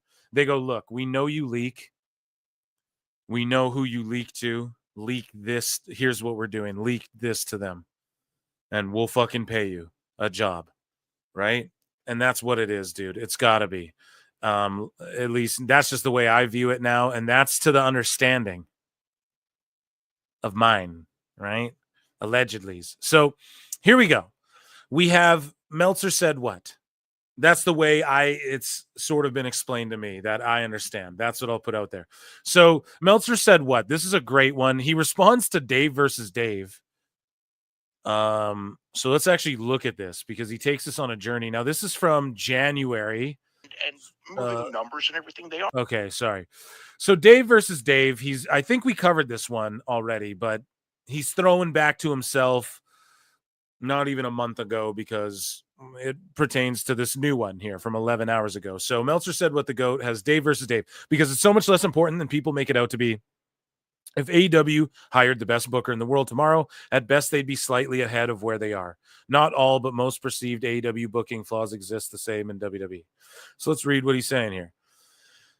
Dave just posting this cope here. This was recently him saying, because it's so much less. Okay, why do you refuse to acknowledge the importance of good booking? So Dave has a whole award, Booker of the Year, even where this line comes from. The best guys, Tony Khan, even where this line comes from. The best guys, Tony Khan. Is about, oh, well, who else could book? I mean, the best guys, Tony Khan. So now that the show's shit and he can't blame Tony Khan, he has to blame everything else. Meltzer goes, because it's so much less important than people make it out to be. If AEW hired the best booker in the world tomorrow, so Triple H, at best, they'd be slightly ahead of where they are. Yeah, in when, Dave? The first year? Maybe in 3 years, they catch up because someone competent's doing the fucking job. Not all, but most perceive AEW booking flaws exist the same in WWE. So he's trying to say the same things we criticize that most people criticize WWE for, they're also criticizing AEW for. That's a complete and utter fucking lie. Complete and utter lie, dude. And everyone knows that, okay? Liar! Sometimes guys switch from face to heel, sometimes on the same show. Nope, that's not even a criticism. It's because AEW has no explanation for it. So he's just like, well, heel and face switches happen on the show. You're not criticizing that because of the execution, because of the creativity, you dumb fuck. Stupid dumb dummy. No contenders made a constant battle royals. No, there's not constant battle royals in WWE. 4 ways. I wouldn't say constant, but yeah, there's a lot. And tournaments, no, there's not constant. There's 2 in a row recently. We boo-booed on that. Leaving shows day with few bouts advertised. Tony advertises and announces all of his matches on the week before. He does it all the time. So I don't know. That's not even a criticism of AEW. Booking hasn't been done long-term to do so. Trying to say that he said this shit in 2025, that WWE's booking has not been long-term. Meltzer's literally saying in 2025 that WWE's booking has not been long-term as well. AEW is so microanalyzed. So this is a throwback. We already read this, so let's continue. Just cope. Meltzer goes, if it leads to business increasing, it is good booking. If it leads to business decreasing, it is bad booking. So this is in fucking on the 22nd. This is in the year 2022. Opinions matter less than eternal truth. Once you understand that it's eternal truth, you're a lot better equipped to judge it. So just a tale of 2 Daves. I never defend god-awful booking. I've got 52 years of studying booking in all the territories and was taught by some awesome bookers. Sometimes I don't like it, can explain it, and if it works and business goes up, which is the be-all, end-all, and then it's not bad booking. Now Dave in 2025 is like, well, it doesn't really matter. Booking doesn't matter. And in 2005, no, I think that's when he like signed up for his thing or whatever. Or yes, if it's 05, then there you fucking go. I don't think Twitter was around in 05, motherfucker. But yeah, actually with casual fans, their ebbs and flows are exactly from booking and who gets pushed. It's the hardcore fans who complain but continue to watch where it doesn't show up in numbers. Maybe the worst booking I've ever seen took place in 99. Keep in mind, I've been studying for 52 years and pretty much every territory from the early 70s on. What a fucking clown Dave is. So now let's listen to what he has to say. Fast forward. This is fuck if it was 03, 05, 15. It don't matter, chat. What matters is what he says right here. Okay. Today. While discussing John Cena talking after the Royal Rumble about headlining WrestleMania being best for business, Dynamite Dave claims this is the easiest time in history to be a good booker. Oh, it's just so easy. See, the narrative is that, WWE just stumble fuck their way, and they're all working each other internally, and Paul Levesque's being worked, and Terry Taylor's my guy, and they're just bumblefucked. It's really cool to pretend that Cuervo likes your show. It's really easy to pretend Matthew McConaughey and 2 Chainz like your show. It's really easy to pretend that, who is it? The Baby, or was it Little Baby? Little Baby, Little Yachty.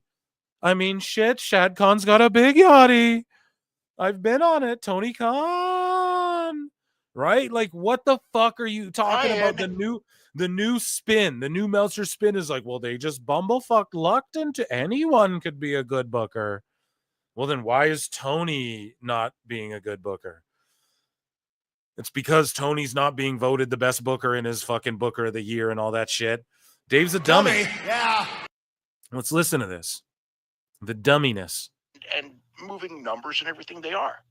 But guess what? It doesn't matter because moving numbers don't matter. Meanwhile, we just read 12 fucking tweets of him going, the numbers are what matter. Right now, there is no best for business. It's all the same. It's really an interesting. It's all the same. So AEW's all the same. Collision getting 125 is all the fucking save Dame. Save Dame, I just said. Same Dave. Jesus Christ, I'm an idiot. Yeah. Because this asshole is it's just that, dude. This is such cope, man. Oh my God, it's all the same. FTR putting fucking pliers up their nose is the same as a well-booked ladder match with fucking great heat on Sami Zayn on the Monday following. Fuck you talking about? Holy shit, man. This is nuts. You know? Holy shit. This is the only guy. I laugh at everything, and you guys know I get a kick out of Dave, but he legit will make me fucking turn up and get a little red. But it's all fun here, folks, okay? But God damn it, what are you talking about? This is insane. This is the guy that people, he's reputable. What the fuck? I mean, like. Here, let me bring it back. Sorry. Right now, there is no best for business. It's all the same. It's really an interesting fucking time. clown. I mean, like, it's just the show. The show is what it is. It could be, Gunther against Punk. It could be Gunther against Cena. It could be Ospreay versus Tony Khan versus Omega the God. Here's the thing, though. So when The Rock comes back, the ratings don't boost. When Roman's on the show, the ratings don't boost up. You're fucking lying and coping, Dave. It's just the show. Everything's the same in this business. Crazy, man. It could be Gunther against Jey Uso. And I get what he's trying to say is like, well, if they just do a show, the rating's the rating. It's just not true, though. Your cope is saying that, and you're trying to say, like, no one's a draw. His whole cope is that they just bumblefuck their way into success now. It's already a machine. I mean, if they just did what Tony Khan's doing, the ratings would be the same. Imagine if you turned on a Raw and they did a Dynamite, what they usually do on Dynamite. People would go crazy. They turn that shit off in 1 second. Gunther against Cody Rhodes. And the business is all going to be exactly the same. It's just a unique period. So there is no best for business, which is actually great if you're a booker, because all you got to do is like, I'll do this, And it's like, Jay's got a lot of momentum. He's a good guy. People are going to be really happy. They're going to feel great for him. So when he wins, we'll get a big pop. It's like, now is Jesus, he's coping. Jay strong enough to be champion as compared to Punk? It doesn't matter because business is that strong. No, it does matter because the business will continue to be stronger if Jay is elevated by a big title win. That's what fucking Dave doesn't get. They're setting up another guy. They're trying to get everyone over, like uber over and create stars. This is Jay becoming a fucking star to the level of, well, you can compare him to a Punk. It doesn't matter if Punk wins the title or not, Dave. It matters if Jay does. Sure. The business will be the same. You don't know that, Dave. Holy shit. God damn, it's just cope, man. If the shoe was on the other foot, he'd be like, well, look, these Kenny Omega's clearly just the god of pro wrestling. He's clearly just the fucking, they're the goats. Swerve and Ricochet. WWE shouldn't have lost Ricochet. What can I say? Like I said, this is the easiest time in history to be a good booker, because even in eras like the Oh man. So then what does it say? So let's just pretend that's true. What does it say about Tony Khan when he's such a shit fucking booker? Everyone's saying he's such a shit booker. Even your own readers, even Elboo's readers are not even listening to the actual shilling you guys are doing. They're saying Triple H's the better booker. It's so easy. Then how shitty's The best Tony guy is Khan? Tony Khan. This is how Dave backhand compliments it. It's the easiest time to be a booker. Let me tell you how great Tony Khan is as a booker in the C2 in the easiest time. So you're just fucking saying he's not even good. But what, and all while he's trying to say, well, Triple H just bumblefucked into this. You know, when Austin Rock were on top, there were still the variations. Like if you had the wrong main event, you know, you still go down. You had the right main event, you still go up. Even though that period was... That's still happening. If they said John Cena versus Joe Hendry on Raw or whatever, the rating would go up, you idiot. And you fucking know that. Who was on the last WWE show? Dragon Lee. Okay. Dave, if you announced right now, Roman's doing a segment to close out the fucking show, the rating's going to go up. You're living a lie. Pretty damn strong. And even survived, you know, with Rock carrying it when Austin was hurt. It actually did great business.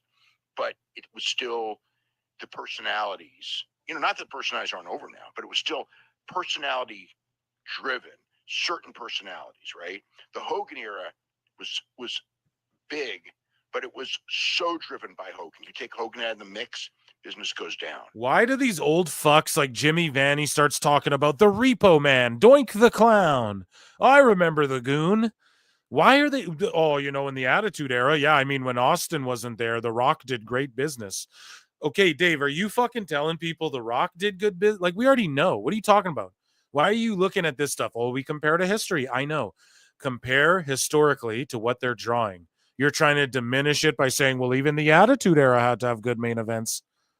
The Attitude Era put on Mick Foley versus fucking Rock that got boo-booed on by WCW, and then it made everyone flip over and go check it out. You're coping. You need to shut the fuck up. The Attitude Era had like the Rock's Life segment with Mankind as well that did like huge numbers, and they didn't realize, they didn't think it went long, and they didn't know. Dave's just coping here. And it's all because just all you got to break it down to is this. If the shoe was on the other foot, he would not be saying this shit. Every time. Okay. I mean, and down significantly. Now, I don't care who it is. Roman can go home for 6 months. John Cena could never come back. You know, whatever. It's a machine. You know, it's like UFC. John Cena coming back has no effect, guys, on houses selling out, the product being hot, going to fan events, going to PLEs. Cena has nothing to do with the crowd that they're drawing for Elimination Chamber in Toronto. You mean to tell me a guy who I know people who are like, it's Cena's it's Cena's last thing, and they're going because of that reason? In my fucking country, the Great White North. And you mean, Dave, you want to fucking tell a lie like Cena has no effect on that business? It would have did the same. Are you sure about that? As the great Cena would say, dude. Fuck. These companies have just been built into machines, and these fans are so into it, and they're going to pay whatever. It's like the UFC. The fans will pay whatever, and they don't. So the UFC doesn't lose their ass on a Sphere show to try and keep fans engaged. The UFC doesn't put on the best fights possible and present the fighters in a fucking way that gives them an opportunity to go fucking mainstream. One of the greatest bookers of all time, Dana White, if you break it down. Okay? And his influence on other sports. Oh, they're just a machine. People will pay whatever. Then why is but in the meanwhile, Meltzer goes, oh, well, the pay-per-view numbers are dead. Dana doesn't want to talk about them. So obviously who's on the pay-per-view has an effect. That's why they keep Connor close, dude. because they can negotiate a better TV deal. It's like, I can't believe how fucking stupid this guy is and how much he copes. It's almost not even funny. You know, it's not almost not even funny at this point. Utterly ridiculous. Again, if the shoe is on the other foot, that's all you can point to. I keep repeating it. I know it's probably annoying, but it's all you can really say about the situation. Like, if AEW was doing this, and I hate to make it about AEW, but if it was like TNA doing this, he'd still shit on it because it's not AEW. And we all know that. So I have to do the what about AEW, but it's not a what aboutism. I'm just painting the narrative or painting the picture of like, if AEW was doing 69,000 domestically for this all-in show, we would all have to admit, and Dave would be like, well, it's the book. I mean, the booking's hot.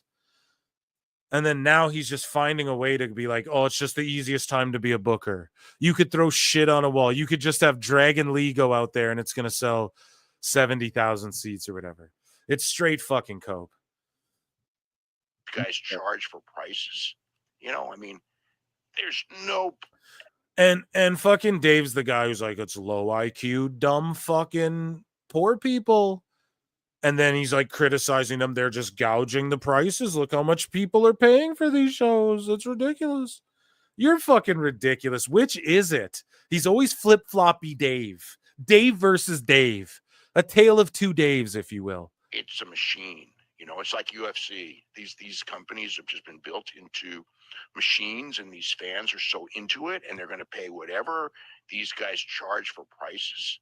You know, I mean, there's no time ever in history they could have charged these prices and drawn a third of what they did. Who cares? And you should be going, this is an amazing thing. Wow, it's great what Levesque has done to get the industry up, and say what you will about Tony Khan, but he's trying to run big shows, and it's at least given opportunities. And I mean, TNA, they're blowing up. They're doing great seats. Instead, it's just negative. Can you believe that they're charging the most ever because wrestling's so hot and mainstream? Bullpucky. Can you believe this? For prices.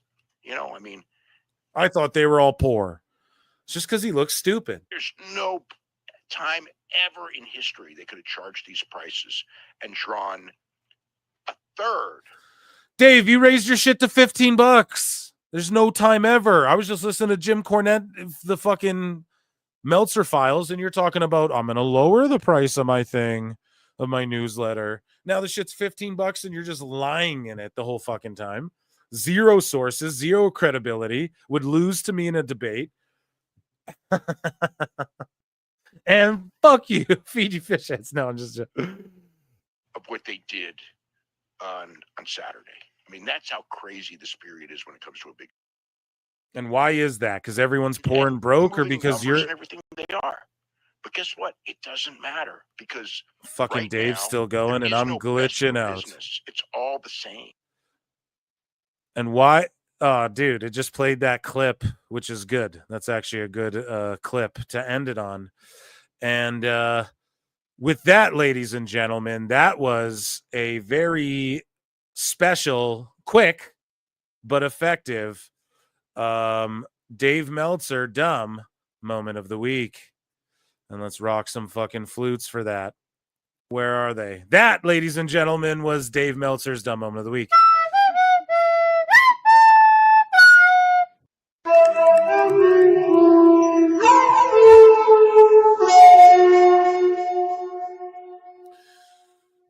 Rising tide floats all boats, Dave, you mark. It's a good thing, sir. The house always wins. It is, man. Maybe if I lose a bet, Jake. Oh, you guys are talking about betting and shit. Vive la Canada. Yeah, absolutely, bro.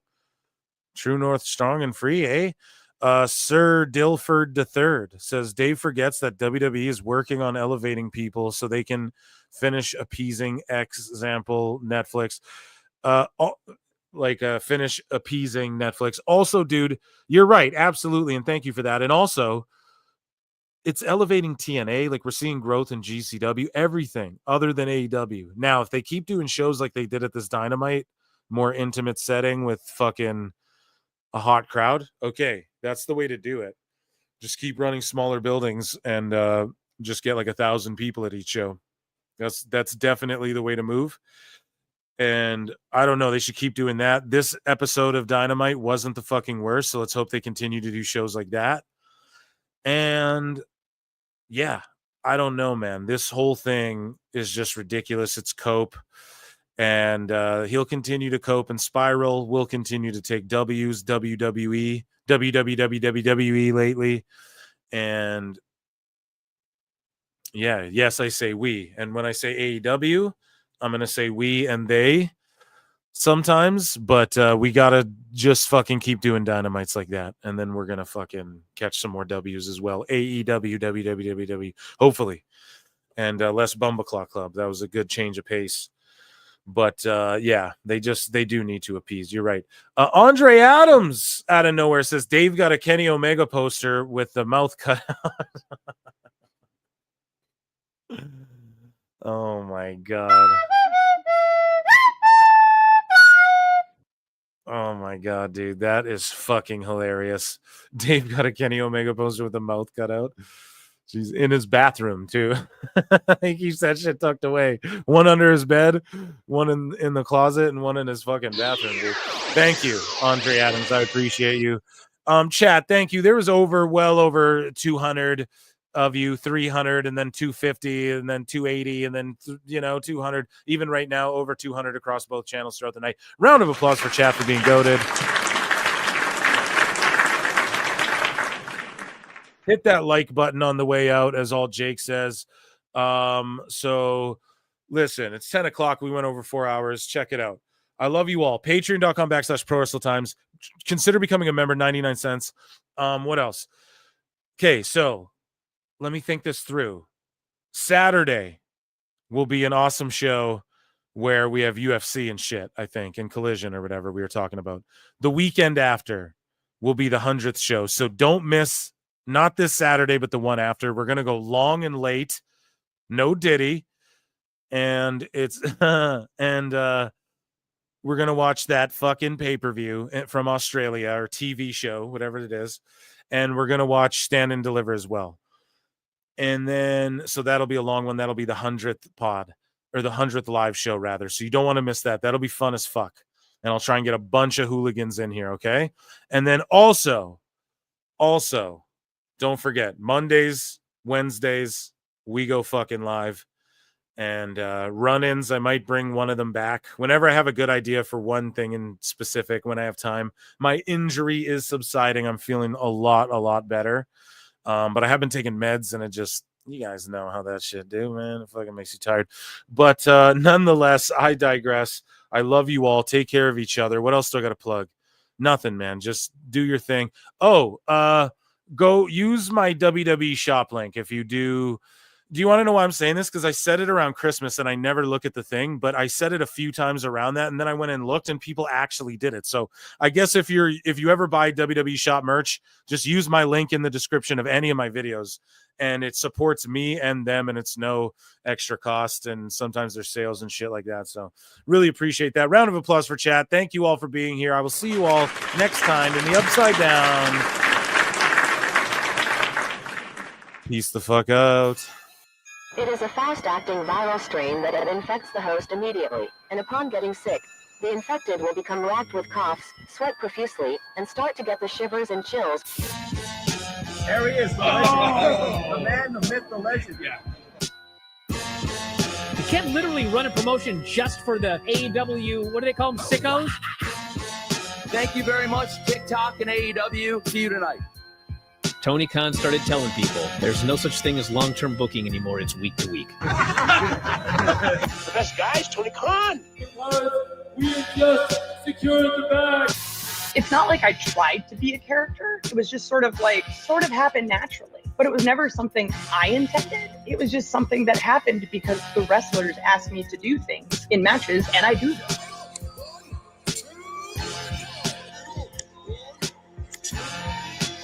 If you run a promotion just for the sickos, you're going to do 400,000 viewers eventually. Effing melts. You know that SmackDown actually went over and everything. Yeah. You know, What's the point? the point is SmackDown. What are you getting at here? That the DVRs didn't pick it up. Did they not pick it up? Mine didn't. Let's get into everybody's favorite moment, and it is called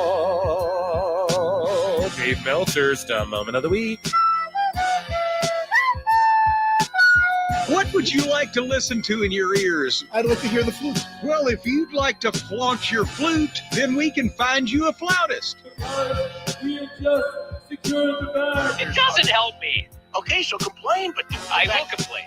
Let me out of my misery. And when I heard that, I was like, what? Thank you, fuck you, bye. Boom.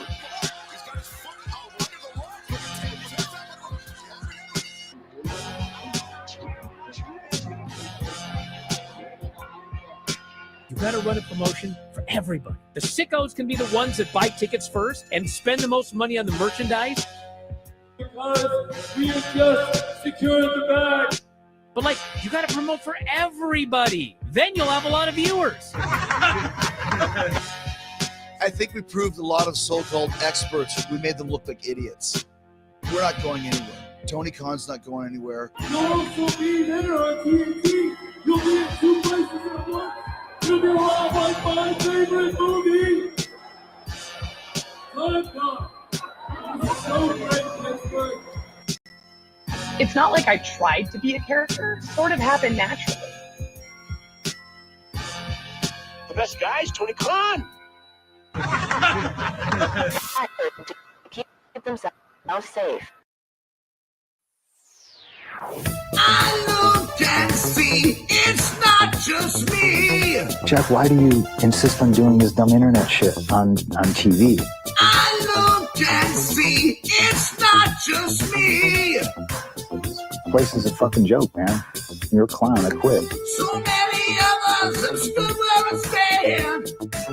We are the young, so raise your hand. So many of us have stood where we stand. We are the young, so raise your hand. They call us problem child. We spend our lives on trial. We walk an endless mile. We are the youth gone wild. We stand and we won't fall. We're 1 and 1 for all. The writing's on the wall. We are the youth gone wild. No. It doesn't make logical sense, but it makes. Well, yes, of course. But it makes wrestling booking sense. Of course, this makes no sense. Of course, okay, it makes no sense. However, in pro wrestling booking, which often makes no sense, you would do that. It's about making money. It's not about anything else. Wrestling has always been about making money first and foremost. That's it. I look and see it's not just me. Last weekend was the greatest weekend in AEW history. This is the greatest week. I look and see it's not just me. Security, my safety, my life was in danger at a wrestling show. So many of us have stood where we stand. We are the young, so raise your hand. So many of us have stood where we stand. We are the young, so raise your hand. They call us problem child. We spend our lives on trial. We walk an endless mile. We are the youth gone wild. We stand, we won't fall. We're 1 and 1 for all. The writing's on the wall. We are the youth gone wild. They call us problem child. We spend our lives on trial. We walk an endless mile. We are the youth gone wild. We stand, we won't fall. We're 1 and 1 for all. The writing's on the wall. We are the youth gone wild. Get wild! Yay! If you're familiar with how we do things often here on these Wednesdays, it's a lot like one of my favorite movies, Time Cop. What? Fuck you. Fuck you. Yeah!